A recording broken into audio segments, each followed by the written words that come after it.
Step right up, spin the wheel, see what's next. Sneaky questions flying fast. No one knows which topic will last. One-on-one or chaos in the room. Every spin brings a brand new boom. Wheel of madness, let it roll. Twist and turn, take control. Mind on fire, sparks ignite. Every debate's a crazy fight. Who's ready? Who's brave? The wheel decides what you'll face. Strap in! Here it comes! Welcome to the Wheel of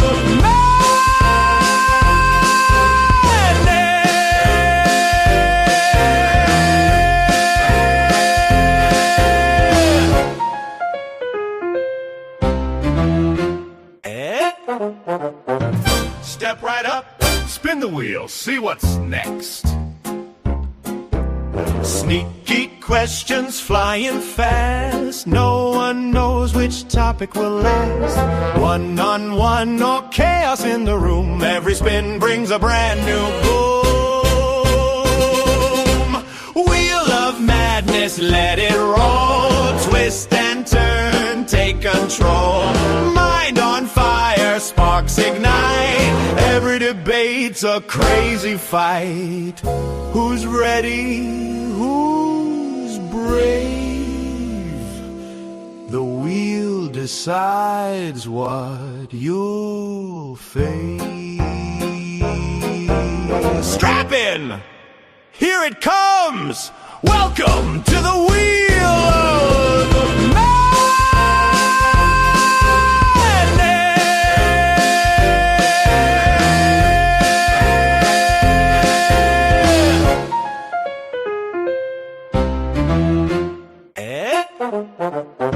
Step right up, spin the wheel, see what's next.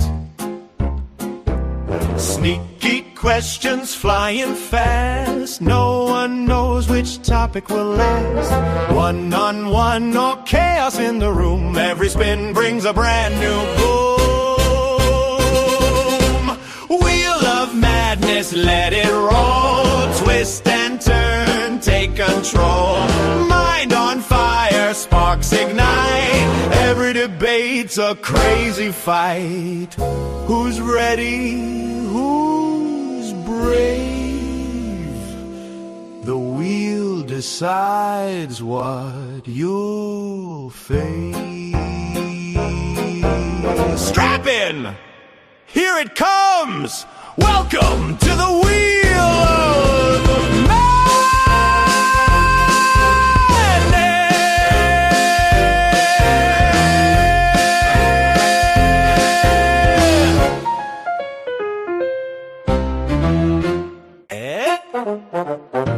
Step right up, spin the wheel, see what's next. Sneaky questions flying fast. No one knows which topic will last. One-on-one or chaos in the room. Every spin brings a brand new boom. Wheel of madness, let it roll. Twist and turn, take control. Mind on fire, sparks ignite. Every debate's a crazy fight. Who's ready? Who's brave? The wheel decides what you'll face. Strap in! Here it comes! Welcome to the Wheel of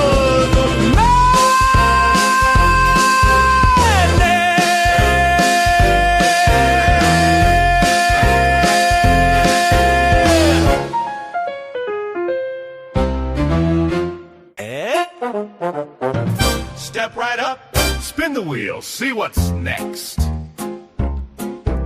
Sneaky questions flying fast. No one knows which topic will last. One-on-one or chaos in the room. Every spin brings a brand new boom.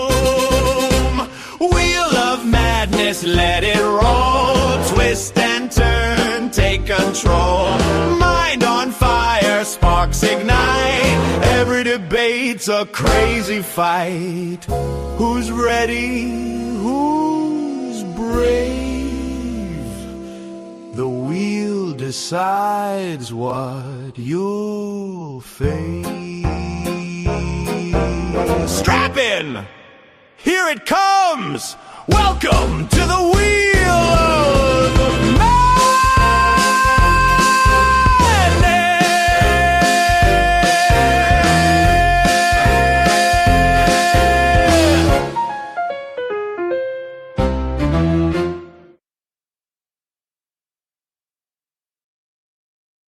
And we're back, baby.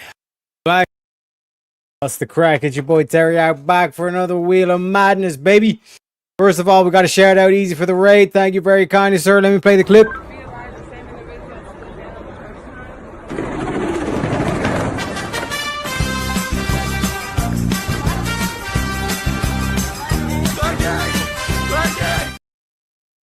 And because it's easy.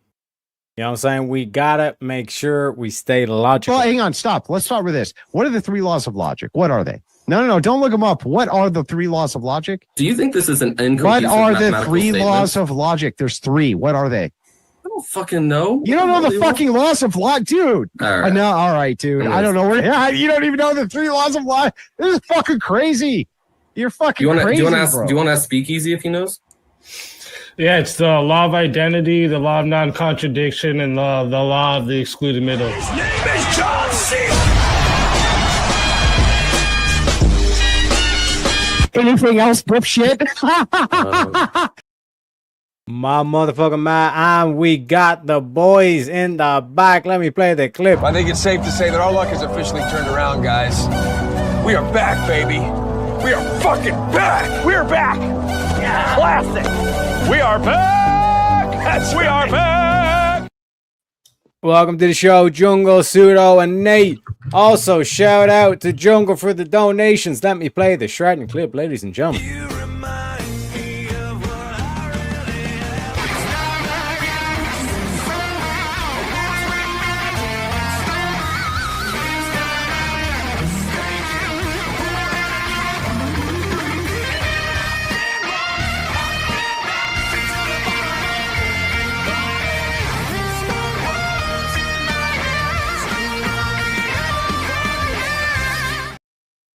We also got Crazy as well. Welcome in, boys. Welcome in. Welcome to the Wheel of Madness. Also, we got Jungle as well. Get your donations in, ladies and gentlemen. We already starting off with $80 in the wheel bank. And we haven't even spun the fucking wheel yet. Gentlemen, how are we this evening? Or this morning, depending on what time zone you're in.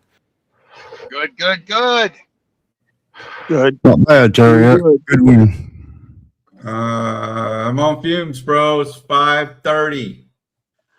Yeah, I hear that. But I'm cool. I'm here. Let's get it. What we doing? I gotta go get the DMV today. I just realized my my driver's license expired and I gotta get on a plane. I had the camera card. Show up late, never did it. Get you a passport, sir. Nah, it's domestic flight. My passport expired. So Well, I don't need a passport. Everything, bro. How about that voter ID? Bro, it's unbelievable. Like, he tried to put, like, Annie's, like, small standard on voting. And it's like, well, I'm too incompetent to do that. I'm too incompetent to get an ID. And it's just like, this is exactly why democracy is retarded supremacy. Yeah. Can't get an ID, you shouldn't vote. Can't use a fork, you shouldn't vote. Speaking of forks, Teriak, what's your stance on sushi? I don't think I've ever tried it, but fish is not generally my thing. I'm more of a beef and chicken kind of guy, and bacon, of course. Sushi's good. You just gotta get it fresh. Don't get it like 300 miles from the ocean. That's all. Yeah, for Fair sure. point, So you don't want to get it in a Well, place you talking like Middle what America, kind of sushi are you talking though? like pure sushi, straight up out the ocean, baby. Well, Raw. I mean, tuna, right? I just that like imitation Well, crab. Right, Straight but are you Magora. talking nigiri, which is the raw stuff? Or are you talking Yes. sashimi, which is chemically cooked? Or are you talking the fully cooked stuff? There are That- like raw. three different types of sushi. that ninja one, Raw. the nagari or whatever. Yeah, that one. raw Magora just on Nigiri? rice. Yeah, Yeah. I don't like any of that spring roll bullshit. I like the eel where they run it through that little like broiler thing for like 30 seconds. That's the closest to cooked sushi that I like.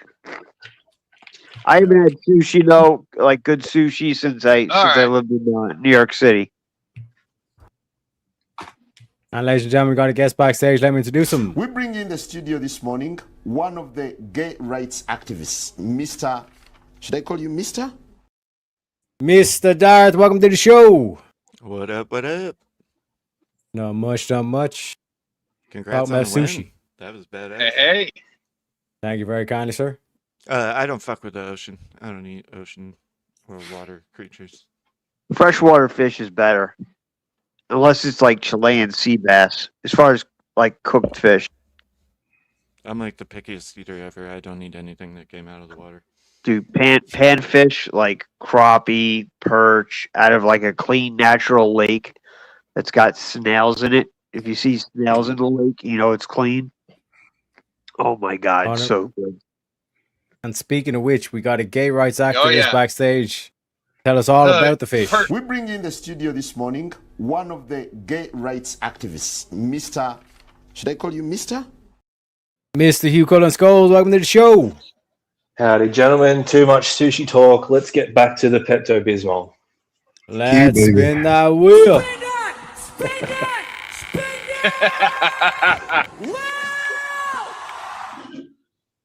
Gentlemen, is cancel culture just modern day censorship?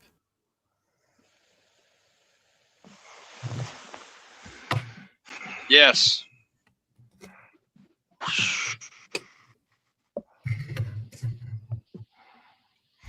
Yes. Okay, so when the Charlie Kirk thing happened, right, and like they were like basically like looking up the employers, telling them what they were doing, all this kind of stuff. Is that censorship or is that just, you know? That's what Something I was else. trying to go to as well. What's the difference? Oh, it's censorship. Do we approve It of is that? censorship. That's Well, like kinda where I was censorship- leaning to. Censorship is saying that you Well, what can't level say of that. censorship are you okay with? I think he's talking about the reaction to Yeah, you can't say good. Somebody killed them. But should you lose your job for that? Well, that's what I was gonna say. Is like, should Yeah. you lose your ability to, be productive? freedom of speech. You know, I mean, you say stupid shit, like, play stupid games, win stupid prizes. But that Yeah, rolls you into can- comedy. It's you're gonna be held what can you and responsible can't for you joke about? There's then? there's no due process in cancel culture though either. So like, there's no truth to it. I mean, there can be, right? But like, there's no determining factor. It's just A is bad. Fuck that. But person. what weren't we told by all the Democrats where's and all that the- stuff? You know, freedom Where's of the speech due is not freedom of process in telling consequence. you that you can't? So go ahead, Nate. Right. Where's due process in saying you can't shout out fire in a crowded theater? It's just the rule, and you abide by the rule. You can do that, but you will be held accountable for it. Drew, speaking about accountability, we got another gay rights activist backstage. Let me introduce him. We bring in the studio this morning one of the gay rights activists, Mr. Should I call you Mr.? Mr. Steelborn, welcome to the show. How are we doing? Good yourself. Talking about cancel culture. Yeah, I think that was Hey, Longhorn was there. stillborn. Nate has a delay, by the way. Yeah, I know. Nate's always got a delay for some reason. But well, here's what I was curious about. From my view, censorship would have to be from the top down, from the government, right?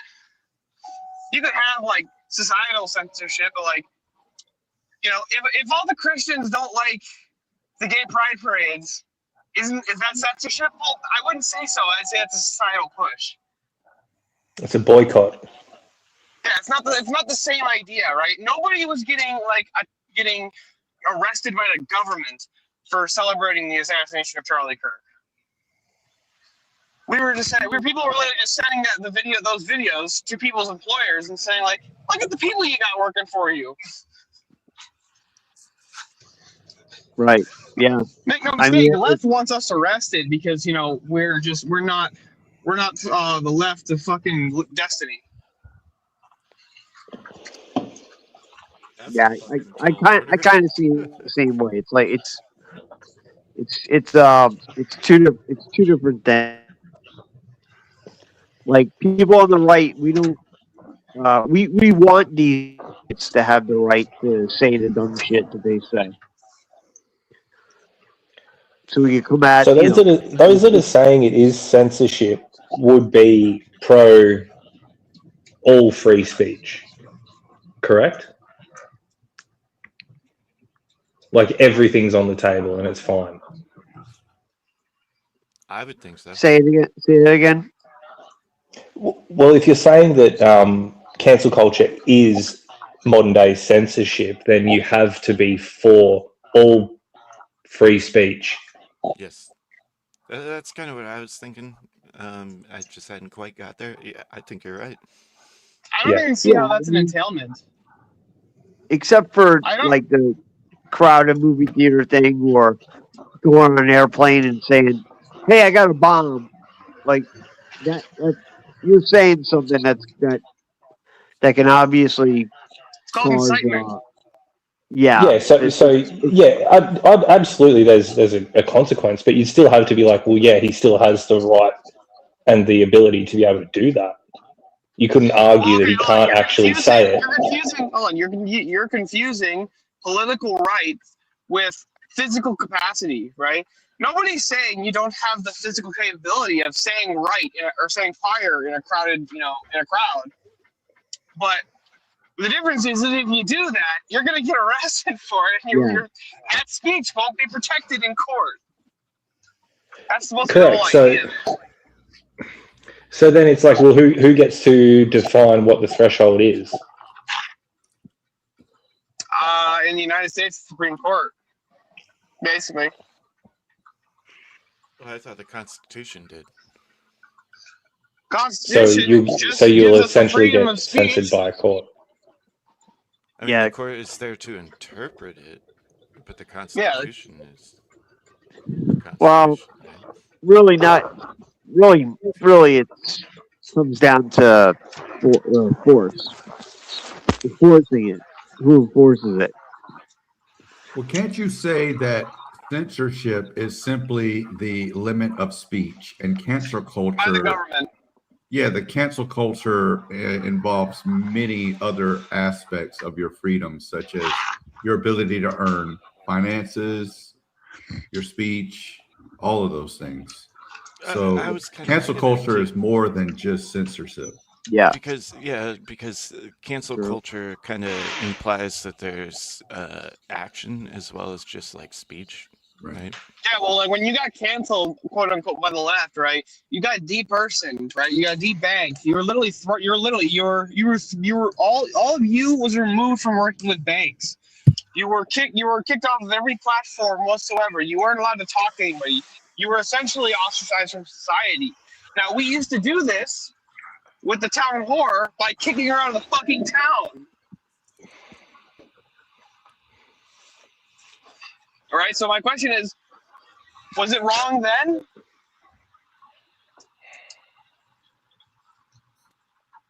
Well, if you argue the point to or with a Christian going, back to blasphemy laws, I mean, there's an argument that that's kind of a form of censorship.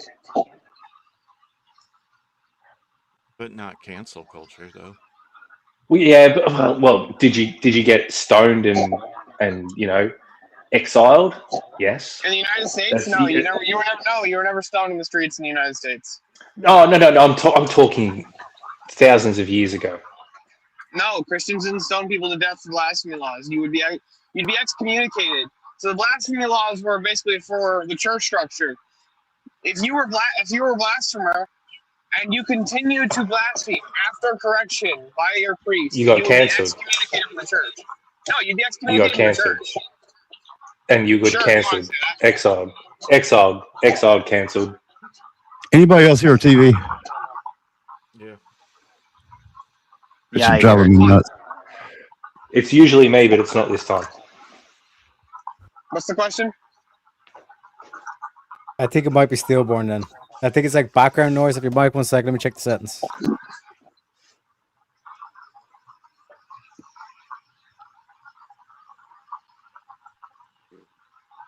Yeah, I don't think that changed a thing.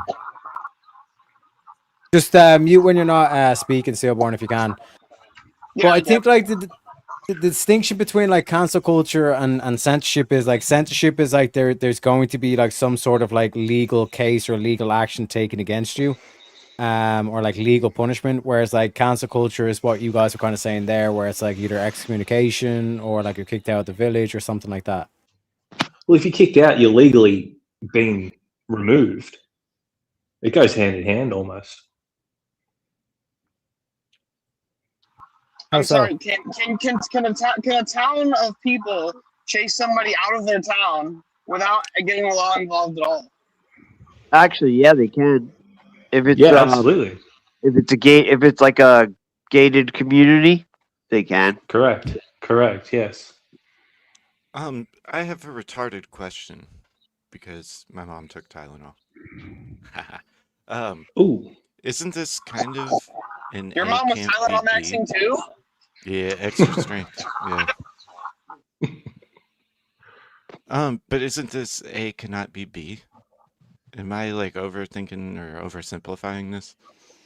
Because cancel culture is a thing, and modern day censorship kind of applies more to free speech.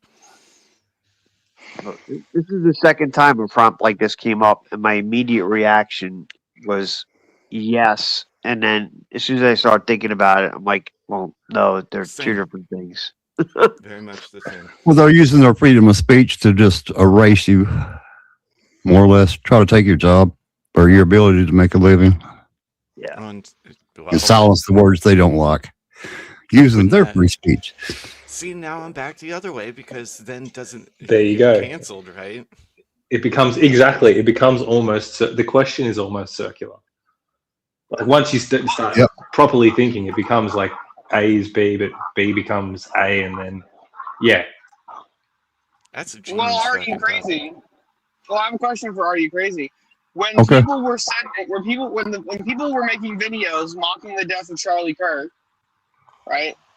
And people started taking those videos and sending them to people's employers, saying, "This is a problem. You have somebody actively celebrating the public assassination of a father and husband." Right. And their goal was to get those people fired. Absolutely, yes. I did that. I actually made an HR claim because I had employees showing me that. Technically, we were participating in cancel culture. I guess I have to admit that. Yeah. The example But here is they were- it's like, and that's again like, you know what I mean? Where Like is the threshold? Like we can support and we can cheer on the death of the Austrian painter, and that's fine. But so it's like, again, what is the threshold of censor? What is the threshold of cancel? It's a hard question to take an actual definitive stance on. Can I take this opportunity to say fuck Tipper Gore as far as censorship? And That was a blast why do from you the past. sound like you're on the back of your Winnebago on the bike rack? Who, me? No, Stillborn. Every time he talks, sound like you're outside on the back of a car. I'm on my way to work right now. I'm in a fucking truck with all my windows up. And the fan's not even on. It's super weird. You're in the trunk? Truck. I'm in my truck. Oh, I thought you said you're in the trunk. I'm like, what the fuck? Sounds like T-Rex, there's spin that a wheel. radio. I think it'd be Spin kind of that Sounds like he's wheel, got a baby. radio on.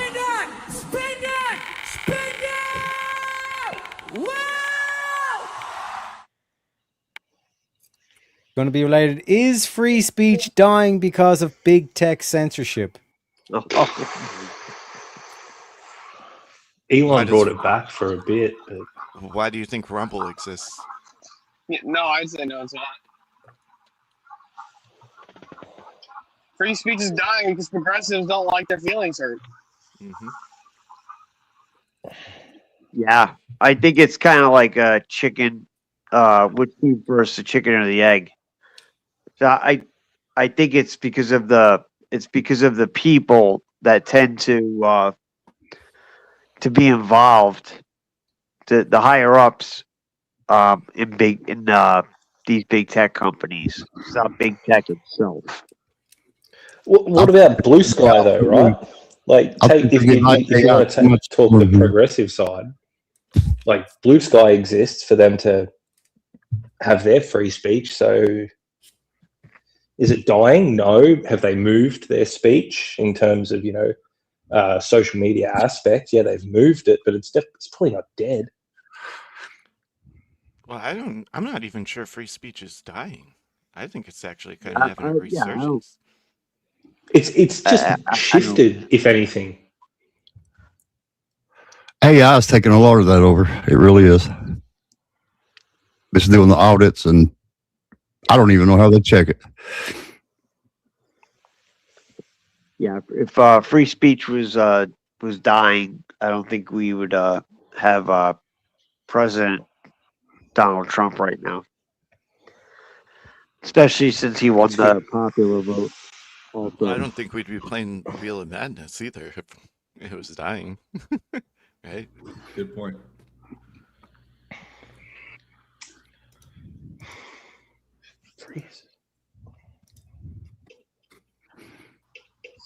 Terry, Destiny never could tell us how even though Trump's a big doo-doo head, he's so dumb and can't get anything done, and everything he tries to do gets overturned because he's incompetent. He never could tell us why he's the greatest threat to free speech. Well, that is true as well, but I think like Destiny's just like his fucking brain's gone, bro. You know what I mean? He doesn't even make any sense anymore. Meth will do that. It's like Good call, Stillborn. It's like the argument I heard, like leftist Trump haters, TDS hoods, after like Trump's first term. Oh, he said he was gonna build a wall and X amount of feet of wall, X miles of wall, and didn't. It's like, well, yeah, because you idiots all shot it down. The people on their side. You guys kept voting it fucking down. What do you mean? And then they sold it off. Biden sold it off for pennies on the dollar.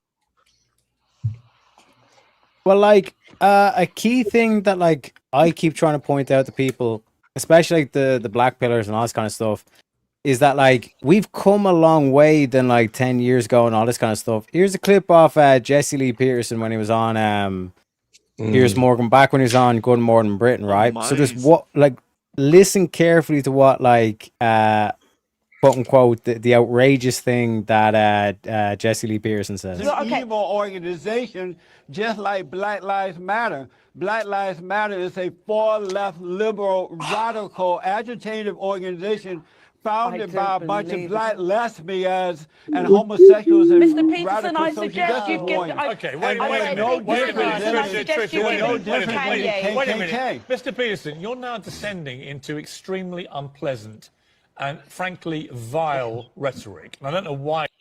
Right? That was calling Black Lives Matter was founded by lesbians was vile rhetoric, apparently. No, look, Mr. McInnes, I don't quite appreciate the fact that you're being very racist to these Muslims, even though Islam is a religion and not a race. I don't find it very nice of you. Pierce is known for his. You know what I mean? He's And known as for soon as his it came moral out that they outrage. were He's all a fucking they were all moron. buying mansions with all that money, it's like everybody. It's like, let's forget about Black Lives Matter. You know? Well, aren't But they then it's getting like, sued for like all the fraud that they were oh committing? yeah. But as far as like mainstream media, they barely even covered any of that. It's like they just pretended like Black Lives Matter just kind of like faded away. You know what I mean? Like they just ignore the fact that they bowed at their feet. You had literal like white people walking the street, and these black Israelites had them coming up like kissing their feet and shit. Now, like, Fuck, man, you gotta look into the real history. That's King James right there. Well, like I live next to St. Louis, and like if you remember the Michael Brown thing when like that whole thing Oh, yeah. happened and BLM came in, and then it turned yeah. out the way it did. Yeah, It was horrible. that little thug. If anybody had it coming, it was him. But yet BLM went straight to NAACP and yeah. And it never would have taken off if the mainstream media didn't push the narrative for them. You know, it was like right off the bat before they knew any of the facts. And Obama is the one that really like started all this. Well, and how quickly we forgot, at least locally here. So this is anecdotal for sure, but like watching on TV, like a city very close to me on fire, and people just doing what they were doing during the riots. I'm trying to be careful. Darth, are you What I close say. to your mic at the moment? I am. Yeah, is it possible for you to like maybe turn up your gain or whatever? Like I've got you like Yep. max on the StreamYard, and it's like that better? you're barely getting like two things. It's perfect. That's perfect. Okay. Now go ahead. But yeah, with the St. Louis Michael Brown thing, BLM was like the worst thing that could have happened as a result of that, because that was around the time that they started getting huge. And then we find out that they're fraudulent and corrupt as shit. They don't even care about Black lives. Wait, you And mean it's in that their the fucking name. communists? You mean the communist homos who took all of their communist homo dono money and bought like 3 mansions in LA worth like $90 million a piece? They don't Yep. care about their constituents. How could you make such a claim, sir? Don't I know, forget it's the wild. almost $2 billion in damages that the insurance companies paid out for all the damages they did in the Yep. streets of 2020. Like Well, like, everything a about key- it's fucked. But a key thing to Guys, where was all the violent right wingers? I keep hearing these right wingers are way more violent than the left, and we commit way more political violence. Where was our riots when Charlie Kirk was assassinated and the left cheered it on? Yeah, we're moving away from the target though. topic. Still waiting to see it, to be honest with you. Wouldn't mind seeing it just for a day. Just one day. I Yeah, think we that didn't have the it big before. tech censorship, Yeah, I there think, as somebody mentioned earlier at the beginning of this, is actually creating more innovative avenues for other people to have more speech, like the creation of Rumble and the takeover at X, etc. So I don't think it's dying. I think it's actually growing. I do too. I genuinely think it's growing. Well, Now, there's going to be bumps in the road along the way, of course. Mhm. Can't deny those. But overall, I think it's positive. remember when they were chanting? It was like it was right after the Michael Brown thing. The BLM jackoffs were in the street. Their first chant was, "What do we want? Dead cops. When do we want them? Right now." And pigs in a blanket, fry them like bacon. Mm-hmm. And the media just completely pretended that never happened. They never said any of that shit. Like, it's just unbelievable. Don't you Like, believe your lying eyes? Listen to us. Oh, yeah. There's no riot here. This is a peaceful protest. Meanwhile, buildings burning in the background. Yeah, like I mean, I don't know what the percentage was, but in St. Louis over the Michael Brown, it was a significant section that was burned down. Yeah, Look, guys, these were mostly peaceful riots. Okay. That kid was. If that didn't happen, he would have been dead within like 2-3 years. He would have gotten shot by a store clerk or shot during a home invasion. You know, and act like that's another thing. Like whenever you see one of these thugs, they show them on TV in like a suit and a tie and like their high school graduation picture to make them look like all innocent, you know. Well, something we're doing that the media did not is not one time has any of us referred to Michael Brown as a black person. Yeah. No, but like the whole thing, like the whole BLM thing was like a setup, essentially. Because like I said, it formatted under like a black fucking president. Mm-hmm. Even the title itself, Black Lives Matter. If you're against Black Lives Matter, you're against Black Lives Mattering. You know what I mean? So it's all like a setup in terms of that. You look at their manifesto or the thing they initially put off, like it screamed globalist. It was like, oh, this global community, the global family. You know what I mean? We want to annihilate the nuclear family, which is like, that's what is the linchpin of like the nation, or the backbone of the nation is literally the nuclear family. You know what I mean? Yep. Mm-hmm. It was right on their website. It was everything was right out of the Karl Marx playbook. And they as soon as it got pointed out, they wound up taking it down. It was like almost instantly. Nothing to see here. Yeah, people are just. It's mostly like rich white liberals. They're the ones that you know fed into all this shit.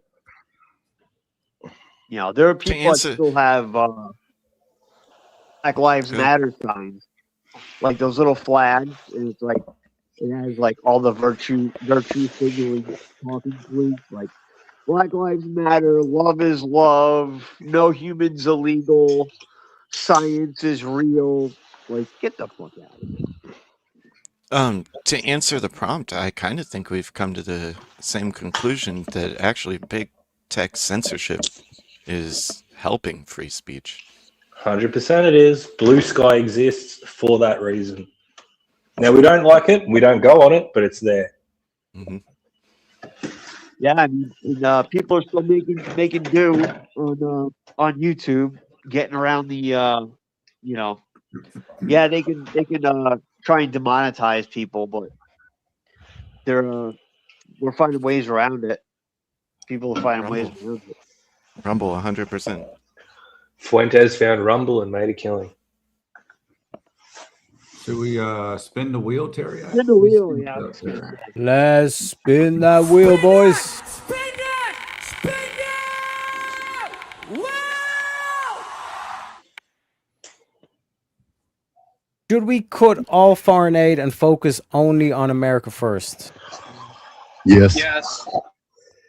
Well, I know where Teriak's argument goes with this, but I'll speak for it. I'll change it to Australia and say yes. I wouldn't say cut all foreign aid. Zionist. Do you like your BD bucks? Hey, someone had to say it. Of course you do the bidding of your Oy vey lords. How would you look yourself in the mirror that you bought with your Qatar money? Do you feel good about yourself driving around in your car paid for by India? I've got to take. I think we should cut foreign aid, but not foreign investment. It has to benefit us, and we have to win on that end. Well, yeah, That's a good way of spinning it. That is a really good way of spinning it. Yeah, I would agree. I wouldn't say it's spinning it, but That's like a valid point. I think Makes it more palatable. if we abandon Israel, that would just be What are they going to do? disastrous. That would be disastrous for What, America. what would they do? Israel Yeah, is not much. Israel is one of the only things that is the only nation in the Middle East Where would, standing against the Islamo Nazis. where was Israel in Vietnam? By the way, that's absolutely not true. The Chaldeans, right? The Syrians. There's many other nations that stood against this, right? The Chaldeans are a great example. They're like one of the most devout Catholic countries in the world. Do you think they're a fan of Islam? And by the way, Israel's not like standing up to the Muslims.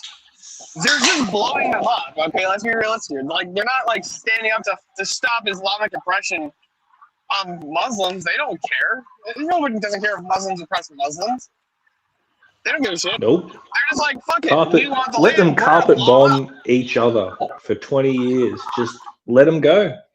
Let all of it go. Zero benefits. Why is it the problem? Why do Americans have to deal with the fact that Muslims and Jews have been killing each other for like almost 2,000 years? Mm-hmm. Mm-hmm. I'm not 100% on this, but aren't we supposed to be the standard, though? Of what? The country of America? I don't We think we can't need to be the control world's these police. countries. We really can't. I don't think we need to be the world's police, but I think our relationship with Israel is important. Why? Look, because it's logistics. What, a country the same size as Florida is logistically important? Yeah. See, that's kind of where I'm coming back to as well, is like, I mean, if we went to only America first, we would benefit. I can't really think of a downside as far as. Everybody claims America first. Let's move to America fucking only at this point. The United States government should be prioritizing Even America better. only, no one else. Yeah, that's what led us to Pearl Harbor, isolationism. How? Come back. How did that lead to Pearl Harbor? Isolationism. How we Can were you elaborate? isolationists in World War II, dude. Yeah, Where do you please elaborate on that. That's a wild take. I don't think I've heard that before. We tried to stay out of it. In fact, the only thing we really did until we got until it showed up on our doorstep was sell military equipment to Germany, the Nazis. And who were and who were they? And who were they? Yeah. Who? So Germany were the can we say that word? The Nazi regime. And who didn't like that? What? Who didn't like that? Yeah. Well, Teriak, don't you? I swear I heard you the other day make a point on how Pearl Harbor was actually the British. Like the way we got forced into that shit. Like when you look at the whole kind of setup from like World War II and all this kind of shit, like you look back to like what Hitler was saying to the British. He was saying, "Listen, like you're our Aryan brothers. We don't want to have conflict with you and all this kind of shit." Italy's was fascist, National Socialist. Spain was at least fascist. I don't know if it was National Socialist. But there, and France had already surrendered. So like basically the whole of Europe was kind of in lockstep in terms of that. But the British, or mainly City of London, didn't like Germany because they seen them as a threat. So when you look at like Britain's kind of like how they've kind of been able to manipulate America to basically do its bidding with like soft power and all this kind of shit, like I wouldn't be surprised if that Pearl Harbor thing was actually like influenced by the British or pushed by the British to try and get America to join them. Because initially America was like, "Hey, we ain't getting involved in this shit." Now a lot of that is because likes of like what was it, Gerald Ford or Henry Ford, and like the kind of the big kind of like tycoons in America, they'd put in a shit ton of funding into like the National Socialist Party and all that stuff, into the technology and kind of building up Germany, especially after World War One. So like Adolf was kind of like their boy kind of thing. You know what I mean? So in terms of like the dynamics of like what was going on, America initially was like, we're not getting involved in this shit. You know what I mean? Which when you put it in perspective, you can kind of understand it. You know, if America had never gotten involved, England wouldn't exist today. I mean, it really doesn't. But that's the reality of the fact, is that the only reason the Allies won was because the United States got involved, and the reason the United States didn't want to get involved because it wasn't our problem, for one. Two, Germany was calling for peace with England. They didn't want to continue the battle. Like multiple times, Hitler called for he asked for peace deals. He did not want to invade England, right? Churchill was intentionally bombing Berlin. That's what the Blitz of Berlin is called. Doesn't change the fact that us being isolationists and trying to stay out of it, led to getting bombed, Pearl Harbor getting bombed. What do you think would happen if, like, I've watched a simulation on this recently, like, if the entire world decided that they were going to war against the United States, who do you think would win? I still think. First of all, I'm still picking the U.S. No, this is also. I don't think it would happen. Well, But and this is also minus nukes, because I mean that wouldn't make it fair, right? America first, okay, doesn't necessarily mean we have to be complete isolationists and cut ourselves off from everybody. That's not good for the United States. America only doesn't mean that we have to cut off all connections with all other nations. It says that unless this benefits the United States, no. America only says that if it doesn't benefit us, we're not going to get involved. Right? If it still benefits us, let's assume I'll even grant your entire position, right? If it actually benefited America to be allies with Israel, that was a benefit to the United States. That could still be an America only policy. The second it becomes no longer beneficial to the United States, we pull out. I agree. Same. Yeah, I agree. So it still works with an America only position. If the American government's only focused on the betterment of the American people and protecting our interests, that doesn't mean inherently isolationism if you become America only. America only still insinuates isolationism. No, America only is the proposition that the United States government's sole goal is to benefit the American people. That's all that is there to do. It also doesn't say America only, though. Do that, but you know, we have to. It says America first. That doesn't mean to isolate. That means you could make deals with other countries as long as we come out on top, whatever that deal might be. And if we don't make the deal. Like the United States allyship with Israel, does that benefit America more than Israel, or does Israel benefit more from that allegiance? There's a lot we as ordinary citizens don't know. So I'm just granted, but I'm asking, what people group does the United States people group, right? The 330 million Americans, do they benefit more than like the 11 million or 15 million people that live in Israel? But that's kind of irrelevant, though.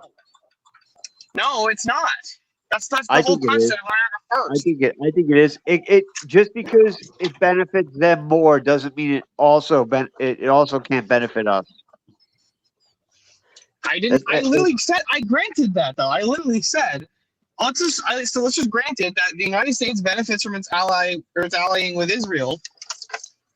If I said, who do you think benefits more? If the proposition is, I want every deal that America makes to be better for America than whatever the other nation is, That's what America Yeah. First means.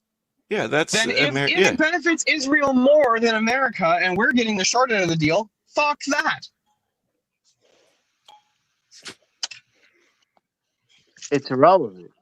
What would be the metric to know Just that? because That's I'm benefit curious about that. it may benefit Israel more doesn't mean it can't also benefit America. Benefits but benefit. how? Does it How, benefit the though? United Are we States more than talking it hurts the United States? economical? What are you talking? Like, what if you talk benefit? yeah, like, what's the let's just speak delineation, straight from. Let's just speak straight from like the economy. Does America's economy benefit helping Israel? Now, there's an argument. Yeah, the military-industrial complex. Yeah, cool. Maybe does that go back into America though, as a country? I think the amount of money that we're giving Israel is small potatoes when you compare it to the big picture. Can I ask the question? Okay, so economy. Hold on. We're talking about What's the Iran. next benefit? We're talking about us versus Mhm. versus Iran. These people, Whoa. if they were to get a Are we? nuke, if they were to get a nuke, they are the people I think that are crazy enough to use it because their They've said ideology it publicly. Yeah. their ideology is insane. They But think that- Yes, yeah, but Vietnam as Iran's well. also been saying for years the reason that they want nuclear power is because of the fact that Israel has undisclosed nukes. Correct. Tell him he's wrong. He's not wrong. But what? All right. So when do the benefits for America first outweigh the rest of the world? The role of the American government should not be to worry about what the rest of the world's problems are. It should be, does this benefit the American? I feel like if every government works that way, does this benefit my countrymen and my nation more than some other nation? If that was your goal, I feel like most nations would be far better off. They'd be doing it in the interest of their own people, not in the interest of the establishment or in the interest of elites. True, or but if it's America first, though, America is primary priority, right? And then the other stuff still fits into that, right? Yeah. If it benefits us. I think Trump is putting America first. I think so too, and it's Yeah. I'm not really in disagreement with that entirely, but How? I think look, I you have could my be better reservations about about what's it. going on with Trump. I have some reservations, but like I'm not willing to just fucking pull my support because there's something that seems on the surface level I seem to disagree with. It's like I'm willing to let him cook for a minute. Well, Hello. why? See, Like, I think Andrew's position that he gave it with that Owen Schroyer debate, I think that was a very well reasoned position for what the red line was for drawing support. I would change it slightly and say, I'm actually not. I wouldn't even pull support if there was a boots on the ground invasion. I would only pull support if there was like another fucking 20-year war type shit, like we had Bush doctrine invasion of Iran. If we have like Yeah, but World no. War II level invasion of Iran, what I Bush mean is, doctrine. well, real quick, let me say what I'm saying. Bush was never meant to be there for 20 years. He never intended to be there for 20 years. He ended up being there for 20 years. No, So- but I'm saying that so- was just how so his we can- policy. That's how his style worked, and that's how it ended up. Yeah, happening and cool. working out. So you end up in another 20-year war, and in what, 15 years, you'll be like, yeah, this was probably a bad idea. No, we end up in a. So what I'm saying is, the way that the United States military handled like Iraq, the goal there, like the way that they were operating was like they were more so just acting as like a police. I say fuck that. Send in the U.S. military to do what it does. The U.S. military is the absolute best destructive force on the planet. It can fucking destroy an entire country in a couple of days if it actually wants to, right? If the U.S. And that's Yeah, what I'm no, saying is like if we but send in the still- military and they just start conquering shit, that's not the I think same as like we're Trump going knows into police people. I think You know, Trump but knows the that. key thing here So you want is that like So you want to Iran be is like isolationist. 90% mountainous areas and all this kind of shit. So it's literally like an ambush or guerrilla warfare, like wet dream essentially in terms of the layout of Iran. The last thing you want to do is put boots on ground in Iran. You know what I mean? And like, Yeah, but bear in mind, but I've had it's- multiple debates Look, I'm on the not saying Iran I thing and all want this kind it. of shit. Yeah, but what I'm saying is like, there's like what Trump is currently doing is literally a masterclass in terms of like trying to get this regime change and all this kind of shit, and you're hoping that the Iranian people can rise up and all this kind of shit. But even I'd be questioning Trump in terms of like what the fuck are we doing here? Like, because in terms of like that, the whole kind of like Iran setup. And again, this is no knock on the American military and all this kind of shit. Like, just keep doing what you're doing, boys, because this whole thing of like trying to bleed them or trying to choke them out, kind of essentially is the best way to do this.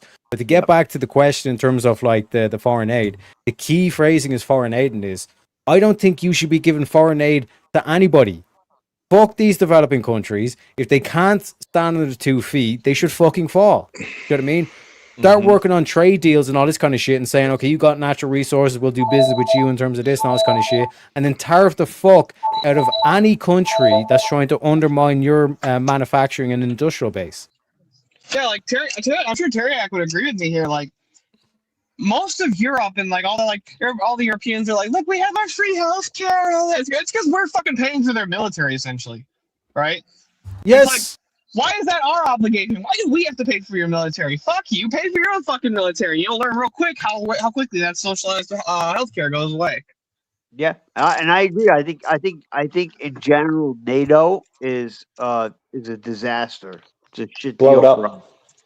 Blow it up. Well, like NATO was literally originally put together to prevent one thing. According to NATO, its sole goal was to protect against the USSR. Where the fuck's the USSR? Yeah, but the worry is you blow up NATO, who may come back. Like they've played the incredibly long game with that. I still agree, blow it up. Another Bolshevik revolution in Russia. It's never going to happen. May not be in our time. I'm going to break up the fun slightly, boys. I am fucking falling asleep, but not because of your rhetoric and talk. It's all good in the hood. I'm tired. Gotta bounce. Take it easy, Jungle. Appreciate Jungle, your kindness, you can tell sir. me I'm boring. It's all right, buddy. Yeah, it was you. Have a good night. Have a good one, man. Have a good one, Jungle. Good to see you, Jungle. But yeah, like in terms of like, here's the issue though with NATO. Like both UK and France have nukes. Mm-hmm. And Russia obviously as well. Mm-hmm. So like that's the only thing about like, because me as a European, if I had my way and France and UK didn't have nukes, I'd be like begging Donald Trump to leave NATO and all this kind of shit, because the government spending that they do is ridiculous. It's this like fucking fart into a wine glass and then sniff it and all. Like that's basically like the quote unquote elites or the politicians in the EU and all these like European countries that are like pro fucking like globalization, all this kind of shit. You know what I mean? It's like the meme where there's a little tiny like chihuahua and then there's this big huge massive dog, and like the chihuahua's like barking like mad and all this kind of shit, and then the owner opens the door and then all of a sudden like the chihuahua like shuts the fuck up. That's what needs to happen to Europe.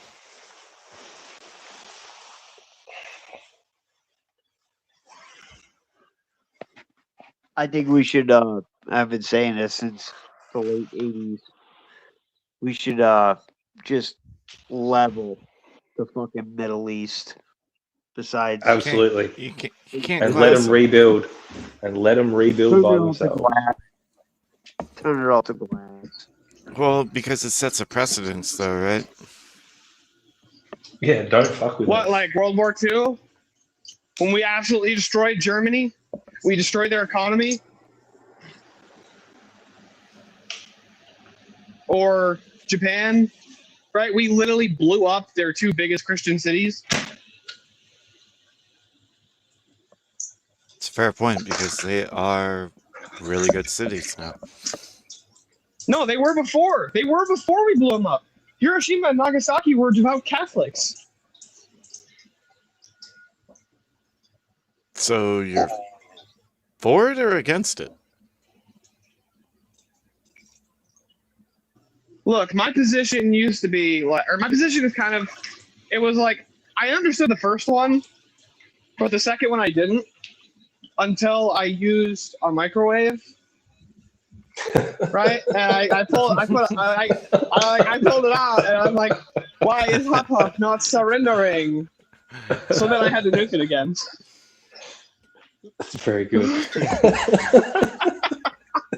Well, since we're talking about radiation, it actually is used to demold cannabis, which I have a huge problem with. But that's a whole nother topic.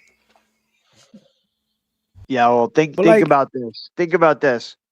The more people died that were outside the blast radius in Nagasaki and Hiroshima years later from a disease that's almost like a type of blood cancer. It's called myeloid dysplastic syndrome or myelodysplasia from their radiation. And there are people in the U.S. dying from that same disease right now from the chemicals in hair dye. One of them is a chemical that emits low levels of formaldehyde into the bloodstream. My mother died from that disease.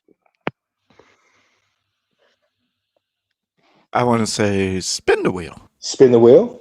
Good call. Spin that motherfucking wheel, boys.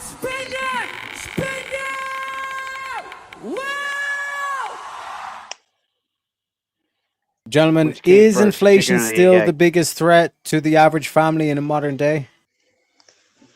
No. No. No. We're talking family, we're talking kids, we're talking indoctrination. That's the biggest threat. Yeah, I'm gonna say. I'm not quite sure that I actually agree. I'm not sure I agree with you on that. Elaborate. I'm gonna say no. I think So- the secularism is a bigger threat. I still think you're wrong there too. I think the biggest threat to the average family is women's access to higher education because it's the number one correlate to collapsing birth rates.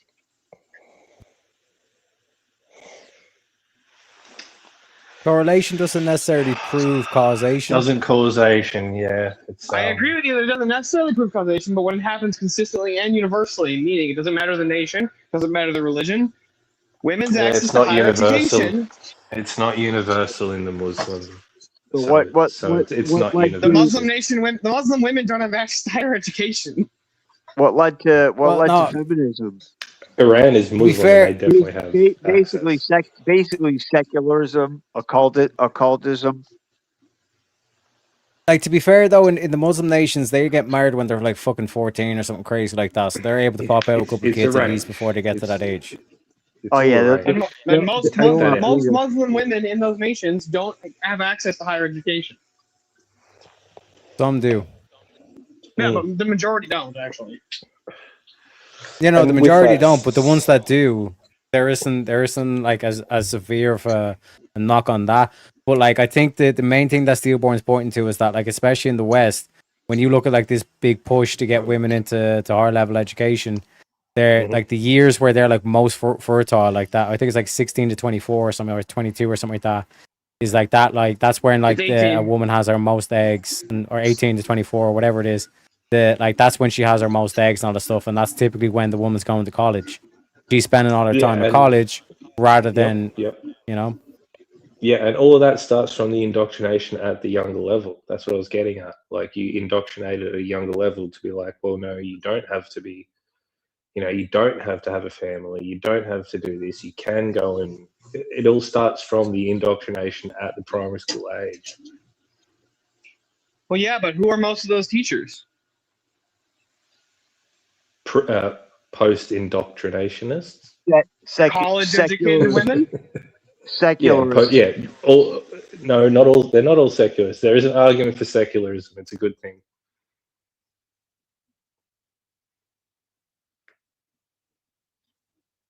Ooh, that went real quiet. I don't know. Do this, man. Yeah. Okay. Do you want secularism marriages or none? They're Did you say women, secularism is a good thing? There are women and men that Yeah, are secular. secularist marriages will bump up that birth rate like a no tomorrow. Secularists generally aren't having kids. Generally, but do you want no marriage or do you want secularist marriage? I'd rather secularists did not So get then married. so you want no marriage at all? I didn't say that. For secular, like as a secularist, anyone that is a secularist, you don't want them to get married because there's no benefits. There's no benefits to a secularist marriage. I don't see any, no. Oh, so kids through secularist marriage are not a benefit. How? Because they're married and have kids. But they're not having kids. They're not having kids, and if they do, what are they teaching those kids? Well, that's correct. But if they do, they are married, being brought up in a loving home, opposed to one-night stands and abortions throughout. What's better? You don't have to be married to have kids. But you ought to be, yeah. You should be, but secularist Correct. marriage. So that you've just said, secularist marriage is a good thing. Secularist it's better marriage. To have kids to have kids in a secularist marriage than outside. Well, hold on. Isn't the highest birth rate amongst, at least in the United States, amongst the poorest population? Yeah, which probably Which also are also even the most married. religious. Really? Yeah. Mm-hmm. The poorest are the most religious. Yep. Well, I wasn't saying that, but the birth rate Yeah, is highest. I get I get where you were going with that, Darth, but I would like to say that the poorest are also the most religious. Yeah. Is that a Well, thing? Grok is telling me that across the average, particularly in America, Christians tend to have 2.2 children on average, whereas the religious unaffiliated are 1.8. And weekly church attendance, highly religious, largely Christian, are 2.1 children per woman versus never attend / non-religious is 1.3 children per woman. Interesting. I didn't know that. And so what would be the stats on those that have one night stands, no marriage, and still kept the kid, brought up in like a single mum household? What about or single a single fathers? dad? Or a single or a single dad. Either of those. I'm a Christian, and I was basically my daughter was raised by me. Her mom passed away. Look, single dads are not even comparable to single moms because the outcomes for children raised by single fathers is almost identical to the nuclear family. Mm-hmm. Damn. I just think secular marriage is like an oxymoron. It's more of a partnership just to get the benefits, like your spouse gets the health care. Oh, you brought up with a mum and dad in the house?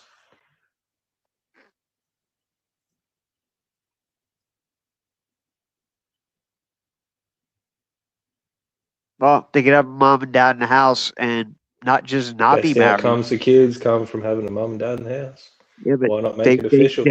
They could have kids and be secular T-Rex? and not be married. It's the same thing. I think Definitely that I think there's another answer to this prompt as well. I would still say no, inflation is not the biggest threat, but no-fault divorce could definitely be a good contender. Yeah, I would agree with that for sure. Yeah, and I would say abortion. Yep. Yeah, I don't think inflation's the biggest threat. I'm not even sure it's a threat to the average family. It could be. It could be. It could be for sure. Right now, it's definitely it's a hindrance for sure, but it's not the biggest. Yeah, so your single means, it's fine. Single unmarried women is 1 to 1.2 children per woman. Secular unmarried couples is 1.3 to 1.8 children per woman, and then Christian / religious married couples is 2.1 to 2.2. It shouldn't be that close. I don't think it was that close, like maybe even 40 years ago. Well, the problem is You because legalize that number abortion, of bro. Christian, the problem with that number is that it basically includes anybody who identifies as a Christian. So you're going to have basically the average is brought down by the nominal Christians who claim to be Christians but practice their lives as a secularist. Whereas like you go to like somewhere like a devout Catholic or Orthodox church with regular attendance, dude, the birth rates in the Orthodox and Catholic church are like fucking, especially for the younger couples coming in, they're like 3 and 4. Like it's insane. Yeah. And the divorce rate for like Orthodox is like 11%. And I think Catholics is like 18. Yep. What's the divorce rates for secularists that get married? About 60%. So middle to lower class secularists tend to have a much higher divorce rate. That's true. Somewhere around there, I think. I want to say like 60%.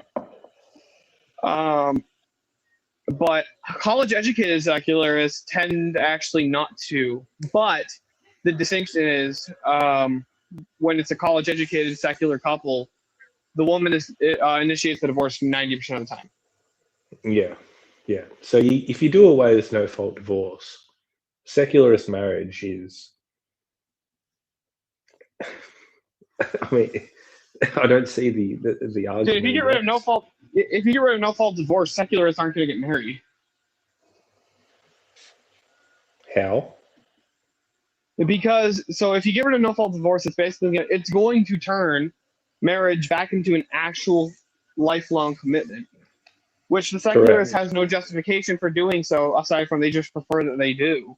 So I feel like the majority of secularists, if it's not like because the way most secularists tend to rationalize it is like, well, we get all the insurance benefits and life insurance benefits and healthcare and stuff like that, right? And they rationalize it in different ways, right? If you ask a secularist why they want to get married, their answers are going to be vastly different. Because I love my fiance.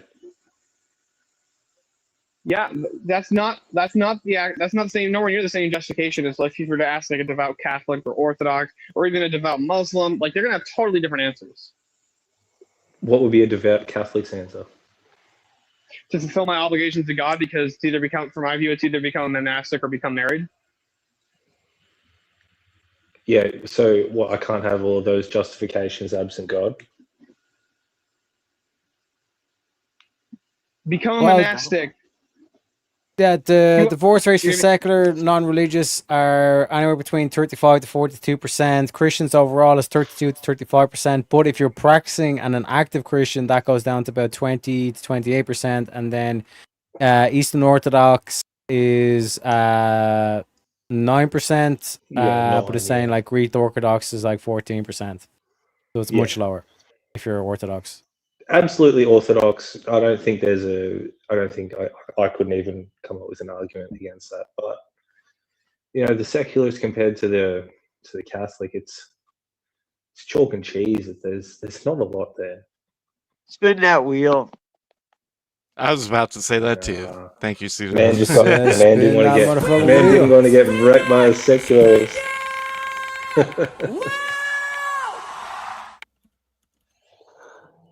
Gentlemen, is the deep state still running the scene? Is running the show behind the scenes? Ask Candace. Well, it's always the case. Don't you understand this, Teriak? Whoever's actually, there's always secretly going to be a group of elites that are actually running everything behind the scenes, right? And we're never going to be able to quite tell you who the deep state is. It's just this group of people that are somehow all secretly in a cabal. But by the way, don't ask me for names and what their actual role is, because look, man, I'm just asking questions, all right? That's the Candace playbook. My man. I agree. I thought you were gonna. Yeah, go ahead. I think most of them are unelected officials. So I think the key thing to start with is like, who do we think the deep state is? That's what I was going to ask. How deep is the state? How deep is your state? Corporations that push in big lobbying money. You also have judges. I mean, look at all these judges that nobody's ever heard of. Like one judge in a particular state can basically overthrow an executive order by the President of the United States.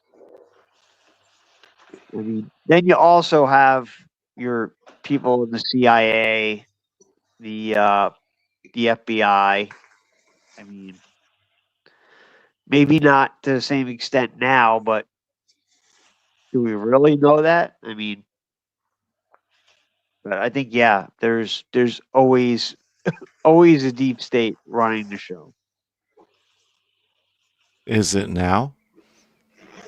Oh yeah, maybe to a lesser extent, but I still Is the think deep so. state in the room with us right now? I don't know. I gotta get my my bug probe out and go check. So it's not quite like the deep end of the pool. It's just like that mid level of the pool where you can kind of just stand on your toes and you got your head above water. That's like where we're looking at as far as deep as it is, sort of thing. Well, and the reason I ask is because, like, the whole way Trump got elected again was to get rid of the deep state, right? That was the promise. But they never really clearly defined what the deep state is. You know, it's a swamp. Yeah, this is the problem that I have with, especially a lot of your right wingers, right? A lot of your right wing commentators is they're like, the deep state's fucking doing this, and they're doing, and it's always this fucking ambiguous thing that they never really define what the fuck the deep state actually 100%. is. Right, so you got that problem with it, but the other problem is like, I don't know what I swear I want to say this started basically with the Joe Rogan podcast, is where I like that's where I can say like the real cultural shift happened was like everybody came in and is like, you're getting lied to and I got the fucking truth, man. I've got this shit figured out. Hey, if you want to read up about some actual facts behind this, read David Chaffetz's book about the deep state, and it's pretty eye opening. He has a lot of receipts.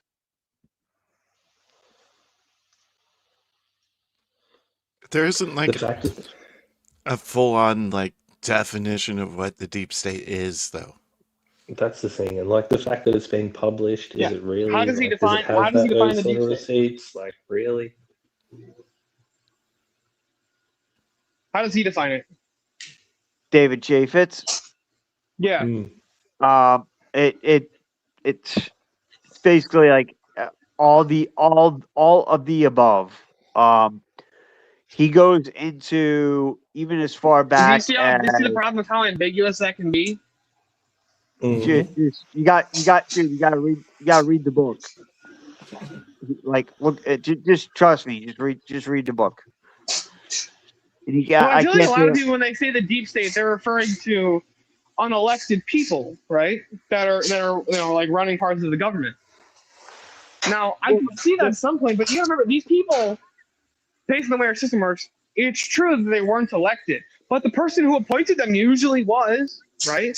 Like people who run the FDA and the people who work inside of HHS, the people who work inside the FBI and the CIA, right? It's true that they weren't specifically elected, but the person who put them there, who appointed them. Well, No, and it's also, not like this actually kind of makes me think of the quote, "Don't attribute to malice what could easily be explained by stupidity." Hanlon's razor, yeah, absolutely. It's not just elected people though. It's like I said, like corporations. You could even argue the NRA, okay, could be part of the deep state. Well, that's a lobbying thing, right? Yeah, but that's part of how it works. It's not just one. It's not just one entity. It's not just I one agree. entity. That's why we're talking about the definition of what is deep state. I mean, you could have said lobbying a long time ago. What we're saying is the deep state running the show behind the scenes. It's lobbyists. There are judges. It can even come down to like Retard supremacy? positions that are Bro's retard maxing right now. whether unelected, right? No, Like, but you're describing retard supremacy. I mean, literally. So would deep state be democracy? That's a great question. That's a Yeah. fucking good question. Yeah, it comes down to money. Money is power. And yeah, like you're always going to have your True. That's descriptively true. Money is power. Like, yes, money gets you influence. Yeah. Like, I make this argument that you can't act as long as you have a democracy, you'll never be able to get rid of lobbying. Not possible to do. So the deep state is retard supremacy. The Jello Manifesto reigns Wait. supreme. If the deep state is the deep state the Freemasons? Is it the Jews? No, democracy. Just democracy in general. That's general democracy. That's a bunch of nonsense.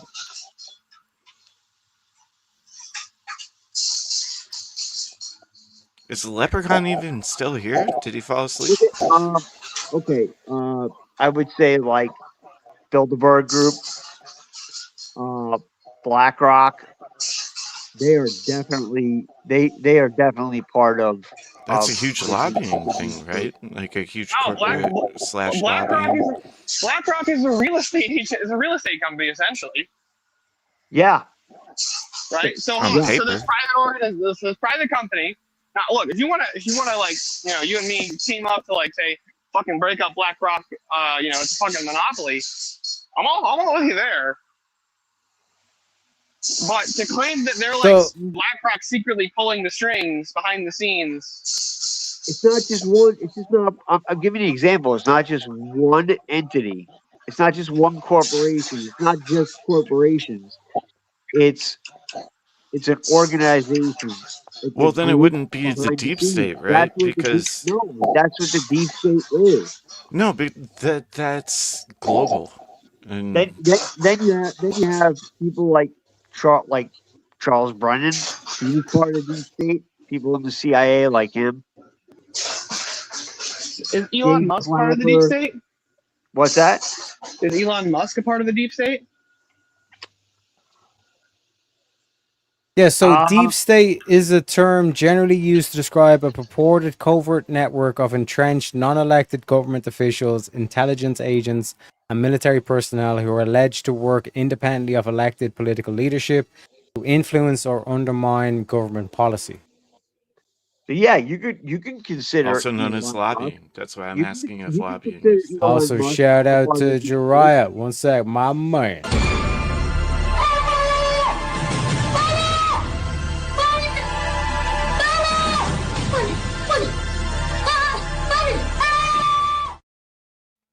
Says democracy is flawed because it only works if everyone's honest. I'd also add competent as well to that as well. Wheelbank's up to $27 as well, folks. But when you look at like I keep trying to point everyone towards like the global capitalists, that's like the hidden hand that we're not actually pointing towards, because we can all call out the communists, but nobody seems to be calling out these global capitalists. But who's funding these communists? Who's funding these marches? Who's funding like their lawyers and getting them out of prison and all this kind of shit? You know what I mean? That money has to come from somewhere. And when you have like these people who are literally erecting like the United Nations and like these like different groups that seemingly are now starting to dictate international law and all this kind of shit. The fact that Trump keeps talking about the globalists and all this kind of stuff, if they have put certain peoples in place, you know what I mean, and like all of a sudden they're the ones that are affecting the actual policies that are being made or pushing the message that's really being said, like, is that not fundamentally undermining your democracy, which would match that definition of the deep state? Yeah, like look at the people in the WHO, NIH. I would say Fauci, and he might have been unwillingly part of the deep state. Like some of these people actually believe that they're part of, quote, the greater good, but are still part of the deep state. And it doesn't have to just be on the left either. Like yeah, you're saying Elon Musk. Yeah, I would say he could be considered part of the deep state. Well, then hold on. I have a question for you. So the deep state is a group of unelected people who basically their intention is to undermine the democratic rule of the people. Correct? That was what you agreed to. Right. Not just Okay. not Well, hold on a second. Hold on a second. unelected. Not just They believe- unelected. Okay, whatever. I'll just grant that. But they think that they're doing the right thing. Some of them, even, right? Sometimes they might. Not always. Okay. Would you undermine American democracy if it was if you thought it was best for America? I think democracy is bullshit. Well, So then I don't see how what America's these people not are a doing is any democracy, worse than We're what you not, are. we're not a democracy. We're a constitutional republic. Yeah. Well, okay, if we're a constitutional republic, then how is the deep state undermining our democracy and the will of the people? By influencing politicians, people holding So high again, back to positions lobbying, in- right? Well, what do you mean by influencing, right? So if you're saying like It's a good question. if you're saying giving money to, I can say that makes sense in one sense, but like Charlie Kirk influenced politicians all the fucking time. Andrew Wilson, he influences politicians all the time. So does Rob North. Actually, many politicians go to Andrew and Rob. That's not lobbying, though. Yeah, but they're being influenced by Andrew and Rob. They're asking how to make arguments. They're talking about politics. They're influencing these people. It's taking advice. So that's what I'm saying is, what do you mean by influencing politicians? Is it just big money? Like there's It usually comes down to Money is okay. the, So then, by that standard, Well, couldn't we say if also I gave the every deep dollar state? that I had, if I give every dollar I had to support Trump's campaign, right, and I got the chance to meet the guy, and I said, I've given you every dollar I've ever made. I want you to be the president, and here's what I want you to do. Here's what I'm supporting. You're now part Am I of now the the deep deep state, state? Stillborn. You are Yeah. exactly right. You are the Well, and deep I was- state, Stillborn. I was about to ask Welcome you to the too, deep like, state, Stillborn. So what about like these state governors that have all these huge NGOs, right? Would that be considered deep state, where they're like paying all sorts of family members to Yeah. have fake businesses and all this Yeah. huge fraud bullshit? Absolutely, yeah. Well, just so you know, by this standard, though, if NGOs are part of the deep state, then Turning Point USA was the deep state. Yep. No, it wouldn't necessarily be like an individual or a particular NGO. It's the people that fund all that shit that goes on. Was Yeah, I Charlie mean- Kirk's politics influenced by his especially donors? when it comes to money laundering. No. Money Well, I laundering. was talking about like J.B. Fritzker specifically, the governor of Illinois, who's been known, I'm pretty sure it's 72 NGOs, and they're all his family members that do fucking nothing. And because of weird Illinois laws, he can just funnel money to him. He's also Damn a it, Jeff, stop fucking billionaire. helping this guy. It's more fun to argue about whether or not the deep state exists with this guy. Fair enough. Fair enough. Fair enough. doesn't But can you at least, Steelborn, say that I made a good point? Oh, no, you totally made a great point. But that's why I'm All like, right, shut the thank fuck you, up, thank Jeff. Dude, I like you a lot, Steelborn. So like, Yeah, you're a good I'll guy, take the Jeff. compliment All and shut the fuck up. But Because, I like, gotta hop off here, basically- guys. Yeah, cool biz. All right, Thanks for everybody coming have a up, great day. Steelborn. God bless. You too, sir. So, like, fundamentally, like, what I'm trying to point towards is that, like, how would I even try to describe this? Like any, like, government official that's actively undermining your nation, you would Yes. then have to question, like, what is their intention and why are they undermining the nation? An example that, like, is really easy to come up with is Barack Obama. He was clearly a globalist. But don't the state politicians matter too? Yeah. Yeah, like they'll be on the payroll. Yep. It comes down to what you would consider to be treasonous. You know, Yeah, treasonous. agreed. There's if we were gonna go that route in the U.S., it would be bad. Not saying we shouldn't, but I mean, shit. I But, mean, I mean, the you first gotta one be, that comes to mind is HC and BC, right? you gotta be crazy to think that the deep state, to some extent, like, well, to say it doesn't exist is insane. But to think that they're still not I running never things said it doesn't exist. behind the scenes, I didn't say you did. Not saying you did, but it's. I'm telling you, everybody needs to read. No, Jason Chaffetz. It's not David Chaffetz. Jason Chaffetz. Is that his But name? isn't it important though to like have the distinction of what the deep state is, because it's like such a weird gray area. Like everybody talks about it, but they can't define it, right? Now we I don't did. know. I'm not saying we I think that, didn't. yeah. I think we went over that pretty well.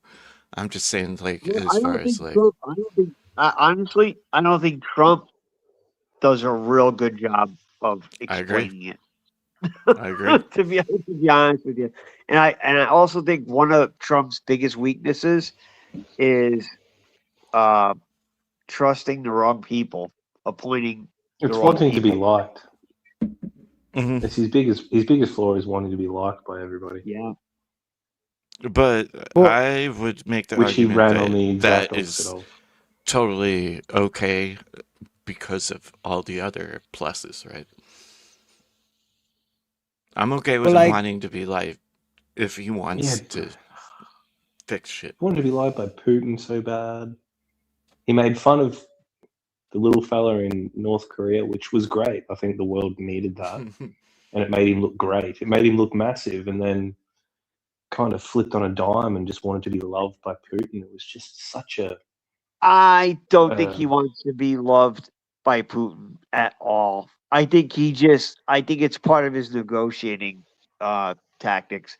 Do you want if you're gonna You ever try and called strike Putin a Little deal, Rocket Man? if you're gonna try and strike a deal with somebody that you know is quote bad or evil like Putin, wouldn't you think it'd be better to go in having that person think like that you like them I to thought an he should have extent? done that with the Shah of fucking Iran then, rather than drop bombs on him. I think that was kind of a different level though. Both countries have nukes. Both are volatile. Does any? Iran didn't have nukes, not yet. I had a weird high thought. Do we think I mean, this Iran situation could turn into like a Cold War. Is this like Cold War II? No. Or no. I don't think so. I mean, No. I I think- get what you're saying, but not quite. I think they're. I think they were close as far as enriched uranium. But Well, I just think a if, lot- if hell the, yeah, a lot they more were. if the than that. Strait, but if the Oh, they Strait were of hiding the Hormuz shit out stayed of that. shut for like another 2 months, and then progressively stayed even more closed than it is at the moment, yeah, you'd actually have a really good point that you've got a bit of a Cold War, Yeah. bit of an economical war going on. At the moment, Maybe there's it is. definitely that kind of inference that you kind of be like, well, are we kind of looking at like a working towards a bit of a Cold War sort of thing? But I don't think the Strait will stay even as close as it is in the next month. I mean, do you see where I could come to that conclusion though? Absolutely, 100% I do. Yep.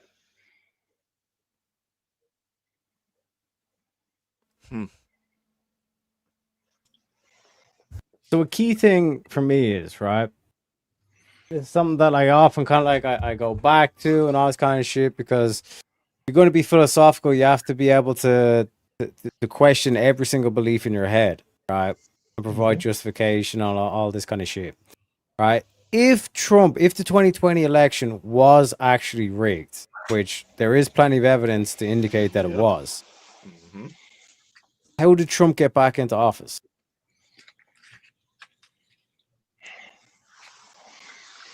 I think it was 20 kind of the million pendulum. illegals. Yeah. Well, I think yeah. Trump got. I think a big part of why Trump got back into office, to be honest with you, is more freedom of information.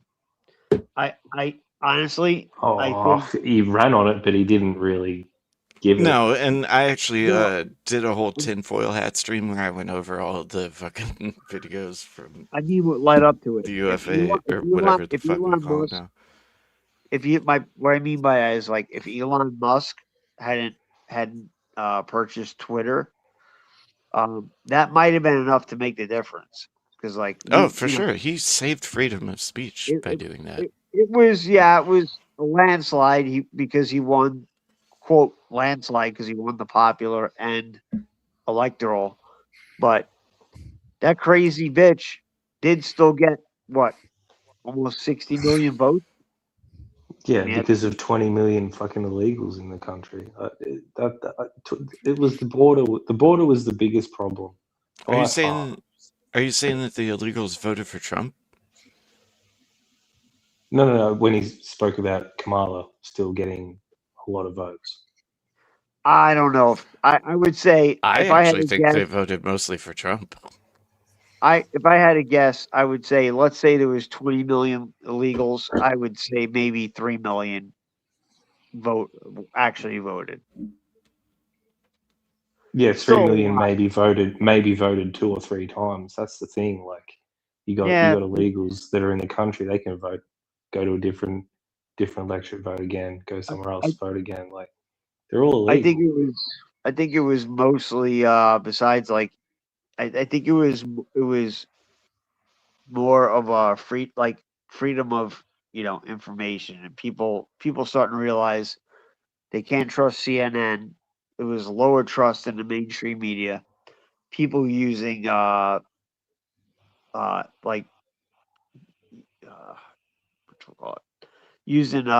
using information they got from independent journalists on YouTube, like Nick Shirley, people like that, and on X since Elon Musk purchased it. I think that had a big role in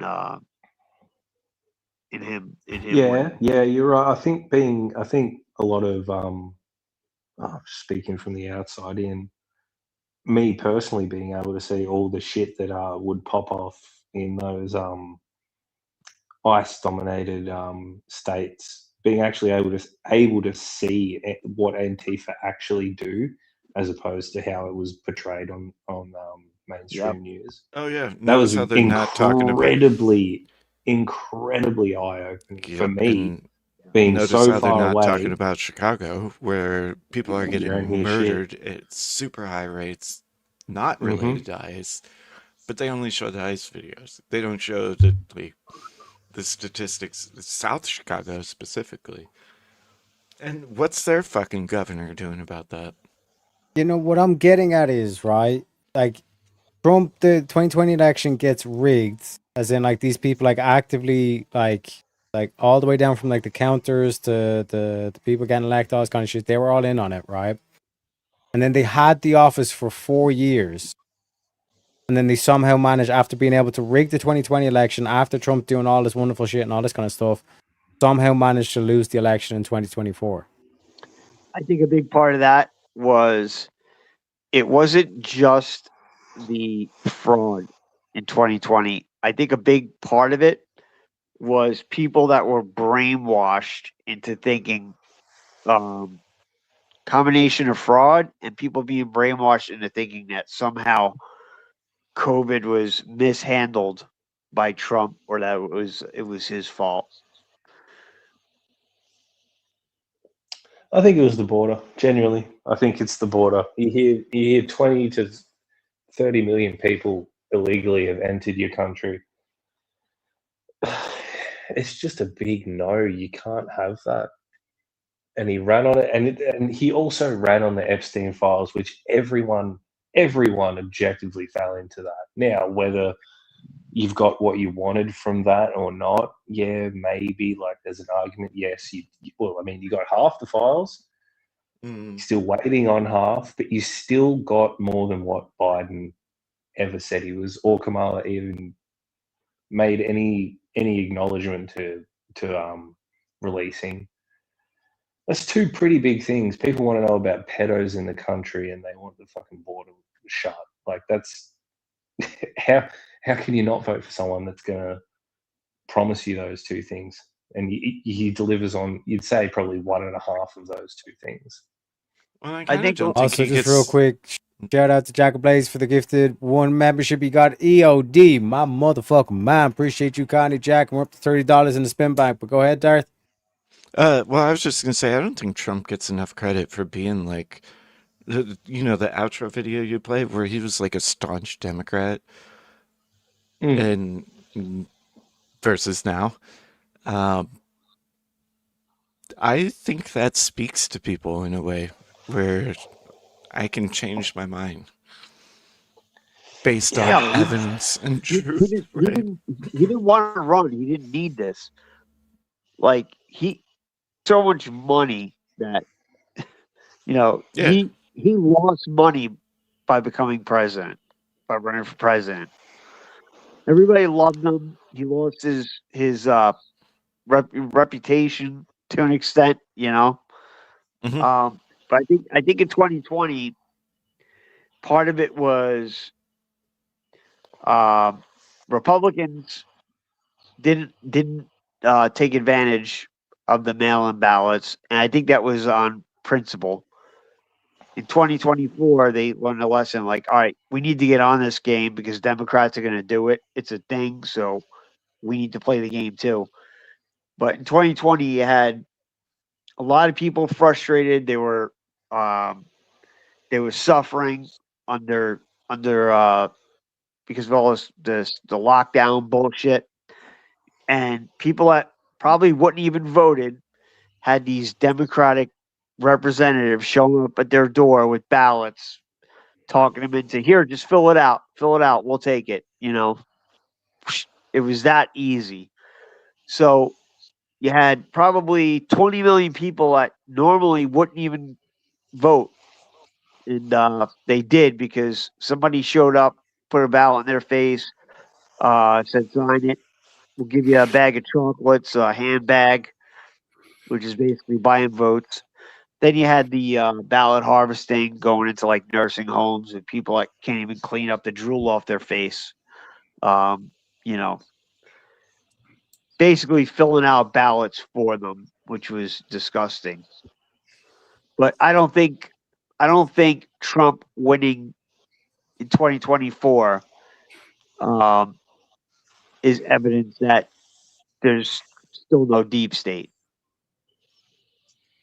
You know what I mean? I think it may not be as strong as it was, but it's still there. I think it's always there. Spin the wheel. Okay, so in 2016, right, Trump got 62 million, we'll round up, let's say 63 million. Hillary Clinton got 65, almost 66 million, right? In 2020, Trump got 74 million votes and Biden got 81 million, apparently, right? And then in history. One second. And then in the 2024 election, Trump got 77 million and Harris only got 75 million. So they talk about landslide victory, right? And it like in the technical sense, it was winning all of the swing states. Well, because of the electoral college, break it. Though, the popular vote doesn't really matter. Still too close to vote. Me. It's very close. And a lot of people kind of negate that. They say, yeah, landslide. He won all the swing states. He won this, he won that. Well, yeah, he did. And it's technically like in the term of a landslide, you've won every possible thing that you can win. But it was marginal. Yeah. All marginal. Yep, it could have gone either way, and I knew a lot of people who were like, "Oh, Trump's gonna win," and it's not even close. Don't worry about it. I'm like, that's foolish thinking. Don't think that way. Look at it as if it's the fourth quarter and we're 14 points down. You know. Yeah, I was worried, especially when people like Nick Shirley like were going to places like Philadelphia, and it was like 9 out of 10. Oh, I'm voting for Kamala. I'm like, wow, there's just so many stupid people out there, you know. The There's fact stupid that people everywhere. yeah, as the the fact internet that has pointed out. the fact that 75, and I thought it was like 60 something. So he shows how far off I was. The fact that 75 million people voted for that complete, utter moron that literally, like, the only time she came out with something she said she was going to do different, she stole it directly from Trump. No tax on tips. The fact that they voted for her, that many people voted for her, that should scare any of us.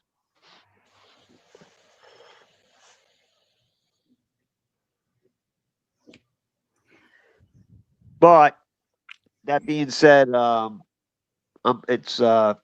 it's late or early, and I'm gonna step out. Come on, Pseudo, you can do one more. I'll do one more, and then that's it. Man. Spin that wheel.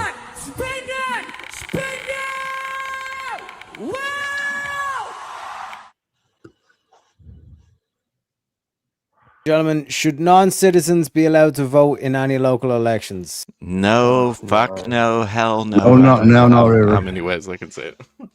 You should Teriak, have fucking ID. Teriak, if you can actually devil's advocate this position, Oh, Teriak, I'll fucking tip my hat to you because this He's gonna is try. something I've tried. I cannot he think of might try. anything. Yeah, it's batshit bonkers. Yeah. Batshit bonkers, bro. Yeah. There is no. All right, that's my one more. I'm out, guys. All right. I mean, shouldn't that What be a if- freebie since we agreed? What if I mean, the illegals vote in favor of what you want? Still doesn't matter. No. Yeah. You won't take the default win of what you and your country wants, irregardless of who votes for it. Nope. Yeah, because what I don't want democracy. Would you protest it? That's the outcome of it. Yeah, I completely agree. But would you protest? Would you protest the win of what you wanted, With knowing violence. that illegals voted for Yes. it? Force. Yes, I would protest it with force. I don't care if illegals put Trump over the finish line. I still wouldn't support it. Yeah, that's the only thing I can come up with on the fly. But that's why Dems were against. Remember, like any Cuban immigrants that come here by boat, just don't try it. We're gonna send you back. That's Well, and because isn't they- that kind of what we're seeing in Minnesota too? Because it's like with the Moosies going in there, they fucking got there illegally and then was able to get into the local shit. And then we got Ilhan Omar, whatever the fuck her retarded name is, who banging her brother. No, she wasn't banging her brother. She just married him to. Well, in order for a marriage to be official, you have to consummate, do you not? Well, yeah, but they weren't.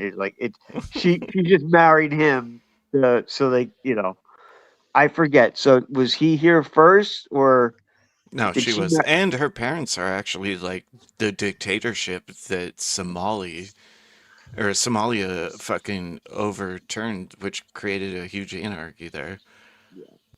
So The she- reason she why married the her Ilhan brother to Omar get the- banging a brother thing is that it's like in order for it to be an official marriage, they must consummate. Yep. I doubt She they banged That's her why brother. that's a meme. Yeah, Well, if I she doubt didn't, it. then the marriage is illegal, and therefore his Yep. immigration You know what? status, he should be kicked out, right? He should be deported. Yeah. I'd So still bet the money- entailment still is bet money they on did. And also, wouldn't that be treason on No, her no, end no. No, the key thing is as a to get her government to official? get her to answer that question. Because no matter Yeah, what she way she won't. answered that question, she either banged her brother or she didn't, to which she should be deported. Yeah. She's not going to be She's deported. fucked or she's fucked. They're not going to deport her. Which I way? guarantee it. I guarantee it. She's not going to be deported. James Comey ain't going to jail. Obama ain't going to jail. I'm telling you. Fauci ain't going to jail. I just lost faith in any of these people being held accountable. Well, And would that be the deep state then? To go back to the last one, right? Yeah. Maybe to an extent. I don't know if you guys like this is the weird thing. I think I keep more up to date with American politics than actual Americans. You 100% Eileen do. Wang, which is a great name, the Democrat mayor of Acadia, California, has pleaded guilty to acting as a foreign agent on behalf of China. How do we feel about this, boys? Is it a surprise? Like, I see the image. Yep. TikTok Pleaded sleeper guilty. cell. She'll probably get 6 My months eyes work. house arrest. Hers don't. No, but I'm saying to like Pseudo, because Pseudo's like, I'm losing faith, like none of this is ever going to get solved and all this kind of shit. This is like another victory for Trump. Yeah, Mhm. it is. But like, to be fair, I never heard of her. Where are the people that were responsible for RussiaGate, to Trump Russia collusion hoax, like Fauci with all his lies to push? Well, hold the on. Isn't vaccine? it kind of interesting that Trump's not weaponizing the department, or the DOJ? I don't know what we call it anymore. He keeps changing the names. But he's not weaponizing it the way it was weaponized against him. Right? Yeah, Which everybody was so fucking scared about. exactly. But they call him a king. But that's what I'm saying. Like, I kind of wish he just would don't have done see it a any of little these bit, people- but maybe he is on that. Like what I you're just don't talking see about, these Jerry. people getting held accountable. I don't see it. I will believe it when I see them in handcuffs being marched into jail with a jumpsuit on, and I just don't see it. I think it's better to look at things that way, and if it happens, I'll be even more ecstatic about it. All right, let's spin it. Do one more because I gotta get out of here. I gotta get some. We need $10 to spin it, but also in terms, remember the Steele dossier? Mm-hmm. That was a former MI6 officer, head of the Russia Dex, who co-founded the business intelligence in London, aka City of London. He compiled a Really? controversial Steele dossier. So the reason why he's not able to go after the dudes that were behind the Russiagate hoax is because they're British. Well, But- and Teriak, you got steel balls for having the C word on screen. Yeah, but what That about doesn't work out well for most people. what about Clinton? Right? Well, that's what I was avoiding saying. That's the C word. Yeah, No, I mean, cunt. I have no problem saying cunt. Clinton Doesn't sound natural though. illegally. That's because I'm American. I can't help it. took Yeah, you campaign can. finance money, funneled it through Perkins Coie, a law firm, to pay for that Steele dossier. Then you had Comey, with all the crap that he did. He lied under oath to Congress about not saying he didn't leak information to journalists. I mean, Fauci, they got the emails that prove he was guilty, right? He knew it came from a lab leak. He knew that that drug remdesivir was. Well, have you seen the shit about RFK talking about like how it was racially targeted, like how they used CRISPR to like the statistics on that are fucky. I mean, I don't know. I just saw it, so I'm not claiming anything, but I did find that interesting.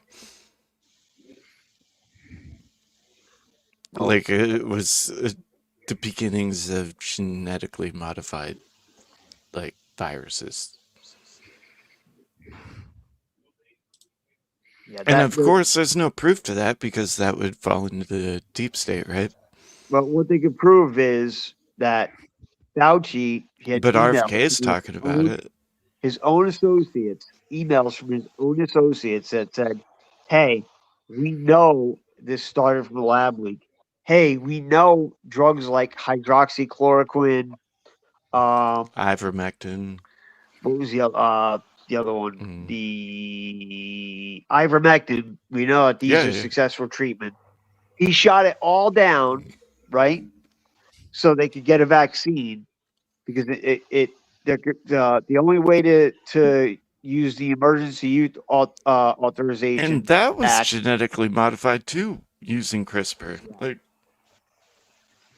Well, the whole remdesivir thing was the worst because if you went on the NIH on their actual website and it's still there, he made a statement to the public. He said, "Well, we're using remdesivir because it showed so much promise in treating Ebola during the trials in Africa. Success, right? If you look at the NIH website, it shows that 60% of the people they gave remdesivir to during those trials, Ebola trials, not that Ebola has anything to do with COVID or is related in any way, 60% of the people they gave it to died of acute kidney failure. Now, what were all these morticians reporting when they had all these so-called COVID victims? oh, it was always Probably did. extra shit. Yeah. It It was wasn't they were filled specifically COVID. they were filled with fluid, which is a sign of acute kidney failure. So it was mostly remdesivir and intubation that was responsible. Yeah, it was everything other than the thing they were trying to prove. But hey, Which shows the delusion of how the left tries to say, "Oh, well, science." It's like, well, science. You're not using science. all right, If you were guys, I'm using out. science, you would be transparent, right? Yep. Not I'm you. out, guys. Have a good one, specifically. Pseudo. Appreciate you joining. Yep. Thanks for having me. Peace out, Pseudo. You guys have a good one. But isn't that kind of fucky how, like, there's, like, all this quote unquote evidence, but when you look into it, as far as, like, the 19 thing, I know that Florida is TOS. But yeah, it was after the autopsies, which who knows how many autopsies they actually did.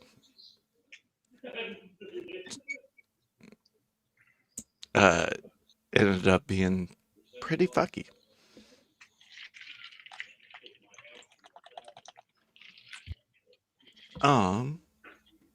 I'm gonna shut the fuck up now.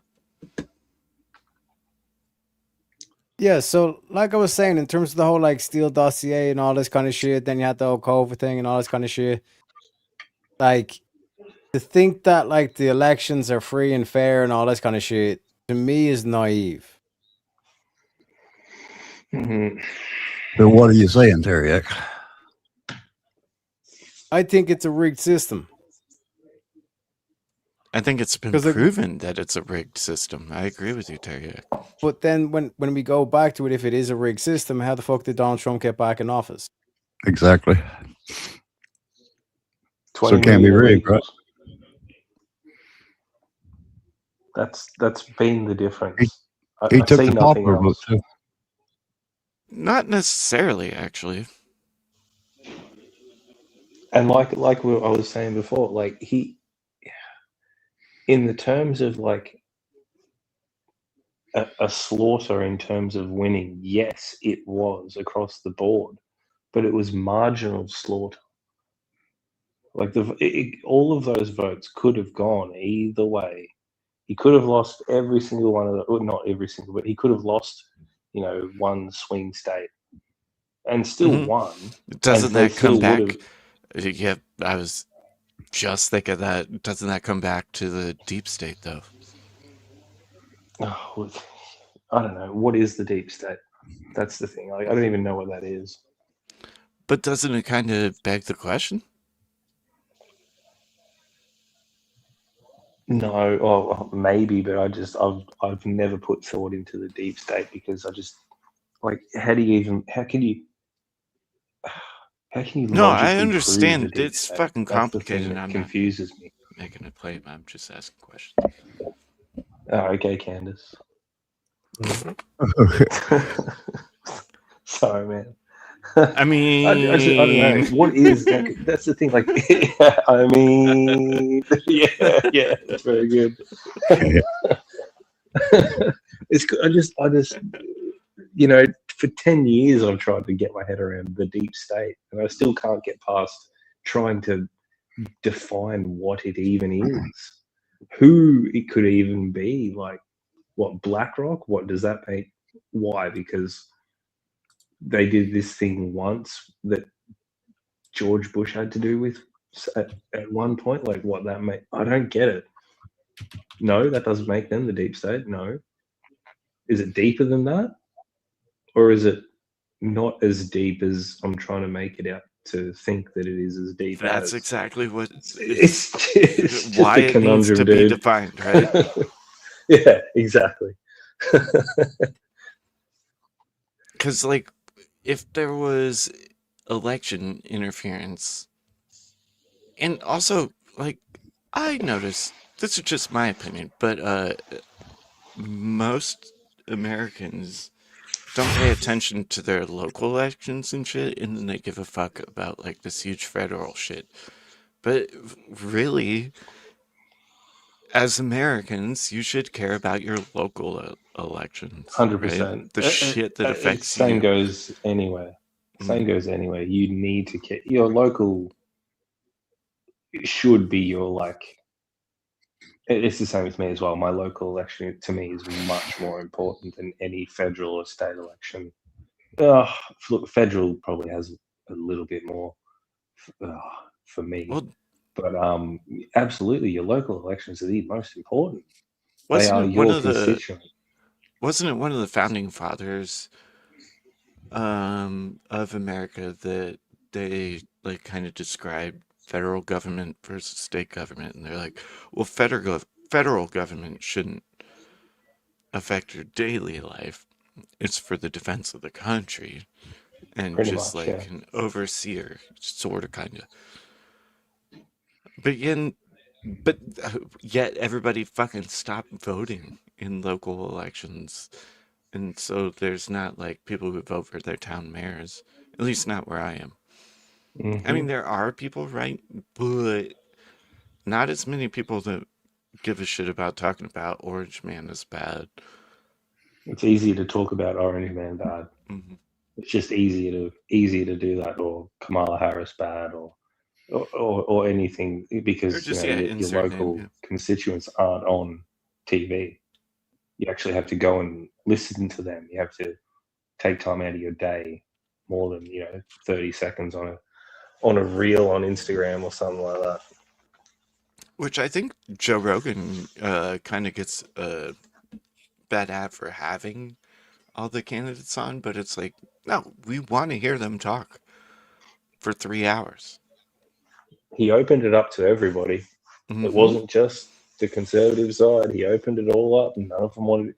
But the thing is, like, liberal. could you picture Tim Walz sitting for 2.5 hours trying to talk to him? It would be a genuine shit show. Like, back at that time, like, he had Trump and JD on, and then you just think, like, a lot of Joe Rogan's audience has probably shifted a little bit, and that probably shows in terms of, like, the views that he's starting to get now. For sure. Yeah, whatever, doesn't matter.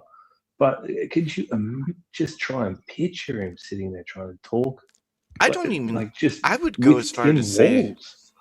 I would go as Horrible. far as to say I don't think he's an influencer, because, like, he's very vocal on, like, no, I just let you talk, right? The fact that he was able to actually influence Trump with the Ibogaine thing kind of gives him the influencer status. Because but it was I'm not making an argument that it's not necessary. No, I know what you Ibogaine's mean. 100% necessary. Well, that's like, retard supremacy. We just write them off. you go, yeah. Sorry, I didn't mean to cut you. No, you're right. But I think that kind of gives him that influence status because, I mean, is anyone else out there saying that, these vets need this to actually save their fucking lives and get them off these fucking pills that just ruin their lives and send them to homelessness? 100%. And no one else is ever saying it. I actually went through this, not trying to plug myself, but I did a 420, like, on the Cannabis Pro thing on my channel. But I was going through, like, with that bill, the executive order that Trump did for opening up research. But I also really wanted to talk about, at the time, the rescheduling of cannabis.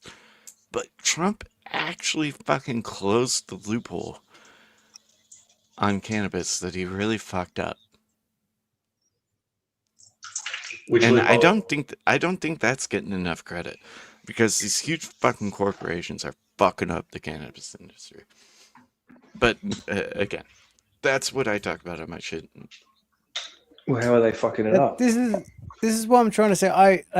There's either two things that go on when I try to broach this topic. Either people cannot like view the big picture; they're just incapable of like holding like these key things together for like a coherent view, or and like this is probably like more worrying that it's like a self-defense mechanism where they just don't want to look at it. They see it, but they don't want to actually admit it, or they don't want to actually deal with it. Because what I keep pointing out is that if these elections are rigged, it's just like they basically choose the winner or whatever way they do it and all this kind of shit, and then they just filter in the votes to make it look like it's real and all this kind of shit. Then we're confronted with a more worrying question of, okay, if it was rigged in 2020, that's the proof that it was rigged.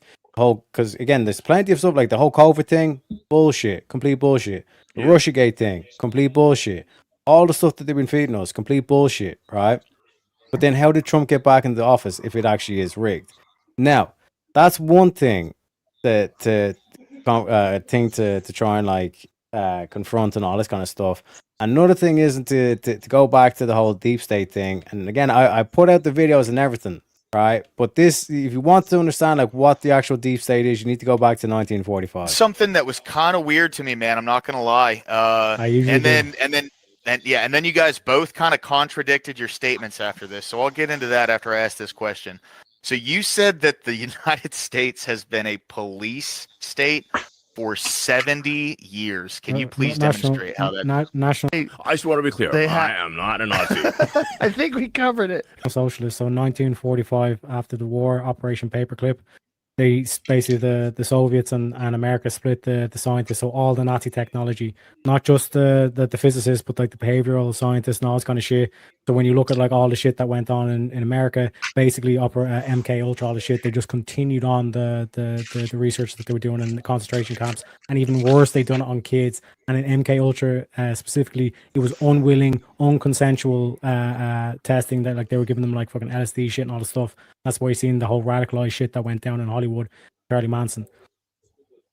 Follow on from that, in 1947, after they finished importing in all the I don't know if I can use the word, but Yahtzee scientists and the intellect and all the shit, essentially the National Securities Act gets passed, which, funnily enough, changes the Department of War to the Department of Defense. A nice little propaganda switch there, which should tell you exactly who you're dealing with.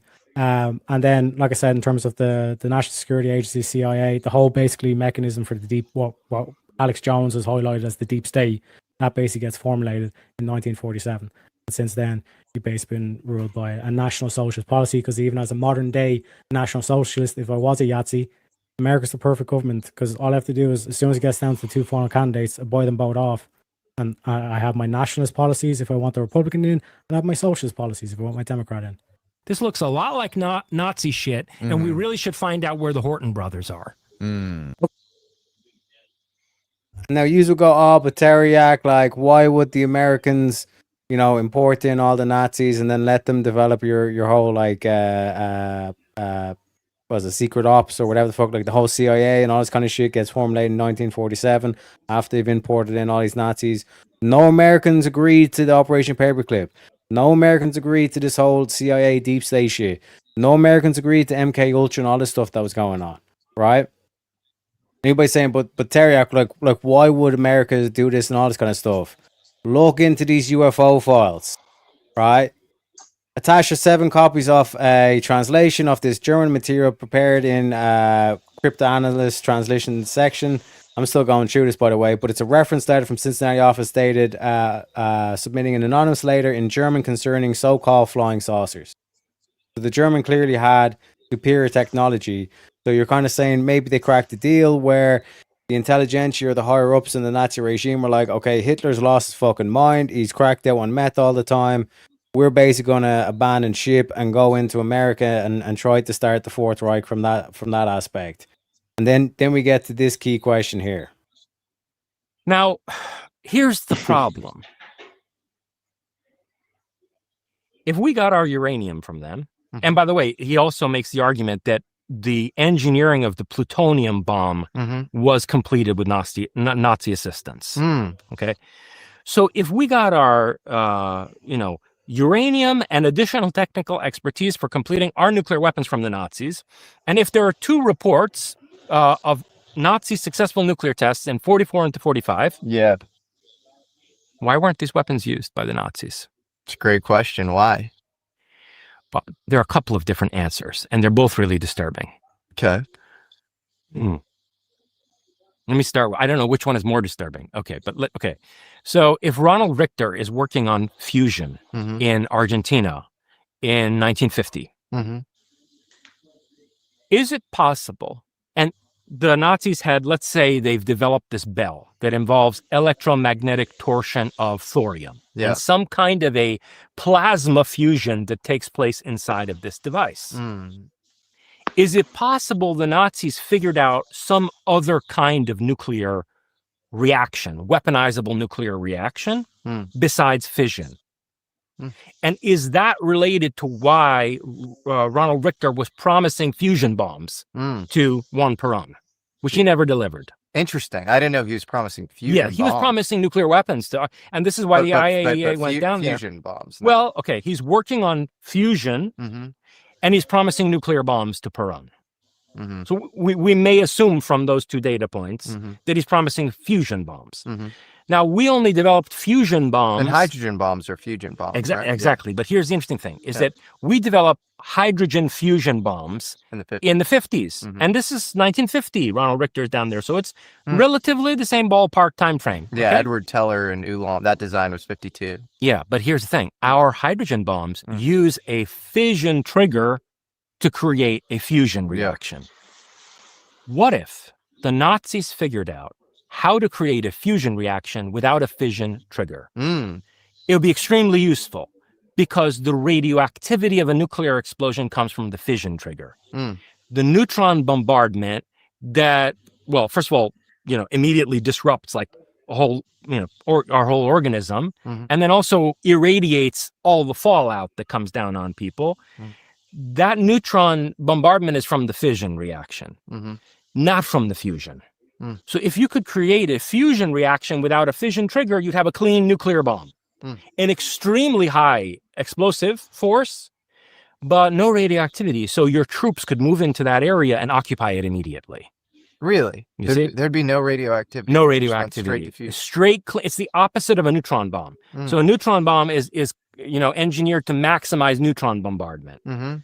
This is an aneutronic fusion bomb. If the Nazis developed that in 1944 to 45, atom bombs would be like matches for them. It's child's play. So they would be willing to trade that for something else, like maybe the, mass assimilation and, amnesty for Nazi scientists, like maybe incorporation of their entire SS spy network in Eastern Europe into the CIA. like perhaps the transfer of a huge amount of funds, wartime loot to Argentina and other places, that they made a deal and gave the matches to the Americans. They kept the fusion bombs for themselves. So you don't think they'd just vaporize large swaths of American territory and try to win? Now this comes to the second reason. Yeah. Okay? Which is even more disturbing. Okay. All right. And I almost apologize for how disturbing this is. No. Okay? But people need to really think about this, because I think we're still inside this spider's web, and it's responsible for a lot of the deception, misdirection around the disclosure conversation today. Okay. So you have to take seriously this claim on the part of the Nazi leadership that they wanted 1,000-year Reich. Okay? 1,000-year imperium is no joke. Americans have a very hard time with this because this country was born yesterday in historical terms. Okay. There are other people who are capable of grasping this more effectively. Let me give you an example. And trust me, it's worth setting it up like this. And for context for the audience, real quick, Third Reich is called that because I believe it was the Roman Empire, then the Holy Roman Empire, and they were supposed to be the third instantiation. Yeah. So they want this 1,000-year Reich. Okay. Well, who thinks like that? In Iran, there was a dynasty that's often misnamed the Second Persian Empire. Actually, they weren't Persians, they were Scythians, the Parthian Empire of Iran. Okay. It lasted for 400 years. The Parthian Empire of Iran was the principal rival of Rome. So the two superpowers in the world at that time were the Roman Empire and the Parthian Empire of Iran. And at that time, the country was called Aryana Khashatra. Aryan Imperium. That was the official name of the Parthian government, was Aryan Imperium. And then Aryana gets shortened to Iran in Middle Persian. So these Parthians ruled Iran and successfully fought the Romans, usually to a stalemate, for 400 years. Then they get overthrown in a coup by these guys called the Sassanids, the Sassanid Persians, and they established their own empire. But the Parthian elite continue to be the backbone of the Sassanid state. The feudal houses, the Parthian feudal houses, serve the Sassanid state and protect it the way, like in Game of Thrones, you have all the main houses in Game of Thrones, and they're like serving, what's that place? You know, the capital, whatever it is, right? Oh, in Game of Thrones, what is that place? I forget. Anyway, the Lannisters are there, and like all the other feudal houses are serving them, right? Yes, yeah. So get this. The Parthians rule Iran for 400 years directly. Yeah. They continue to rule Iran secretly for another 400 years under the Sassanids. They're the backbone of the Sassanid state. In the end, the conflict, make a very long story short, the conflict they had with the Sassanids results in the collapse of Iran to Islam. The state security of Iran and the conquest of the Persian Empire by the Arab Muslim armies was on account of basically the tension between the Sassanids and these feudal lords. So Iran then is subsumed by Islam for a couple hundred years. Round about 850, 900, an Iranian Renaissance begins, which is misnamed often the Islamic Golden Age. 90% of the people who contributed to it in the arts and sciences were Iranians. Anyway, the Parthians are also the patrons of this. So they become like the Medicis. They become the patrons of an Iranian Renaissance for another 300 years, between 900 and 1100. So these people ruled Iran directly for 400 years, ruled Iran indirectly for another 400 years, 800 years. And then for another 300 years, they patroned an Iranian Renaissance, 1100 years. For over 1,000 years, these feudal families had a coherent political vision. That's how you need to think when you want a 1,000-year Reich. Okay? So if the Nazis in the modern world want to set up a 1,000-year imperium, it's going to require a little bit of preparation. Investing a century in psychological warfare and social engineering to set up your 1,000-year Reich is not at all an unreasonable investment. And so my hypothesis is that from 1945 until 2045, we are in a period of preparation involving horrendous psychological warfare and social engineering by a deeply entrenched fascist elite. Let's not call them Nazis anymore because they're really not nationalists. A deeply entrenched fascist elite that controls the American deep state. So that's the second answer to why did they not win the war? No, they won the war. It's just you have to rethink what the war is. The war is a Weltanschauungskrieg. It's a worldview war. And that doesn't mean what Americans think it does. So like when we went into Germany in 1945, the American military went in there, they translated Weltanschauungskrieg into psychological warfare. And then later it became, the battle for hearts and minds, right? Psychological operations, psyops, or psychological warfare. That's not what Weltanschauungskrieg means. It means a war over the constitution of the world from out of human consciousness on a social level. And it goes back to German thinkers like Schelling, Friedrich Schelling, and also ultimately Nietzsche, definitely Nietzsche's idea of perspectival conflict, that there's no unified God's eye perspective on the world. There is, of course, God is dead, right? I mean, Nietzsche is the ultimate deconstructor of a theistic, monistic ontology. So there's no God to have a perspective on the whole world. And there's nothing like a God's eye perspective, even in science. And science is always conditioned by culture and by politics. So ontologically, the world is pluralistic. I think William James also made this point. He wrote a whole book called A Pluralistic Universe, which if you look at the ontology of William James's radical empiricism in his book, A Pluralistic Universe, it almost completely maps onto Nietzsche's perspectival ontology. And I compared the two explicitly in Prometheus and Atlas. So you have this conflict of perspectives that brings about the constitution of what we consider to be the world. Heidegger, beginning in Being and Time and going into his writings on technology, he calls this the worldhood of the world. What makes a world of meaning for any people is not the same as how the warp and weft of meaning is brought together by another people. So there is a conflict of worlds over the earth. Different worlds constituted by, let's say, what Jung might call the collective unconscious of a particular people. And by the way, this is a point that's often, I don't know whether it's overlooked or whether it's deliberately distorted in readings of Jung, is that Jung did not believe in a single collective unconscious. Jung believed in a racially differentiated collective unconscious. And he's getting that idea from Hegel. And Hegel's philosophy of mind, Hegel talks about the spirit of different races and how the spirit of different, it sounds crazy, but Hegel even thinks that the spirit of different races can shape the world geologically. In any case, I don't know that Jung would certainly take it that far, but Jung kind of got that idea from him and he developed it to where, like, for example, he's predicted that the spirit of Wotan would erupt from out of the collective unconscious of the German people. And it did, right? In the form of the rise of the Nazis in the Second World War.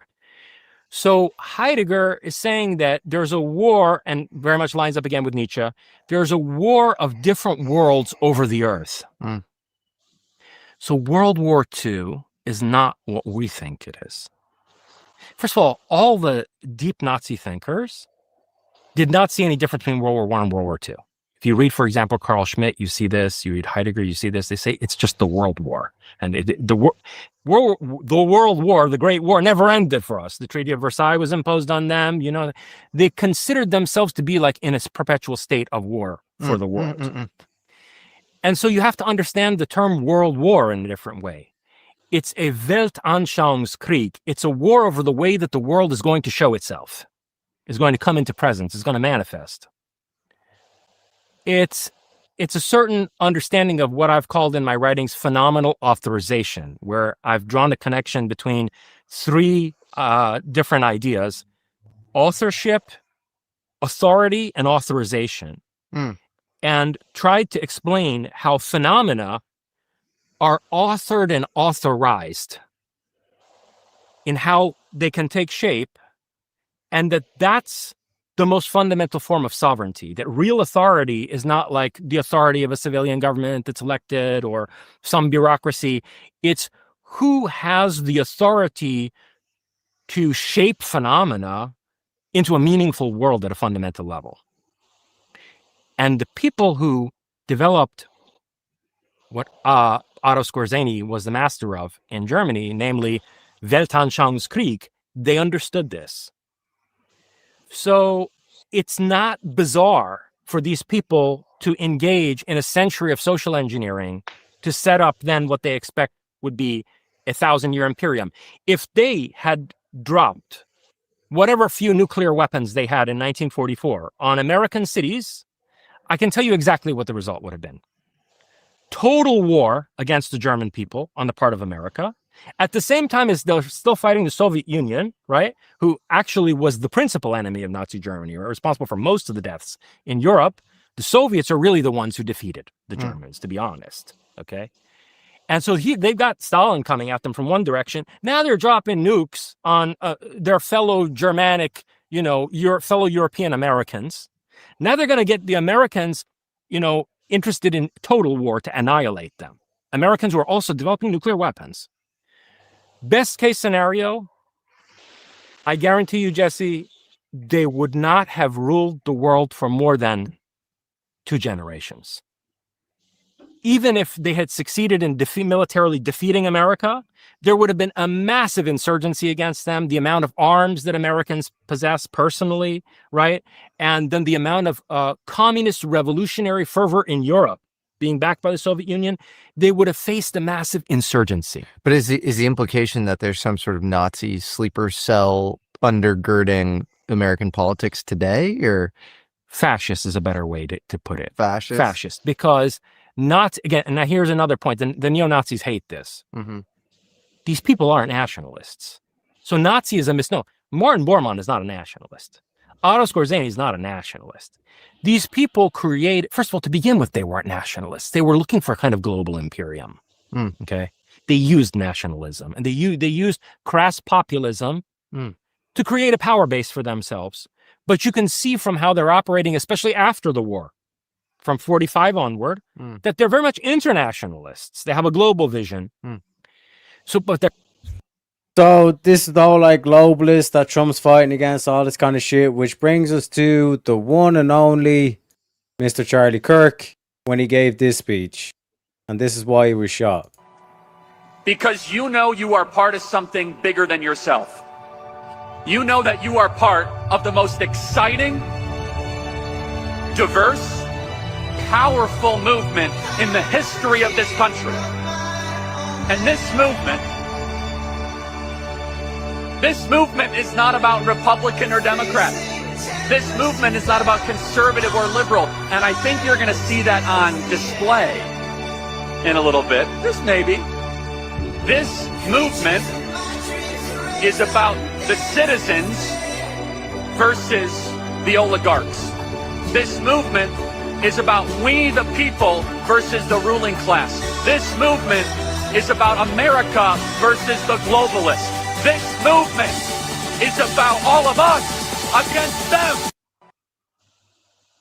So if you want to understand the deep state, look that back a couple of times because, like I said, boys, that's basically what was that war. podcast?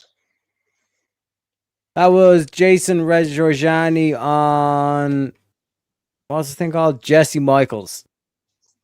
Gotcha. But we the people is a huge fucking point. Yeah, but here's the thing. We have a retard problem. Yep. We also have a raccoon problem, but I mean, that's what we have exterminators for.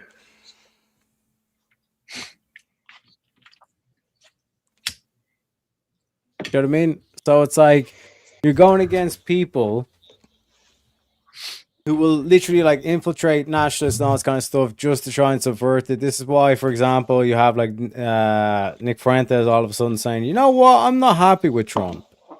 I think Trump works for Israel and all this kind of bollocks. Look, I kind of see Fuentes' issue. I don't agree with it, but I see his problem. I understand his issue. I'm guilty of not paying it. I don't pay attention to him. I give fuck less about these big media people.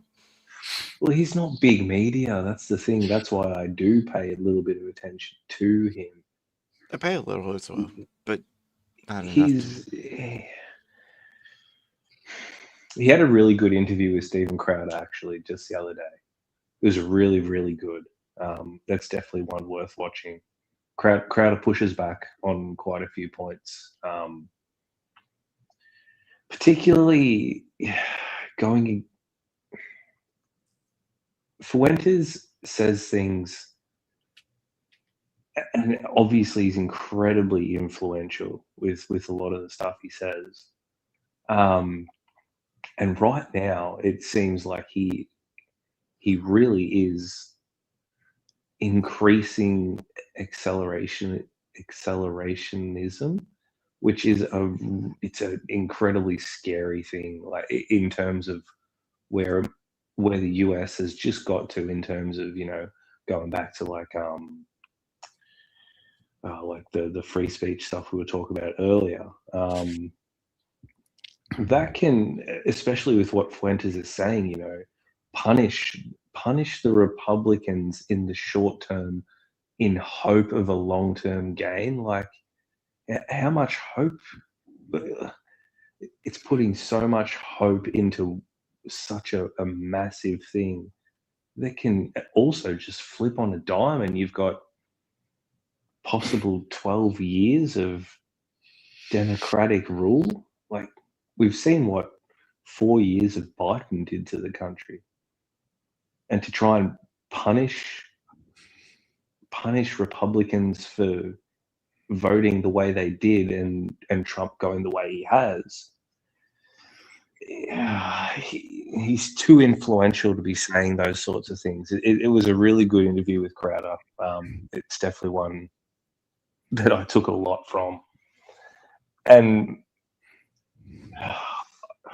I don't know. I think he's too influential to be saying that sort of stuff. Really too influential. With the following he has, it doesn't end well. And yeah. Well, can I say, as far as the Charlie Kirk thing, I feel a huge. I'm still not over it. In a way where, like, I just feel a huge loss for America. Like, I mean, I don't think he could have had political aspirations and whatnot. I think he did. I still can't, to this day, put my finger on why I feel that huge of a loss. Like, don't get me wrong, I loved his I think he was content and all that, but probably around our age, which makes it very relatable. For me, he's with kids, wife, all of that sort of stuff. I think just being around our age and being actually able to visually see it, as opposed to every other, sort of political assassination. You go to JFK, the vision's grainy. You're not able. We weren't even alive to begin with. Any kind of vision's kind of grainy, and just being able to be so ingrained in the actual assassination itself, I think it really hits home a lot more for people our age, for sure. Did you actually see the video, Dorth? no. It's horrible. I had somebody at my work like put it in my face because like it happened like right when I got to work, and I was like, "What the fuck?" Because the person who did it was like, "Yeah, this is what happens when you fuck around and say fucked up shit," and just like put her phone in my face, and I was like, "Who the fuck is that?" And I mean, so yeah, the video is in my face, but I purposely looked away. I have an extremely weak stomach to gore. Yep.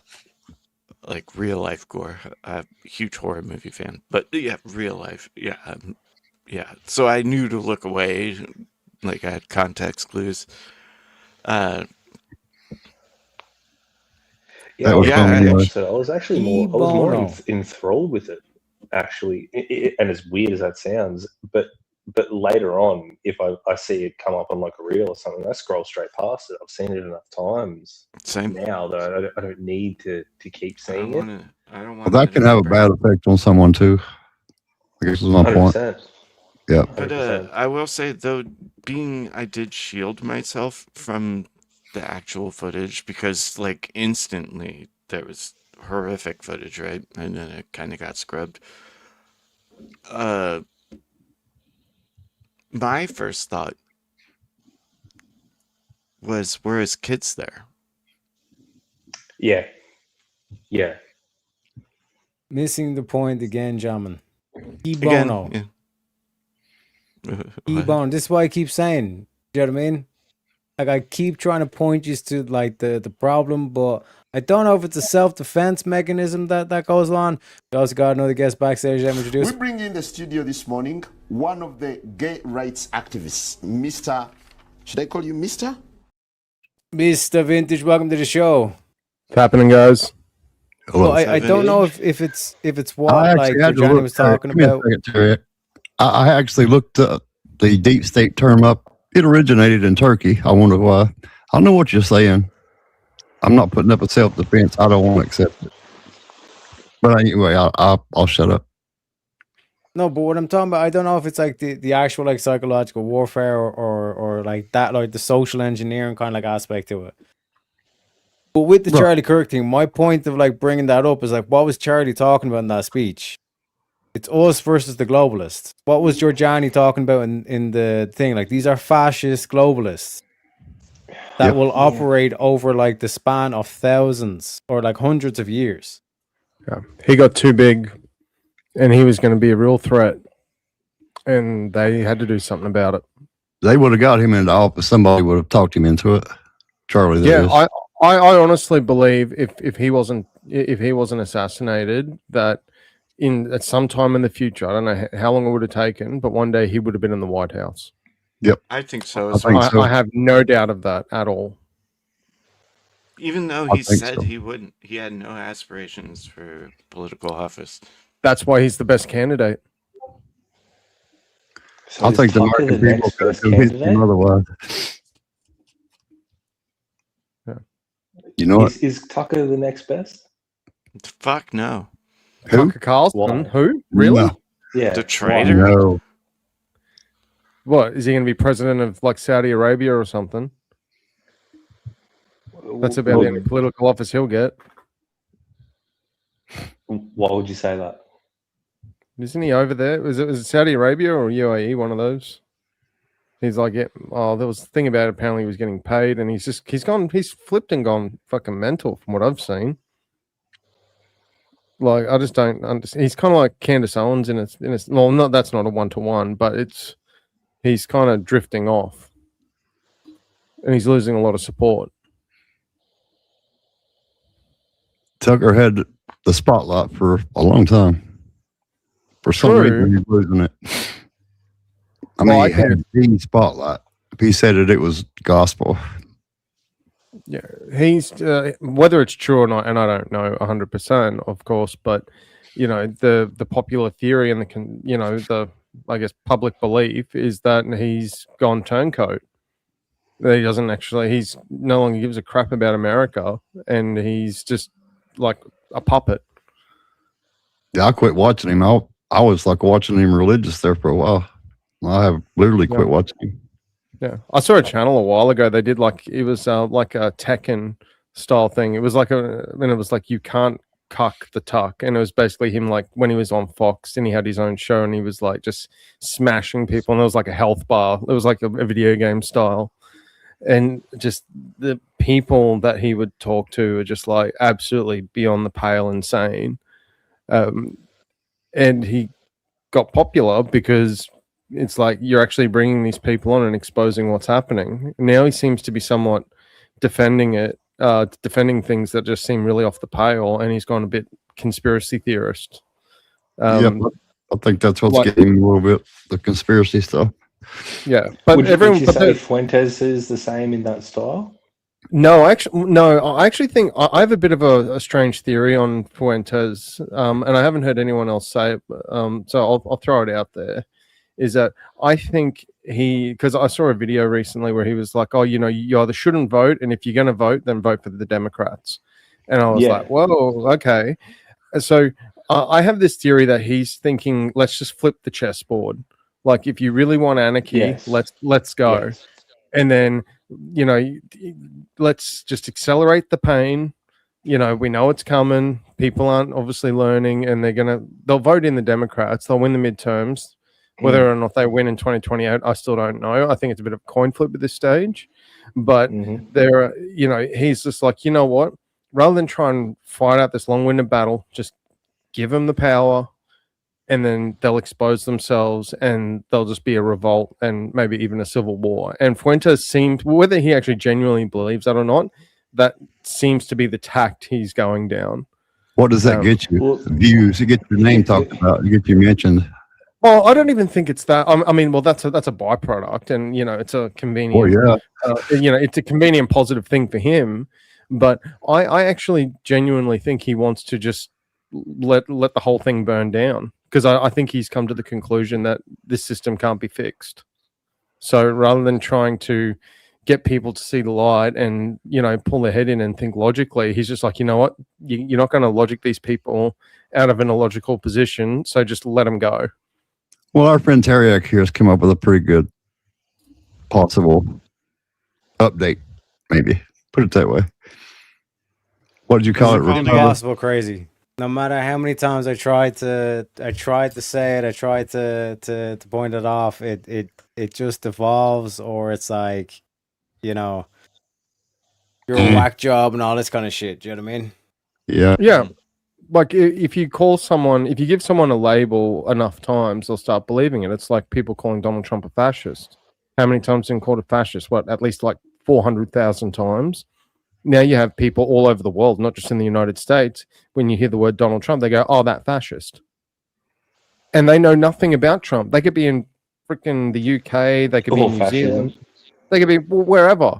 It doesn't matter where they are in the world. You could go and find like some random ass island, and they'll be like, have you heard of Donald Trump? Oh yeah, that fascist. They don't know who he is. They probably wouldn't even know what he looked like. But I've heard 400,000 times. When is your debate, Terry? I don't want to change the subject. When is that debate? 19th. And like I said, like at this stage, I'm praying that I get shot over like this thing, because at this stage it's like, fuck it. Hey Ben, did you enjoy the song I made yesterday? What is the one counter to what I keep pointing, like, what does Trump keep like warning, like the globalists and all this kind of shit? What was Charlie saying in that video? The globalists, that like Charlie was literally going to unite the Republicans and the Democrats based on the nation. Because what's the one thing that the globalists would want to do? Remove America's sovereignty. Yeah. And what happened to both Charlie Kirk and Trump? Assassination attempts. The only thing is that Donald Trump, being a former president and then was president again, he had a ring of steel around him. If Charlie Kirk wouldn't even wear. I get all that. If he was wearing a vest. I get all that. Yeah. But listen, let's tie back to Nick Fuentes. E Bono. Who benefits? Why would you want to undermine Trump? It's either to burn it down or financial. Let's just take it. Let's just take it in terms of burning it down, or just take it like he's bought off, and this is the message that's been pumped into his head. Yeah. He's just a puppet on a string. I think it's more financial, a puppet on a string. I actually think it's if he is a puppet on a string, the people that's telling him or convincing him to say that shit, they want to push this thing where Trump doesn't get to fight back and actually make sure that America stays sovereign. Yeah, and that would be a deep state doing that, right? Now here's the unpleasant thing that a lot of people like haven't clicked or realized, is that the only political philosophy that's going to prevent the globalist takeover, that like those people that like Giorgiani was talking about, is National Socialism.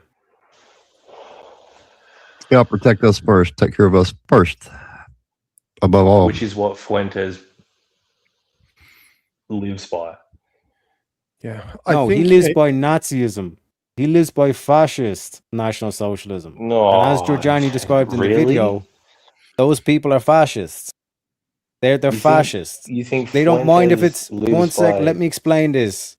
Okay, yeah. They yeah. don't care what the political philosophy is, so long as it's fascist, and they have their one dude, and they can put him on the puppet strings and all this kind of shit, prop him up, all this kind of thing. They don't really give a fuck about that. They don't give a fuck about the nationalism. But if you had aristocratic National Socialism, then America is literally you cannot fuck with America, because America will not fall from the inside, and that's the only weakness to America. That's the only possible way that you can cause America to fall down, because the land mass is too big and the American spirit is too strong. Yeah. What he said. Everything you just said is what Fuentes says. What who says? I'm about hyped there. Fuentes. That's Oh. literally all. That is his entirety of everything he's ever said. I'm trying to understand why it seemed why you're making it sound different. I don't get it. I don't understand the fascist side of Fuentes.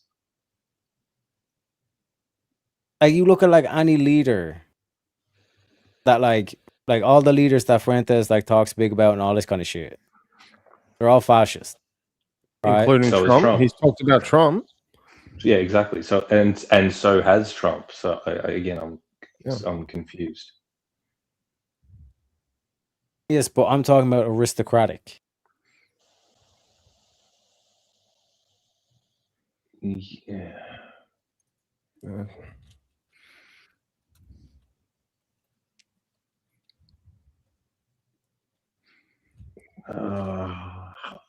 So you sorta thought get about it. this matter through Terriac, is that correct? I think you have. Yeah, okay. So aristocratic, when we talk about aristocratic, we're talking about a council of philosopher kings. So think of like King Arthur Yeah, and the Round Table. aristocracy, yeah, King- yeah. Yeah. So like that's the fundamental difference. Because in terms of political philosophy, with nationalism and socialism, meaning you have the like socialism with the strict limiting principle of nation only. Because there's certain areas that just can't be capitalist. Like your military, they cannot be capitalist. They cannot be selling to the highest bidder. You cannot be selling fucking nukes to China and to Russia and all this kind of shit. You know what I mean? Another one is big infrastructure. You can't have China building your roads. You can't have Russia, or well, probably reverse that. You can't have Russia building your roads and China buying up massive farmland and all this kind of shit. Yeah, the issue. Go ahead. Sorry. The whole kind of like aspect when you look at like America, what's actually happening, what Trump has been trying to bring back is manufacturing, the industry, industrialization. Yeah. Because there's nothing more powerful to a nation for it to actually industrialize itself. But the he whole doesn't- key trick. Yeah, go ahead. No, go ahead. Sorry, I don't want to interrupt. Finish your thought. The whole key play with globalists is they want to deindustrialize. They don't want like all these other nations becoming sovereign and industrializing themselves and actually getting along and cooperating with each other. They want to play both sides, play them off against each other, deindustrialize the whole place, and basically keep them impoverished, and then you can rule over them. Keep them at each other's necks, and then you'll be the big. You come in with your big fucking paycheck and all that stuff because you're a global capitalist. You're able to pay everybody off. That's why Charlie mentions oligarchs. Sorry, so are you arguing that Donald Trump's doing that, or Nick Fuentes? Trump is literally trying to save the world from becoming literally a one world fucking like the whole new world order and all that kind of shit. Yeah, that's where I thought you were going. I just wanted to make sure. So then back to Nick Fuentes. How does he tie into that? Why would you want to undermine Trump? Because, well, it would be a point I was going to make before. It's similar to why people, in my opinion, and at least maybe in this country that I've seen, tend to go off to the left. It's why we've got all these leftists in power, and they seem to be, even though you see on the news that they're getting smoked, there's still millions of people, and they're still almost at a 50-50 in terms of, wanting that stuff to happen. And I think it's partially because they've just lost hope. Like young people here are more leftist now probably than ever, even though the budget that got announced, like the government budget here that got announced 24 hours ago, has pretty much depth charged them economically. Like they're never going to own a home on their own. There's no chance in hell that's ever going to happen. And they just get to a point and they're just like, you know what, I'm just going to give up. I'm going to lose hope. Fuck it. You know, and so they don't try anymore. And they just either want to see the world burn because, well, I don't want to see people more successful than me because then they have to look into themselves, you know, or they've got to, you know, or they just want to flip the chessboard over and go, well, this ain't working no matter what I do. Maybe if I just tear the whole place up and burn it down, maybe we can rebuild and it might turn into something I might actually like. And I think Fuentes may potentially be getting to that point as well. Because, like, how long has the dude been hated on and just, like, debanked and, like, people go to his house, they threaten him, and not just recently, like, for years. Yeah. And he's finally got some notoriety and people are like going, listen, he's actually kind of making sense. And he's about to prop up someone really prominent. Yeah, but despite that, he's still not, like, he was moving up and kind of making waves, but nothing's really happening. And what I'm seeing, at least from an outsider's perspective of the, you know, someone that's not American looking inwards, is that Trump got in again and it was like, yeah, we're going to steamroll this. We're going to make this real change. We're going to hold people accountable. You know, we're going to put, pedos and stuff in jail. We're going to arrest corrupt politicians. You know, we're going to do this and that. How many people are in jail?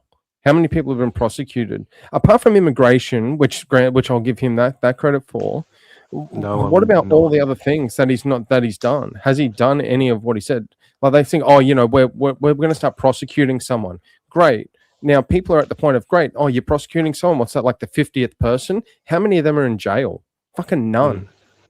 Yeah, and it goes back to even 2016. You know, he ran on Drain the Swamp. He didn't drain the swamp, and yeah, you can go and back and say, well, he had this against him. He's doing things. He wasn't a career politician, so he didn't know what he got himself into when he said these things. It's like, well, you've had 2 terms at it now, and we've still seen no swamp drain. Yeah. We saw Doge cuts to a point.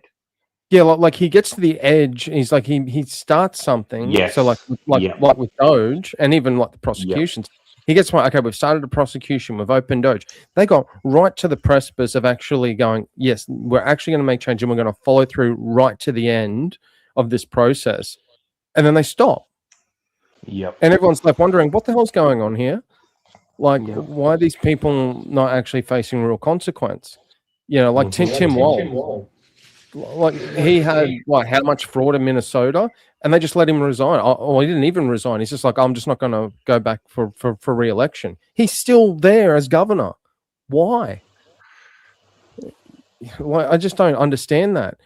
You know, if I know that if I committed, you know, billions of dollars of fraud, I'd be in jail in 2 seconds, even before my court date.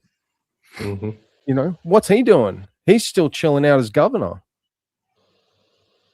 It's just, I don't know. No wonder people lose hope. Yeah, no wonder people lose hope. And that's why I think ultimately he's going to lose the midterms, like as in the Republicans are going to lose the midterms, because they're proving to their own base that they're all bark and no bite. That's the sentiment. And it's been growing. Yeah. And it goes to a point that Teriak made in the debate earlier on today on Swords of Reason, that 8 months ago, Trump called a ceasefire. Yeah, no doubt. But then what's happened 8 months post that? All hell broken loose.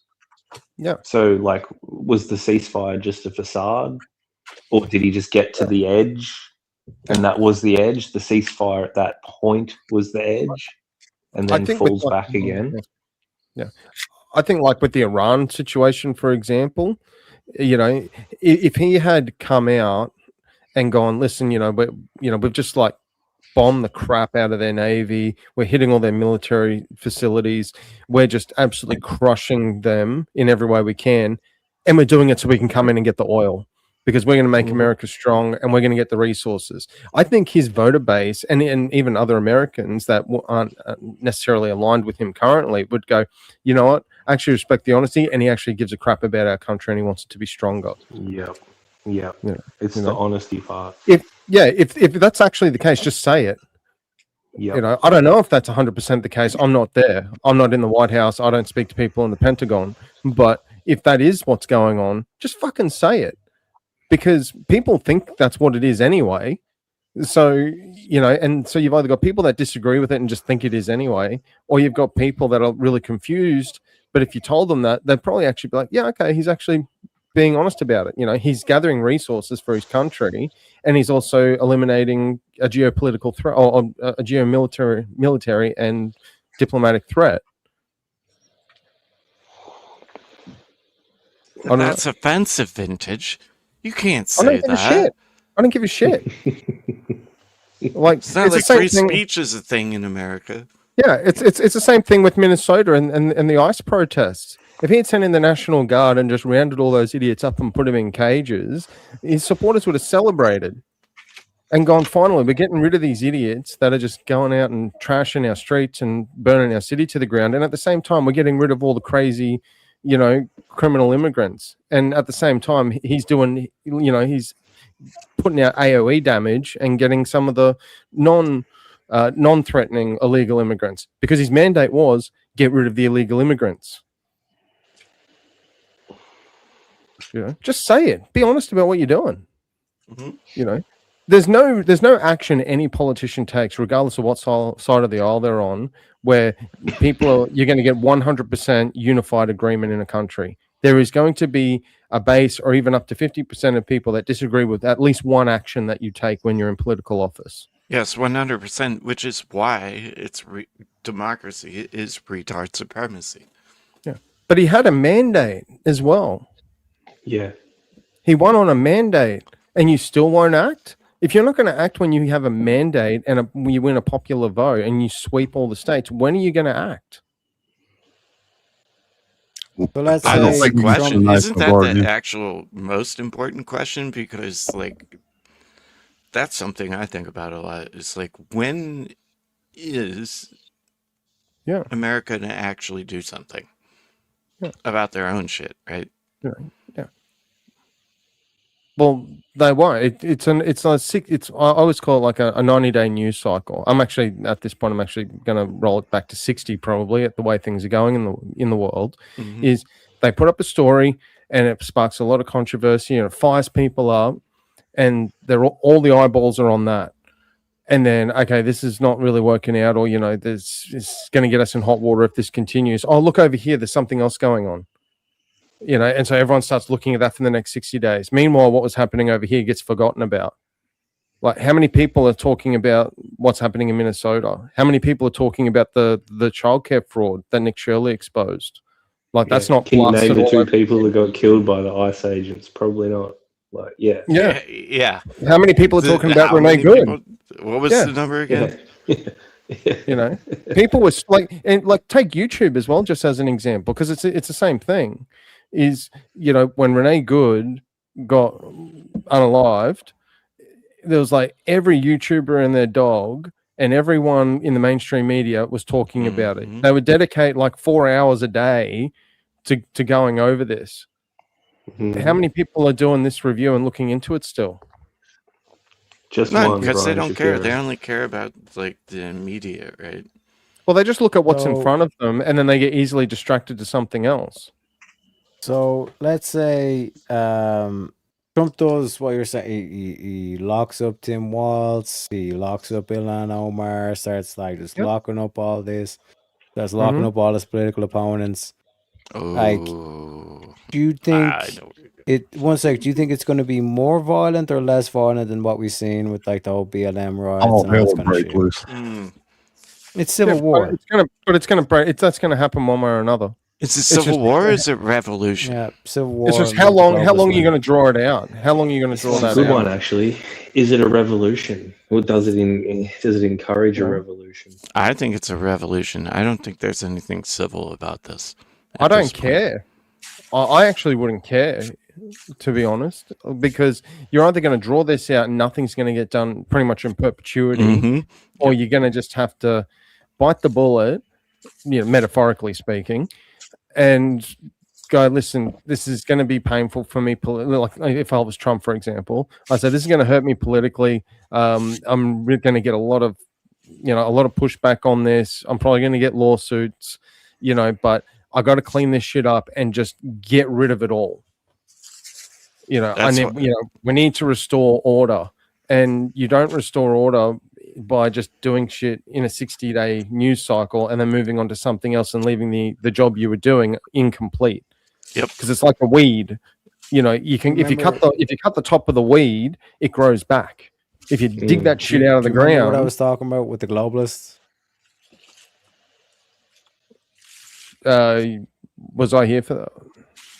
But with globalists, wouldn't it be then revolution as opposed Like to a war, like conflict, civil war, whatever you want to call it, that weakens a nation, which is exactly what Temporarily. globalists want to see happen. Well, Yeah, not but Yeah, they want to temporarily. tear itself apart from the inside.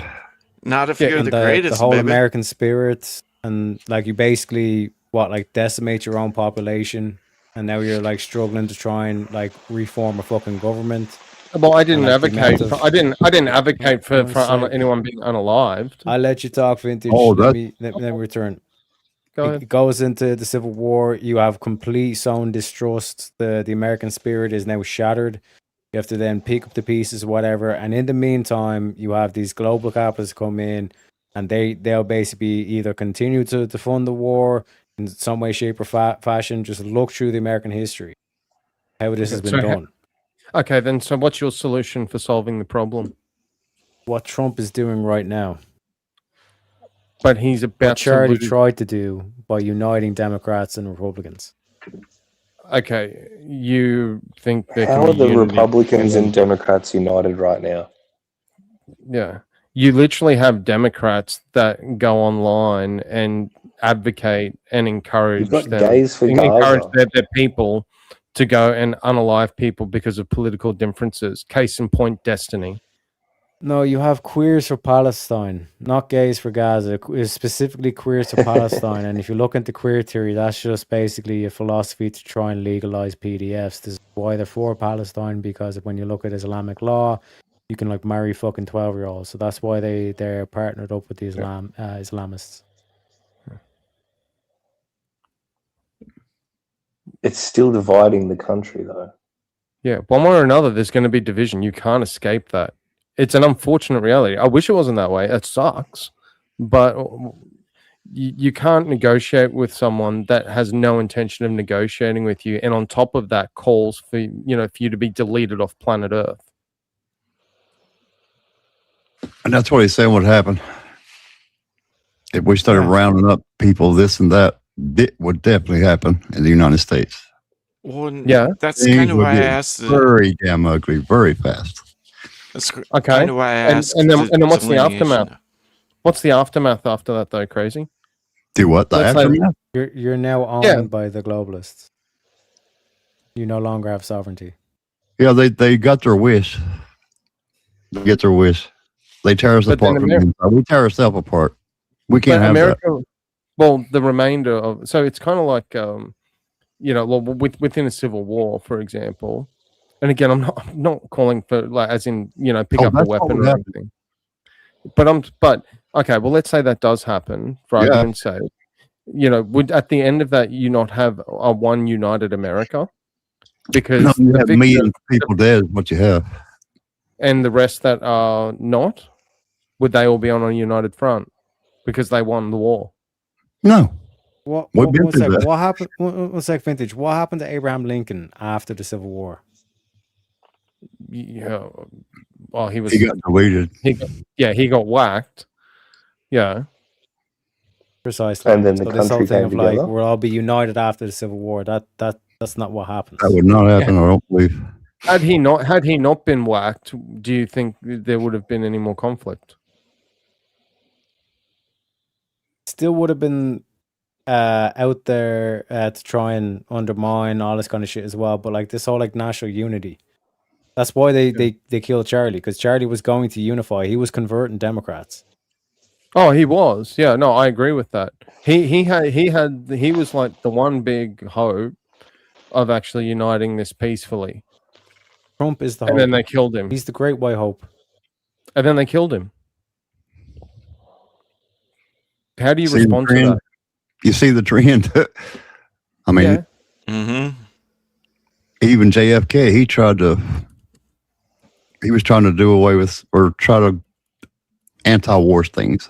That's what I'm trying to say. He was trying to unite with He his was trying to enemies. combine, In the case of Charlie Kirk, and rest in peace, Charlie Kirk. But he was trying to unite with his enemies. People that saw him as his enemies, and they killed him for it. You talking about JFK? No, I'm talking about Charlie Kirk. Oh yeah, for sure. Yeah. JFK is another guy. He tried to blow the lid off it, and they blew his brains out too. Yeah. So what's the lesson there? You can't unite with your enemies. People that want you dead want you dead. You cannot bring them to the table. Democrat. Can I ask a question as far as like, does this tie into like the United States? I wouldn't say isolating, but America first, right? Yeah. By the way, actually, I'll just also really quick. I'm just taking a really extreme opinion here because I'm really curious on kind of fleshing out that side. Because what I'm arguing here is what I hear a lot of here in Australia. So I'm really interested to get the side of the story of people that aren't complete lunatics. As in what part of it? Wait, I'm a lunatic, so I don't know how much I'll. As in, people here are starting to get the sentiment that you just, instead of trying to come to the table with your people that disagree with you politically, you should just you should do something more extreme about it and put the hammer down. That's what the left has done, right? Or the extreme left. They don't have an option for a third party. But there is no possible option for a third party in America. That's not going to happen. Not even considerable. That's our saving grace, because we are starting to we're starting to get a third party here. That's our difference. We've got a third party like surging in popularity and power right now. That can't happen in America. So it's like, well, what is the next step? The next step is to I don't want to see people out in the field or out in the street trying to delete each other. I don't want to see that. No, and that's so fair. What you just keep a constant Cold War going on within your own country. Yeah, I guess so. Or you unite the right and the left through National Socialism. They're such different ideologies. You cannot unite. You cannot unite abortion versus fucking pro-life. Hold on, pro-choice. You can't do it. It's in our name, though. This is where I get really fucking frustrated with there's only two sides in America, right? We're United States. You're united under the the fact that you live in the same area. That is the only way you are united. Yeah, you're united as one country. You're united under one country. The issue that you guys have, at least from an outsider's perspective, is that neither side considers it to be a United States. They consider it to be, and so if I'm a Democrat, it's a Democrat state, Democrat country, and Republicans are treading on me and my people, and we need to fight them at all costs. And until there's a national tragedy, then we come together. Why can't we do that all the time? Sorry, say that again. Because you need multiple mass tragedies. Yeah, we don't want that either. So, but I mean, we can do it. You have a tragedy. Let's say you get a tragedy but what happens when you have a tragedy like Charlie Kirk being assassinated? When they tried to whack Trump, 3 times now? They're not big enough. They're not countrywide. What's bigger? Most mass. What's bigger than the president of the United States for Americans? Twin Towers is probably bigger. Yep. It's the loss of life. That's what a massive loss of life. That's the only thing that unites is massive loss of life. No, what unites us is freedom. See, I think that used to happen. Different country. That used to happen, but not anymore. Texas wanted to be a completely different country. It's not that united.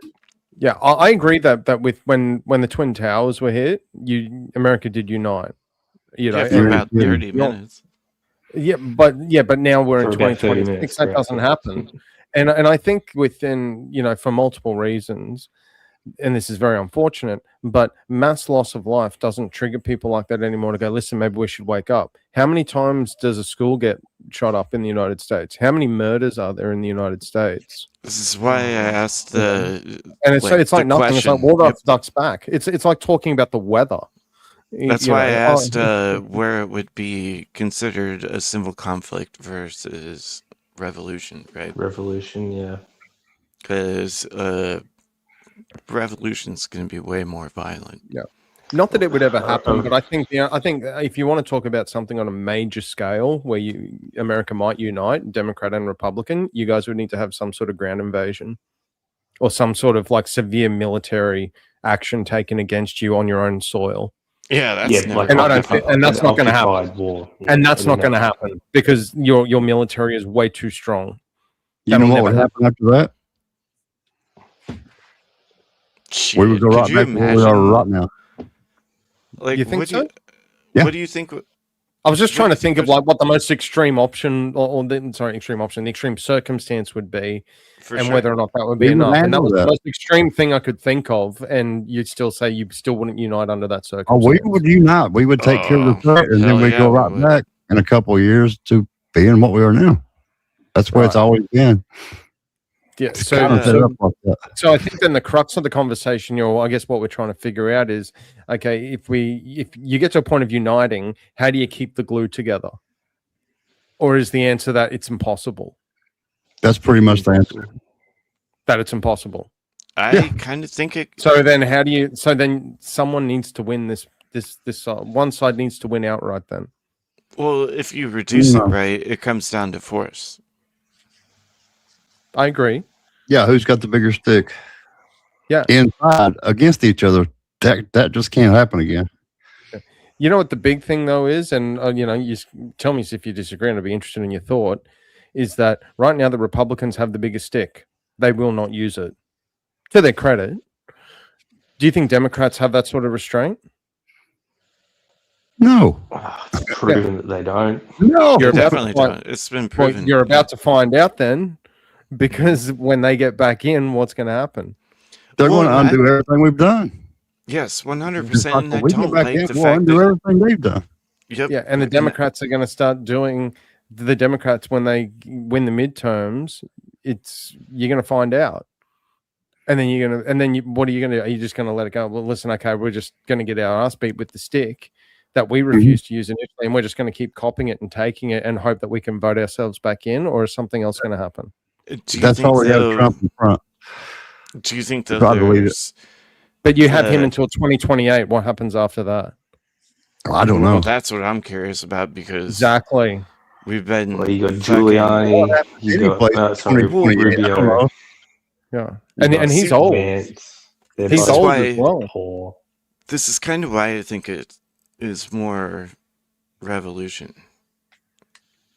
right? A Because revolution is a big step. It's a Like, big that's, fucking yep, 100%. But it's- the side that has all the arms, right? And I'm not claiming one or the other. I'm just pointing this out. That's been silent and not violent. When they get violent, it's gonna go bad. It's going to go Yeah. very bad, yes. Yeah. There's something I heard a while ago, and I'm going to assume it's true. Again, I'm curious if you disagree. Is that they say, Republicans could, they're the ones that have all the guns, so they could just, if they wanted to, click finger, okay, force doctrine, we're running the show. They don't do that.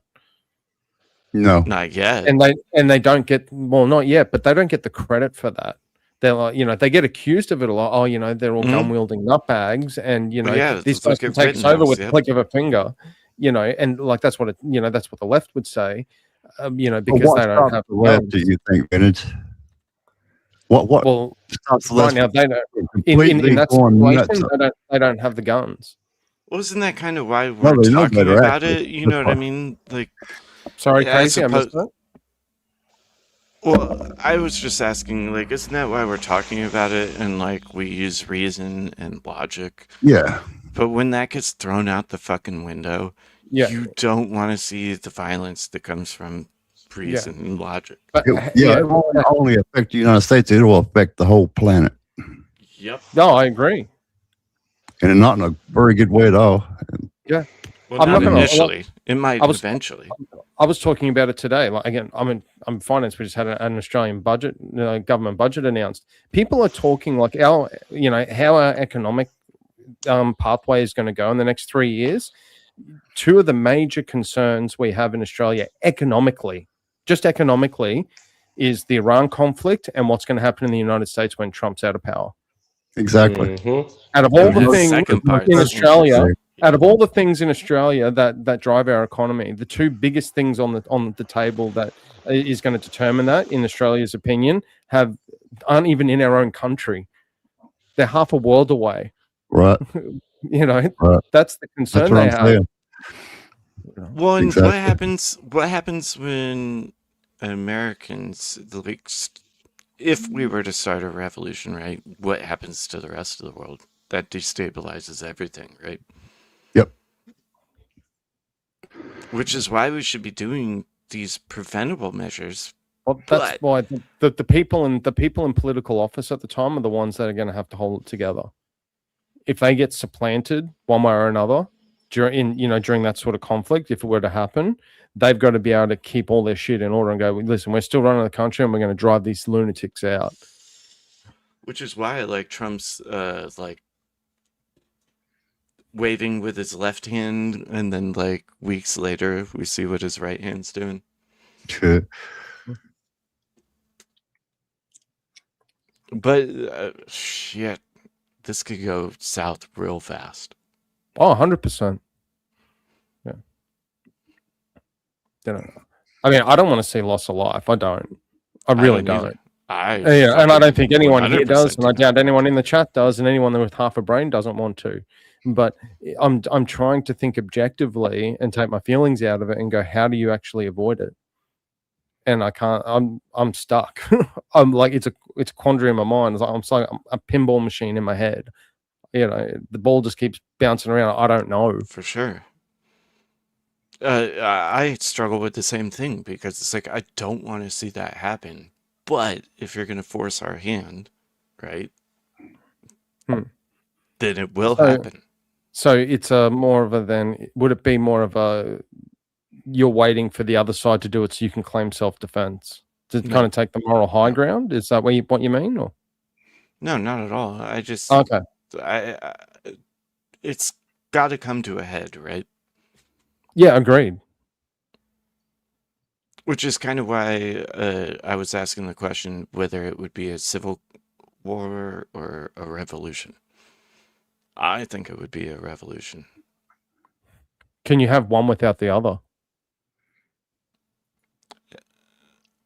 Well, it's not civil if you're using force, right? Do you not use force in a revolution, though?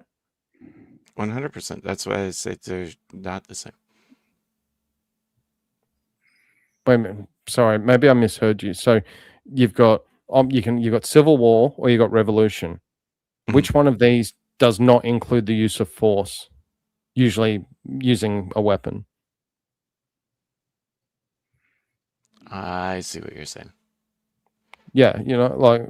Well, yeah, it comes down to force. I'm just trying to. Yeah, I'm just trying to explore it because I don't. Yeah, that's where I kind of got the disconnect there because I'm like, well, they both end up coming to a head in the same way. But is it civil if it comes to force? A civil war? How can you have a civil war without force? So what's the delineation then? I don't know. That's what I'm asking. What happened in the Civil War? We named I'm it working that. through it with you too. Sorry, Sorry? I said we named the Civil War. What happened? They wasn't shaking hands. Oh no, Yeah, there's definitely a lot more. yeah. It was a war. yeah. The key word in that is war. It's, you know, you could call it a civil war. You could call it an internal war. You could use a Trumpism and say it's a big, beautiful war. It's still a war. It doesn't. Yep. Which It doesn't matter when it comes down to violence. It's going to be violence, no matter what you name it. Yeah, correct. So, what do you think the And delineation? as the whole on part, I'm death going would to try be, not to let it right? get there. To be honest with you, I mean, can't I'm do curious. anything I'm really. also But I can talk. working through this. Right? Like, which way is Occam's razor? Is what I'm sort of trying to get at in my brain.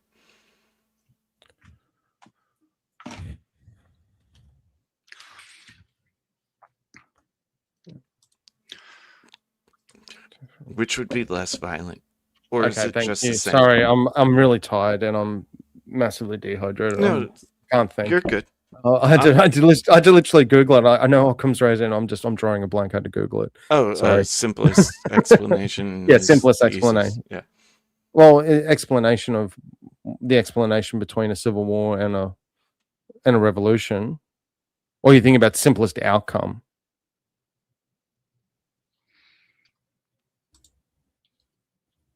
I'm looking at the definitions right now, and it looks like it's going to be civil. No.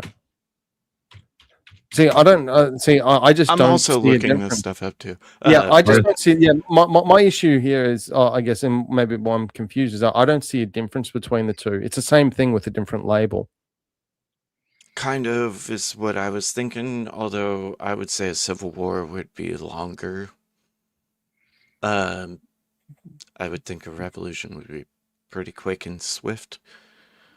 But you could have a quick that and has swift civil war. You could, wars don't have to be protracted unless you choose them to be.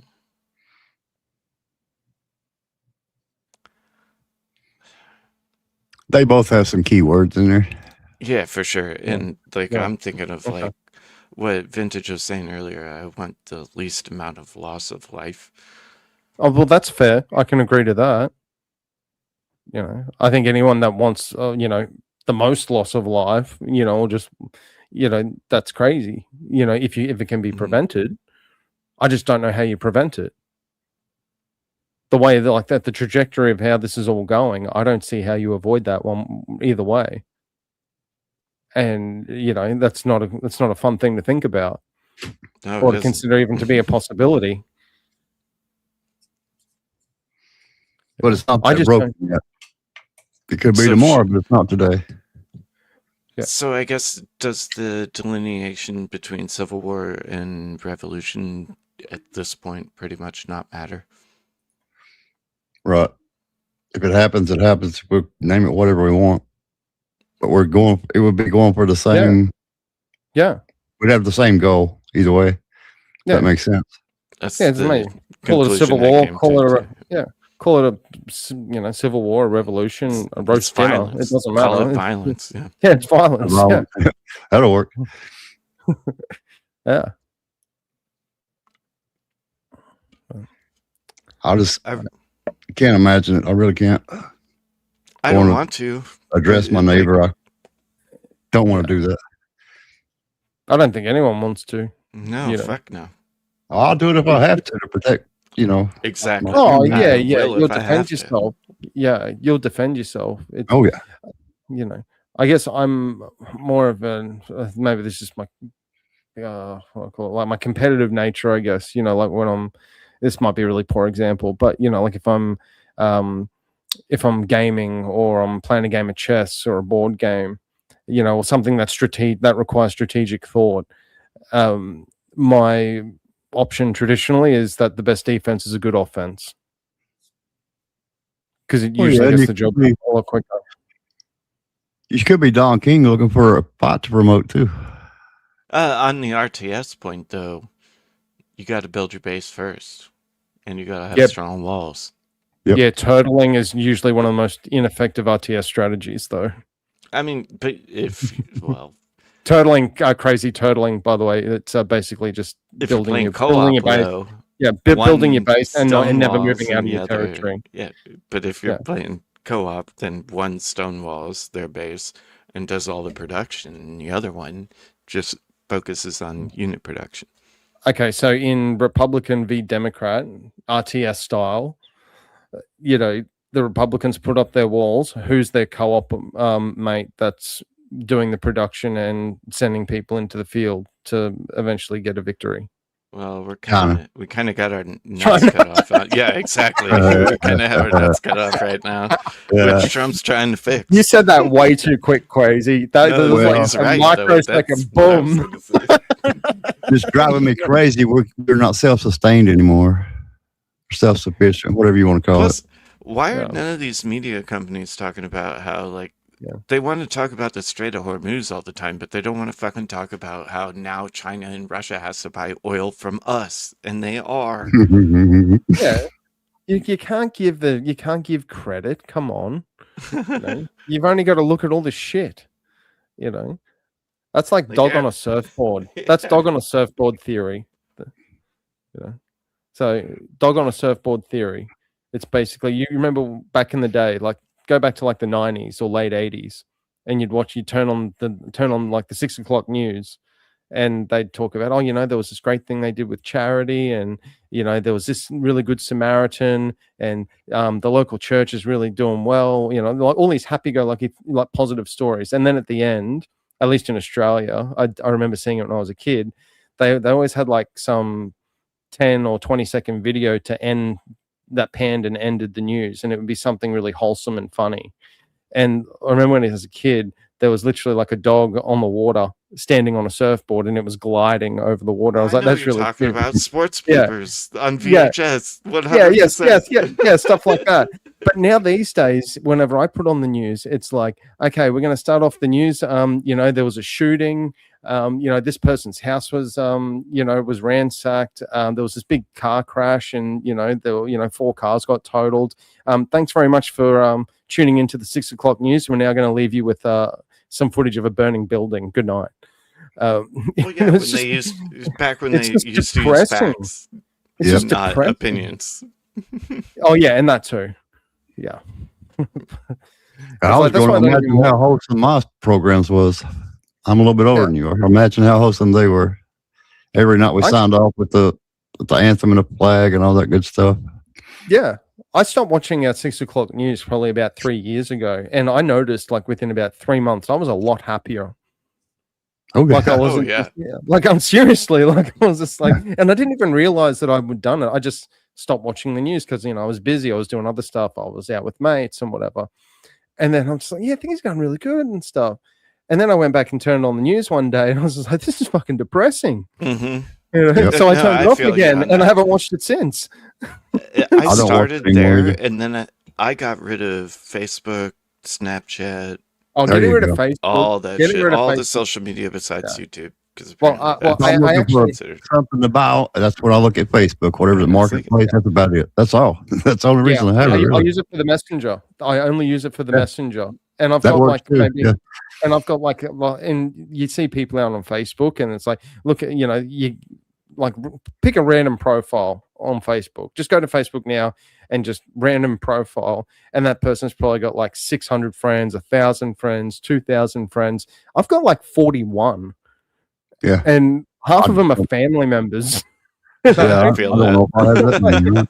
You know, and then I've just and I literally use it for the messenger because those between those 20 friends, some of them are different states or overseas and stuff, but these are like longtime friends of like 10 years plus, you know, and we've got like a couple of little groups. Like I've got a couple of high school mates, I've got some people I used to work with and another job back in the day that we keep in touch with, you know, those sort of things.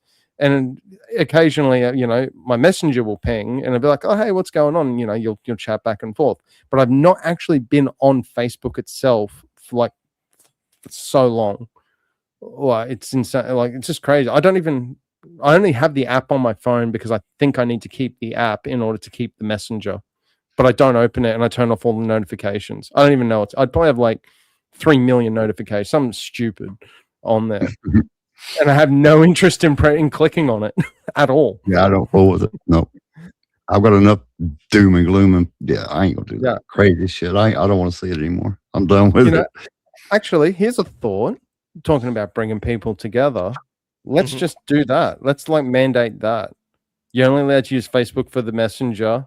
We'll like terminate Instagram. We'll get rid of TikTok. We'll get rid of all these trash things where people just go and cope and just talk about how maybe saying that as a joke or being sarcastic. I don't know, but that might actually work. No, I'm actually being Really serious here. No, I'm actually being serious. Because imagine like how much time people spend on their phones and computers on some of these trash websites, and all they're doing is just having a cope session with each other and just trying to, you know, it's like a competition of who can be depressed and angry more.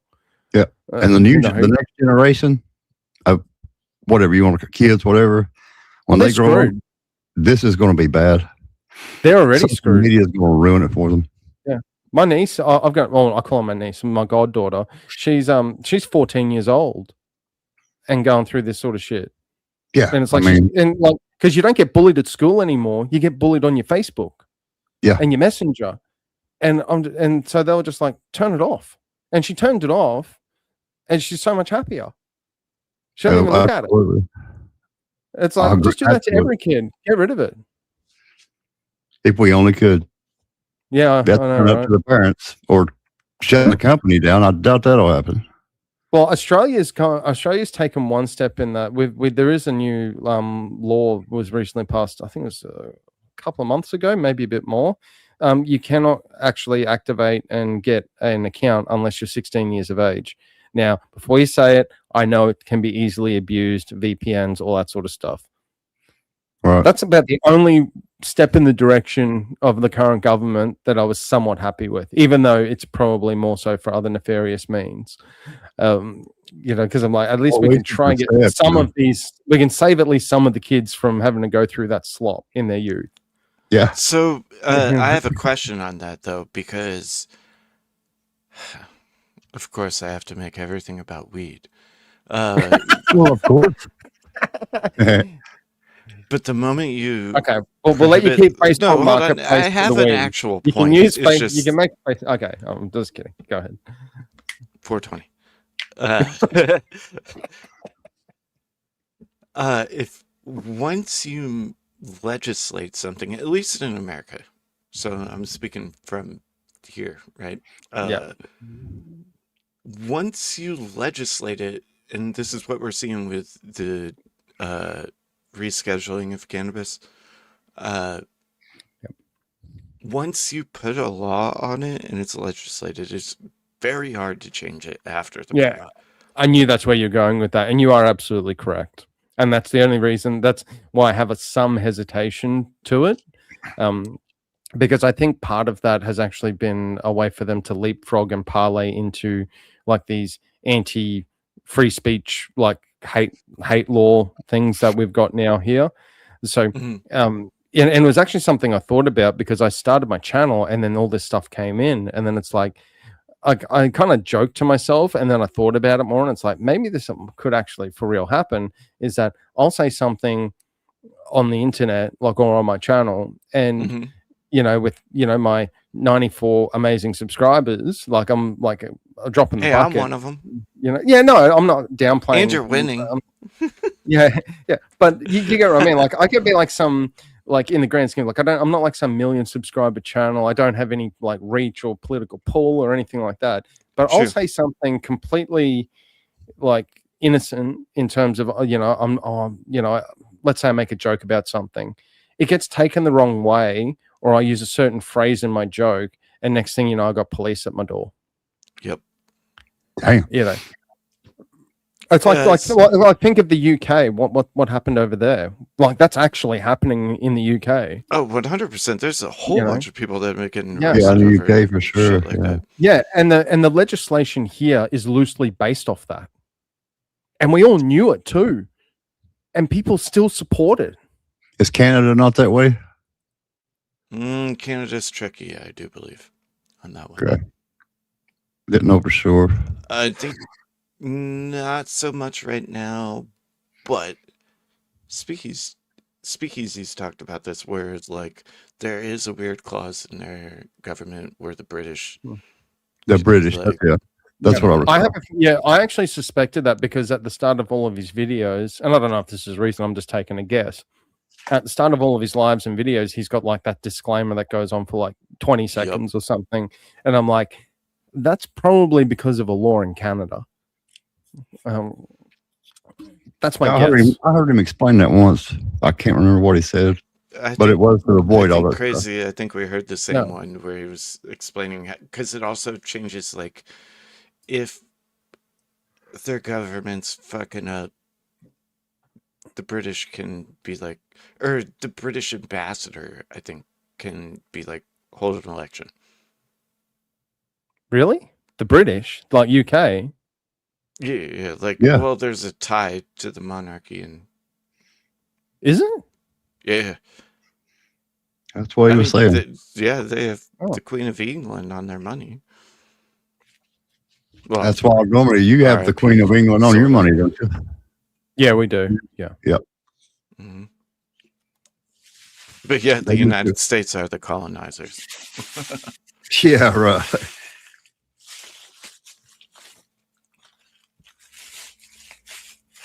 We get enough shit to handle. Oh, wow, it does. I had no idea of that. Mm-hmm. Yeah, so because it's part of a Commonwealth realm, so it shares King Charles III as its monarch and head of state. Wow, I did not actually know that. Isn't that nuts? I didn't either. And they didn't do it for Trudeau the entire time that fucking idiot was there. Well, they probably agree with him, given how it's all going. Although the one saving grace is something I do, because I do follow a bit of UK politics. Keir Starmer's hanging on by a thread, so that'll be fun to watch. He's got like a whole bunch of his ministers and bigwigs, in his cabinet that are all, they're all quitting and resigning and telling him to, they're like going out into the media and going, we want this guy gone. Like he should just resign. And he's like, I'm not resigning. And they're like, okay, cool. We'll just keep humiliating you and letting you lose ground politically. And then when you're down to like 0% favorability, you're going to have no choice. Well, yeah. Hey, independent thinking. Hey, man. Wouldn't that be, but on the democracy side, sure, they can say all that. Right? Oh yeah, but you don't want retards deciding things. Yeah, I don't know if you've got I don't know how it is in the UK specifically, but in Australia, you can, if you're within like the political power, so like the Labor government, which is our left wing, they got old mate Prime Minister. If his other cabinet members and MPs didn't really want to, they can hold a vote of no confidence and kick him out of office. Because the Prime Minister of Australia, he's not like the president. It's not, you're not voting for the Prime Minister, you're voting for the party. The party controls who runs that party. Ooh. So if they don't like him, and it's actually happened, it's happened 3 times that I can think of in the last probably decade, where midterm the party has ousted their Prime Minister and then held a vote behind closed doors and installed someone different. And then they walk out of the room and go, this is our new Prime Minister. And everyone's like, who the fuck are you? Or, that's not true. We actually know who they are generally. And it's like, sorry. I know so what it's, you mean, though. so it's like, who are you? It's like, oh, this idiot. I'll be ready to step down. One thing, I'm out of cigarettes. I can't live like that. Terry, are you awake? Nope. It's okay. We're holding it down. I actually need to go too, but I don't want to leave it. He's asleep. I was actually going to roast him a little bit. Since he's not here to respond, I'm going to roast him a little bit. Vintage, you saw last night. I did a 12-hour stream. I have zero idea how the fuck Teriak is going to pull this 24-hour one off. I was fucking hallucinating at the end of it. I've done I think my largest one is like 11. And I was just tired. I can't say I was hallucinating, but it's kind of similar to gaming. Is that so? When you're at your desk and you're on the screens and you're interacting and you're doing stuff and whatnot, it's like you've got like a can of V on an intravenous drip, just like feeding you and keeping you awake and from the adrenaline.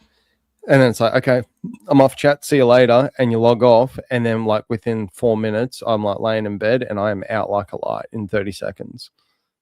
And that's big for me because I do not sleep well. I'm like an insomniac. Well, same. Somewhat. I'm here.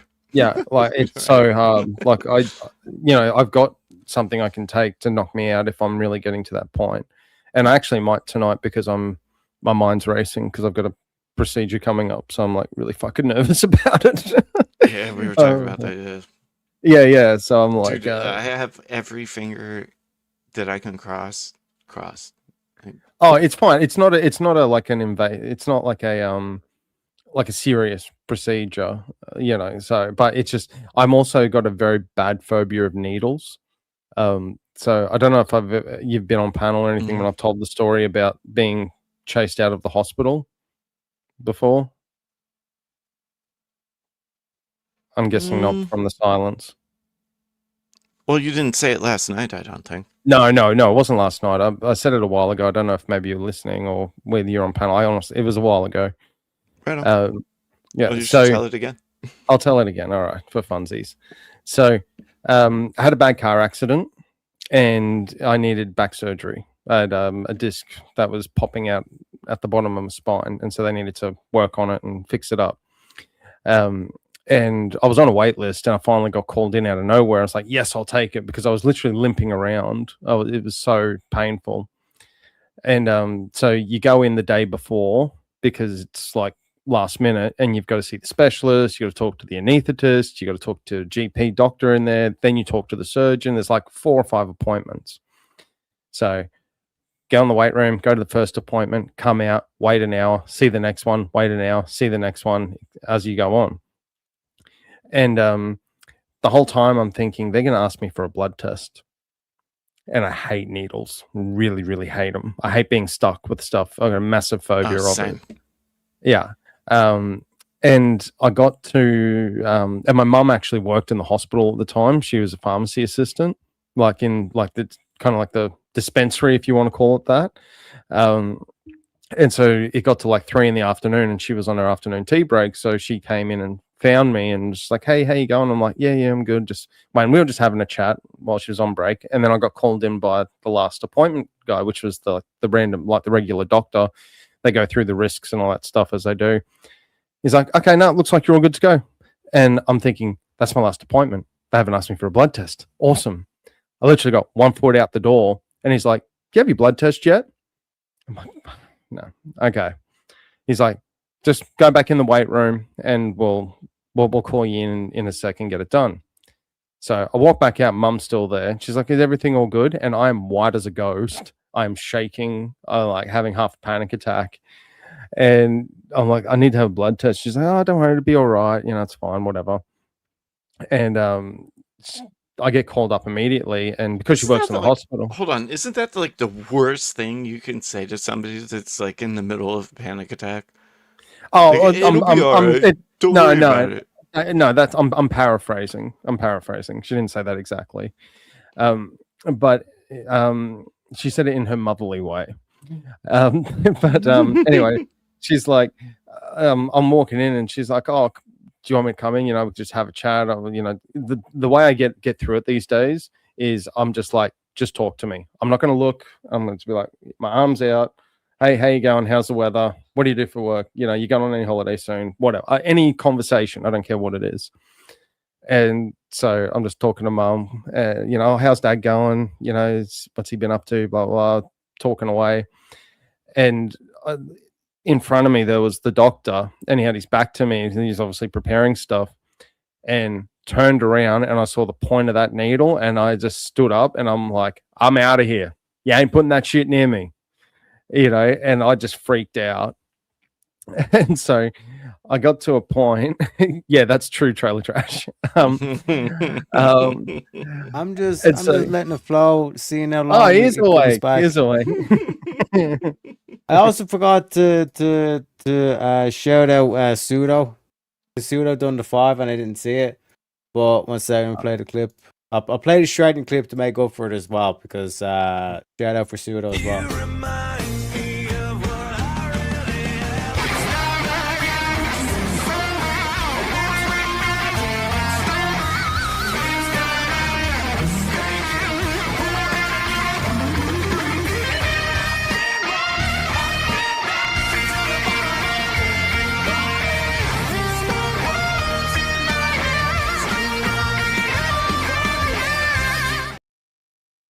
Appreciate you, Connie, TTM, and shout out to Pseudo as well. I do apologize for missing the other one.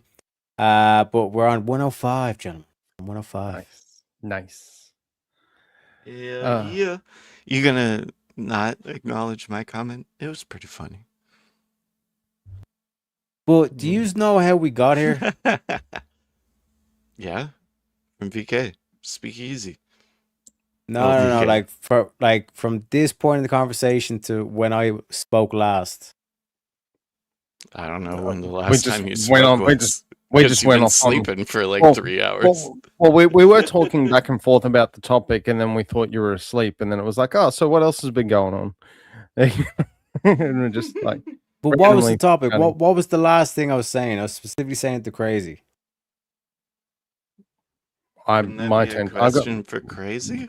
yeah, I don't know. Is that on me to remember that? We went through a fair bit. Yeah, when I was saying, like, remember when I was showing you the Charlie Kirk clip? Remember when I was showing you the Giuliani clips and all that kind of shit? Okay. Yeah. Oh, that was a while back now. We were No, kind I'm of asking having... you, is like, do you remember? No. Not really. What I was saying That to was, Crazy is like, when this you is fell asleep. this is why. No, I let it run because like what I was saying to Crazy is like I don't know if it's a self-defense mechanism or if like people can't view the big picture. And I genuinely think it's like the big picture thing. I think it's You know both. what I mean? I think it's both. They No, can't I see really the don't big think picture, so they can't understand, and therefore, and that's their defense mechanism is just No, because they don't understand. They I flip mean, and I'm freak. not being defensive, so I wouldn't say defense mechanism. Yeah, it's not No, defense not for thing. I you. Not for genuinely you. think people can't see the big picture. Oh, definitely they can't see the big picture. Like they're bitching about the fucking gas prices and shit, and it's like I see that as investment into like energy independence. Yeah. Because they're not looking at well, plus people also don't in America understand that gas prices are totally Yeah. corporate speculation. Yeah, they don't. Yeah, They decide that Australia's the same. We had an old mate treasurer in the government budget last night go on a diatribe about how the reason our inflation's been up for the last 4 years and cost of living's like gone up like 60% is because of the Strait of Hormuz. Yep. Which only started at the beginning of this year.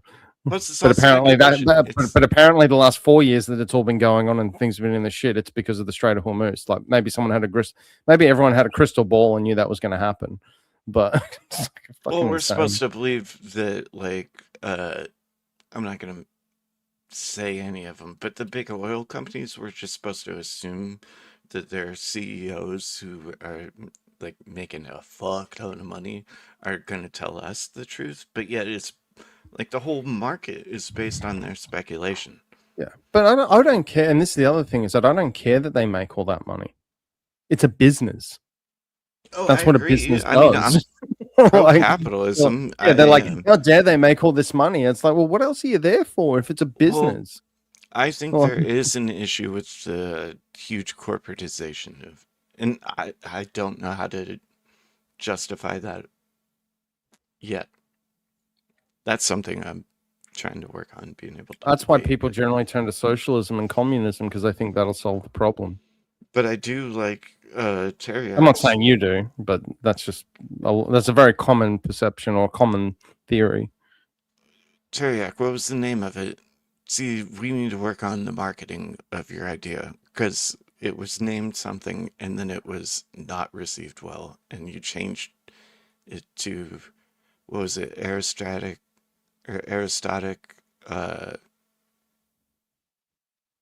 something republicanism. I can't remember the second word. No, like I keep trying to point out, the enemy is the global capitalist. 100%. Like when you read Marxism, he's talking about capitalism and he's talking about communism.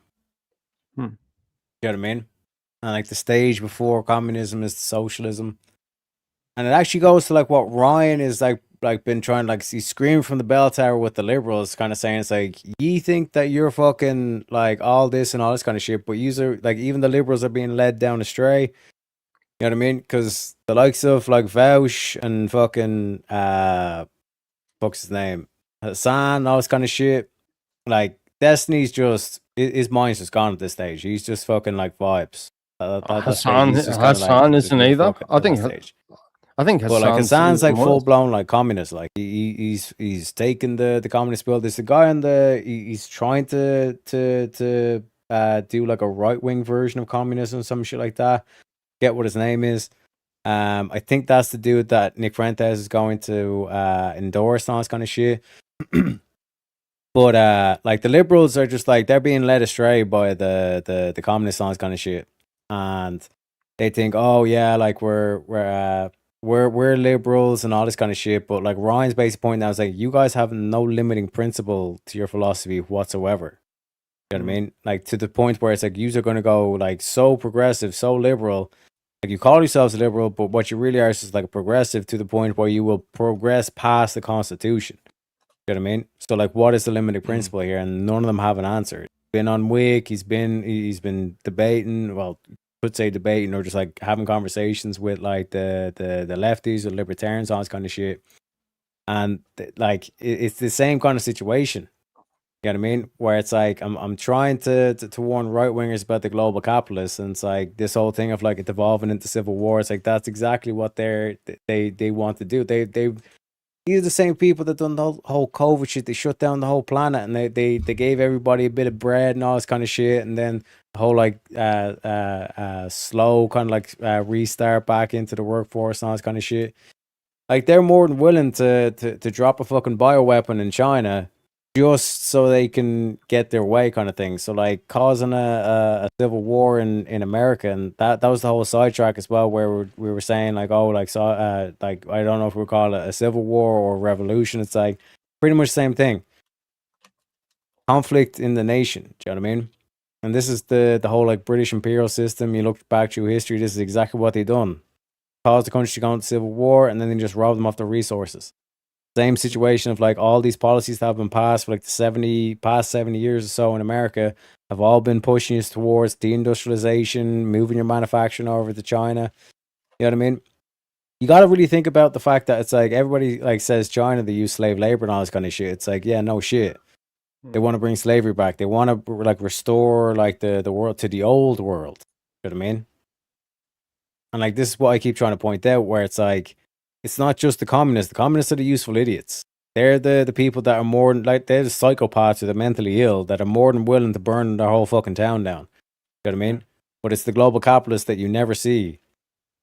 But that's why I keep pointing to the likes of the Charlie Kirk clip, Donald Trump as well. Like they're the people that are saying it's like fucking the globalists. If you ever like listen to like a full Donald Trump speech, you will hear him mention it's like these globalists want to deindustrialize America. I'm bringing back manufacturing, all this kind of shit. You know what I mean? But isn't that why Make America Great Again is like, I know MAGA is like vilified, right? But isn't that the most important point? No, but like Vintage kind of came in and he was kind of saying remember with the whole Nick Fuentes thing and all this kind of shit, and it's like, well, like Nick Fuentes kind of has a point, and you know what I mean, like Trump's not doing anything. Nobody can see what Trump's actually doing. Like even though Trump is actually telling you, like, and he's putting out all these press conferences in the White House and all this kind of shit, press secretaries, and like they're running through the whole like agriculture fact that like 80% is owned is like foreign, like your own food supply and all this kind of shit. And like two of those companies, like 4 companies, I think own 85% of like all the agriculture or the food packing in America, and 2 of those companies are Brazilian. You know what I mean? Mm-hmm. So like he's pointing all this shit out, but like no one gives a fuck because like it was the mainstream media as it's called, but now it's just the influencers influences you telling you, oh, Trump's not doing anything, and it's, you know, he brought us into a war, and that to me was like the he betrayed me, and he like, you should feel betrayed because Trump betrayed you. You know what I mean? That's why, like, I kept saying the crazy. Like, I genuinely don't know how to point this out any clearer. And it's like, to me, it seems like to be like the bigger picture thing. People get lost in the details or the specifics and all this kind of shit. But it's like when you take the step out and you look at it at the big picture, it's like Trump's a fucking hero for the shit that he's done, but probably going to end up with a bullet in his head for his troubles. I don't know. He's pretty good at dodging the bullets. For now, when he's out of office, it'll be like his security get lowered. The Democrats, when they're in power, they might even remove it entirely. But this is what I'm saying. Like Nick Fuentes, that's why I almost did that. I almost did that. Who benefits from undermining Trump if the enemy is global capitalists? Global capitalists do. Also, isn't this like kind of what we were talking about earlier? Is like, where's the threshold before violence begins? Yeah, I think some people have a misconception, or they make an error in what they perceive is actual value, and you know, everyone else on the outside can go, that actually has no value to you. It doesn't benefit you whatsoever, but in their mind, it does. Mm-hmm. And to be clear, I was not inciting that. I'm asking questions. Sorry if that's TOS. No, I'm not saying you're inciting or whatever. It's like that to me was like I want to kind of like take a step back and kind of go, okay, is it actually a self-defense mechanism, or is it just like the big picture thing? And it's I genuinely think it's just like people just cannot like do the big picture or just like hold like the different aspects, because it even happened on Easy's panel beforehand, where on the one hand they were saying, oh my god, we have to fear this war and all this kind of shit, and then on the other hand it's like, yeah, remember when Easy showed the picture of all the planes on this kind of shit? And they were like, yeah, no, we could wipe all them out. No, easy. No problem. Easy. You know what I mean? And it's like, okay, you cannot hold both of those beliefs. Yeah, because... No, what I'm saying is from their position, on the one hand, they say we have to fear Iran and all this kind of shit. But then on the opposite side, they're saying there's no way in hell they're going to be able to do anything to us because like we're untouchable. Because like, if you are untouchable, if you are invincible, then Iran's should be a walk in the park. But it's being hit with like the psychological warfare. Like you're being fed with like all these like influences and all this kind of shit that will claim that they're right wing, they're claim that they're nationalist, but they're not. I think there's a quote for this. What is it? When weak men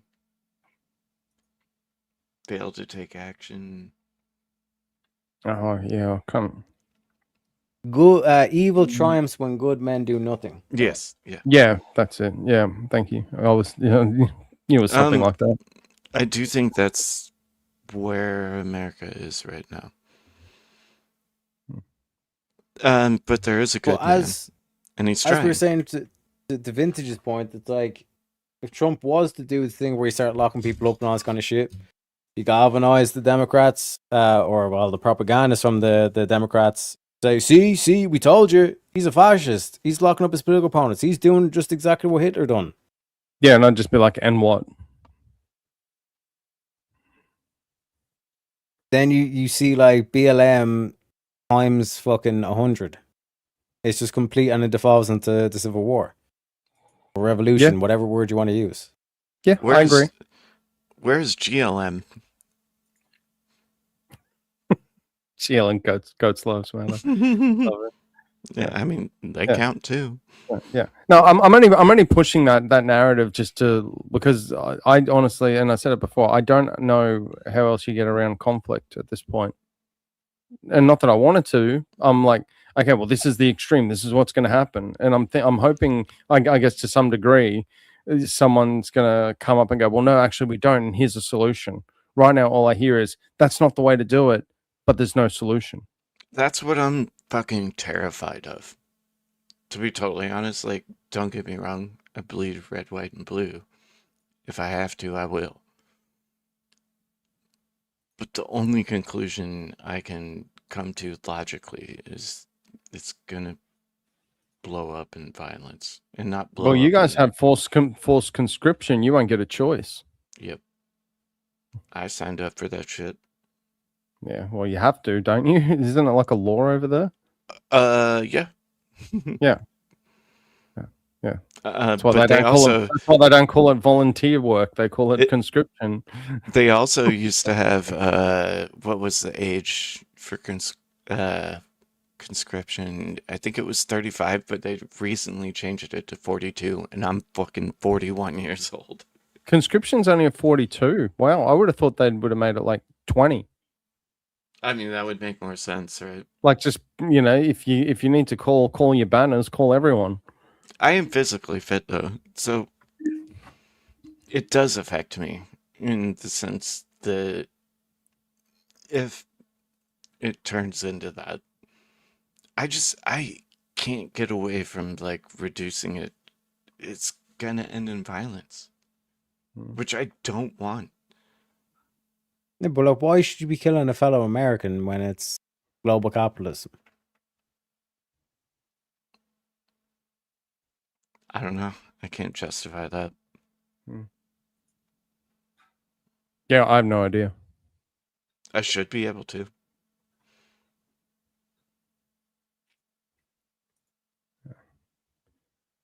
I think Now, there are irrespective, it's communists Oh, go ahead. and like full blown communists and all this kind of shit, but that's why, like I said, I'm more than willing to take the bullet for this, because like National Socialism is your only saving grace here. Oh, I'm 100% for Christian nationalism, or just the United States having a fucking goal in the nationalist idea. But the word itself freaks people out. I don't know how you convince them. It's the only thing that's going to pull back, because like think about how far that goes into let's call it democratic territory, right? Like that pulls all the socialists, all the liberals back onto your side, and then in terms of the right wing, that pulls everything absent the global capitalists back onto your side. It's like 90% of the political spectrum.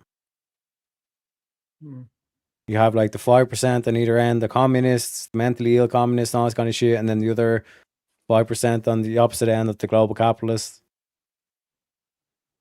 Why I Well, keep and saying that's- like Charlie Kirk, that's why they got rid of Charlie Kirk, because he was in that like perfect moderate center, the reasonable voice, really good speaker, and he was even saying in that speech, like this is bigger than us. This is going to see like Democrats and Republicans unite. You know what I mean? Us versus the oligarchs, us versus the globalists. Is that how we unite? Is there a way to unite without violence? Yeah, National Socialism.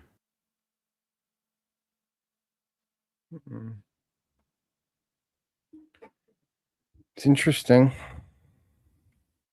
Now, this doesn't mean, because this is the problem with socialism, or like what I was Well, it's highlighting, 'cause or of the what word Ryan's and been the way it highlighting sounds. with the liberals. You need to have limiting principles. Ryan's trying to say to the liberals, like, we should have the limiting principles of the Constitution. Andrew's saying in terms of like Christianity and all this kind of stuff in terms of the nationalism. But in terms of when you look at it from, especially from like the aspect of capitalist and communist, National Socialism is that strict limiting principle. Hmm. But how many people are willing to call themselves National Socialists? I suspect not many at the moment. For the moment being the key term. I was gonna say it, but it's because of the socialist. Because it has such like a negative connotation here. Hmm. But I don't mean that like isn't logical. But I guess, would that be like how speech has been skewed? No, that's why, like I said, I have the other name where we just call it aristocratic national republicanism. Yeah. But then you still yeah. have the same issue, because the Democrats then won't like it because Mhm. I'm not a Republican. Hmm. Yeah. Because the key thing is that it's like, so long as it's not fascist National Socialism, which is what Nazism was. Because, like you point out with the globalists, if you give them a fascist, like a supreme leader, it's like, oh, all we have to do is just fuck around with this one dude, and basically we have him controlled, then we have the whole country controlled. We'll get him to deindustrialize. We'll get him to open the borders or whatever the fuck. Do the free trade thing. Yeah. Sorry, my silence is thinking. Yeah, no worries. Take your time. Like I said, this is we're not exactly talking about like running the mill shit. This is like the conversations that the big boys have, so to speak. And it's going to take a lot more. Doors. It'll take many more conversations too. It's not something you're going to solve overnight. Hell, you're not even going to solve it in a matter of months or even years potentially. So, but you got to start somewhere. For sure. And I think this is kind of what, like, when you had the prompt way a long time ago, one of the first ones, the free speech and censorship thing. I think we're seeing, because we talked about that a little bit before, well, obviously on that, but I don't want to say that necessarily, but being able to have discourse and talk about things is rare on most social media platforms. But I think we're going to see something interesting, because we've seen the rise of Speakeasy, we've seen the rise of Teriak. Yeah, it's going somewhere. If that means anything as far as like free speech and that people care and want to have these types of discussions. It all starts somewhere. Mm-hmm. But guys, I'm probably going to have to call it, and 'cause, yeah, it's getting really late. I have a long couple of days ahead in traveling, so yeah, I'll probably catch you at VK next. I'm pretty much going to be home probably half hour after VK starts, and then I'm going to jump on. So yeah, thanks, Shazzy. We got Appreciate Shaz it. going. I'm going to be wrapping up as well, Vintage. So like we might as well kind of wrap it up here too. Jazzy with the £20 says, I'm fed up listening to grown men talking shit. Lol. Get up off the internet and do something about it, lol. Teriak. Don't worry, Shazzy. This is and I don't want to leave this on the whole kind of like down moment. I want to leave this on the up moment, because if you pay attention closely to specifically what Trump's doing, specifically what certain nationalist candidates have been doing, because that's the one word that's not like hasn't been like poo-pooed and completely driven into the dirt and all this kind of shit, is like the whole like nationalist things.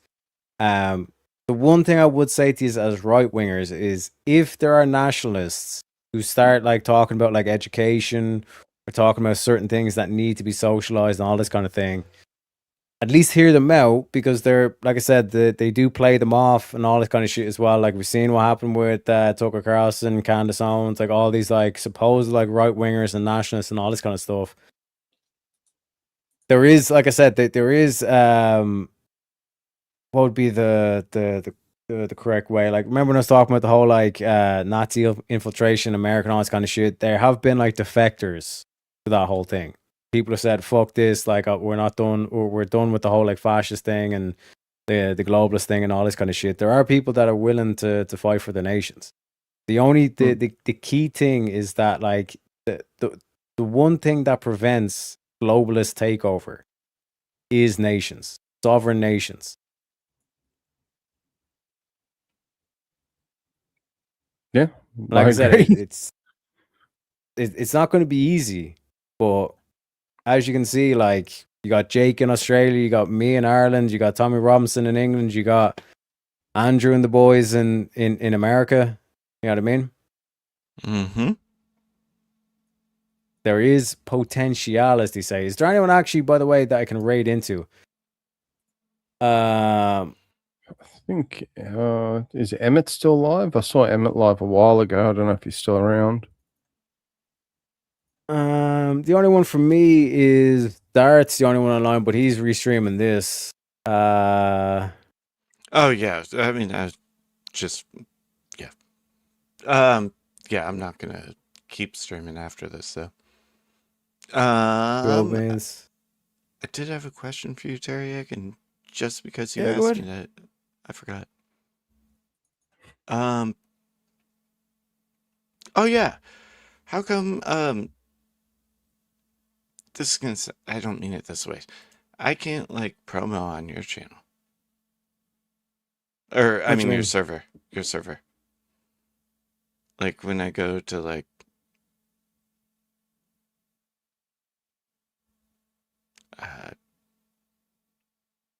yeah, self promo. It says I can't. I don't know what that is, and I'm actually curious because I don't know how that's like how to restrict that on mine. I don't know what self promo is. No, you're like You've got like a tab that where you can like if Yeah. someone's live, you can like drop your link.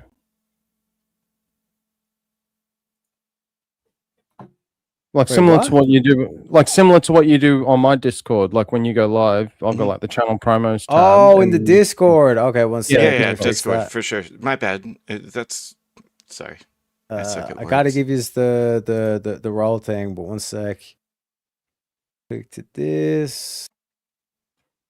Bada bing, bada boom. Yeah, you should be able to do it now, and you can hit the everyone tag as Oh, well. right on. So basically, it pings everybody and all that kind of good stuff. Let me know if there's anyone else as well in the Discord as well. If you have streams on that kind of stuff, you basically are able to do the whole self promo thing, hit everybody with the ping.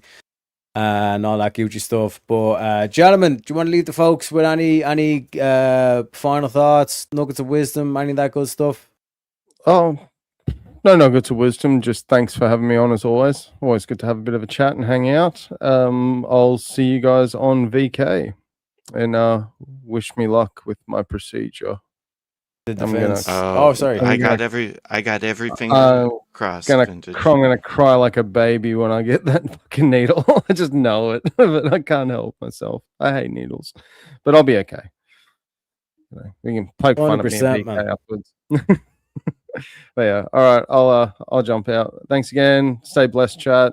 07s everywhere. See you on the next one. Hell yeah, brother.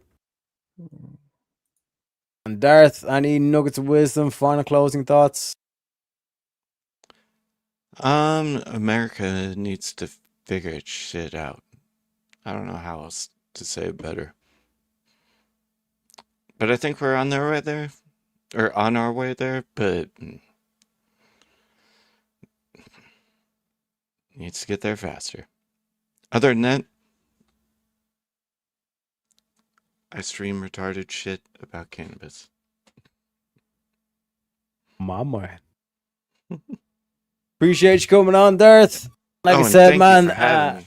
Terry, Yeah, thank no, you for my having pleasure, man. My pleasure, my pleasure. You know, it's not just USA, it's the world. Exactly, Shazzy. Exactly. You know what I mean? But like I said, there is a what would be the best word?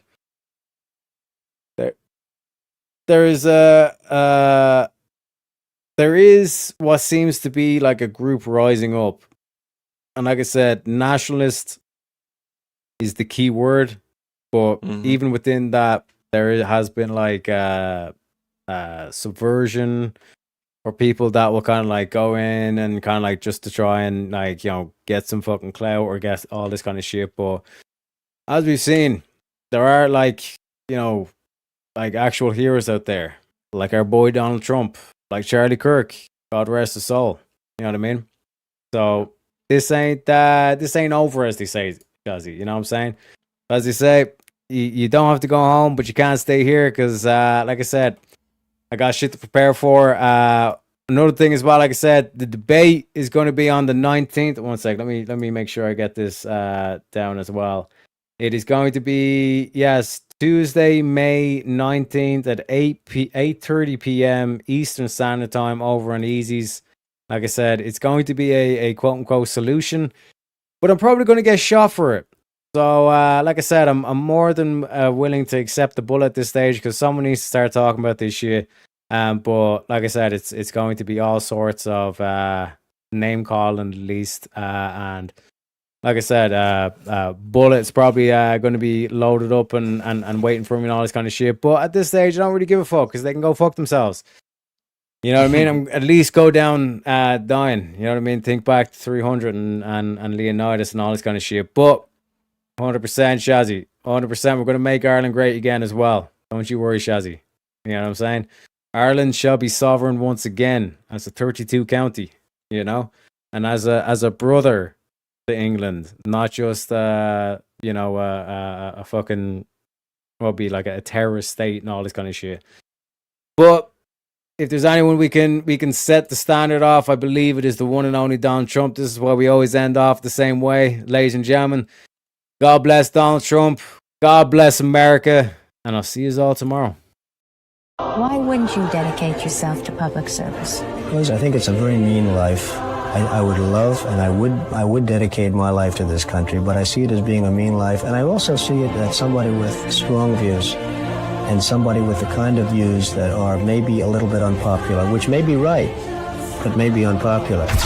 I am your voice. So to every parent who dreams for their child and every child who dreams for their future, I say these words to you tonight. I am with you. I will fight for you. And I will win for you. We will make America strong again. We will make America safe again.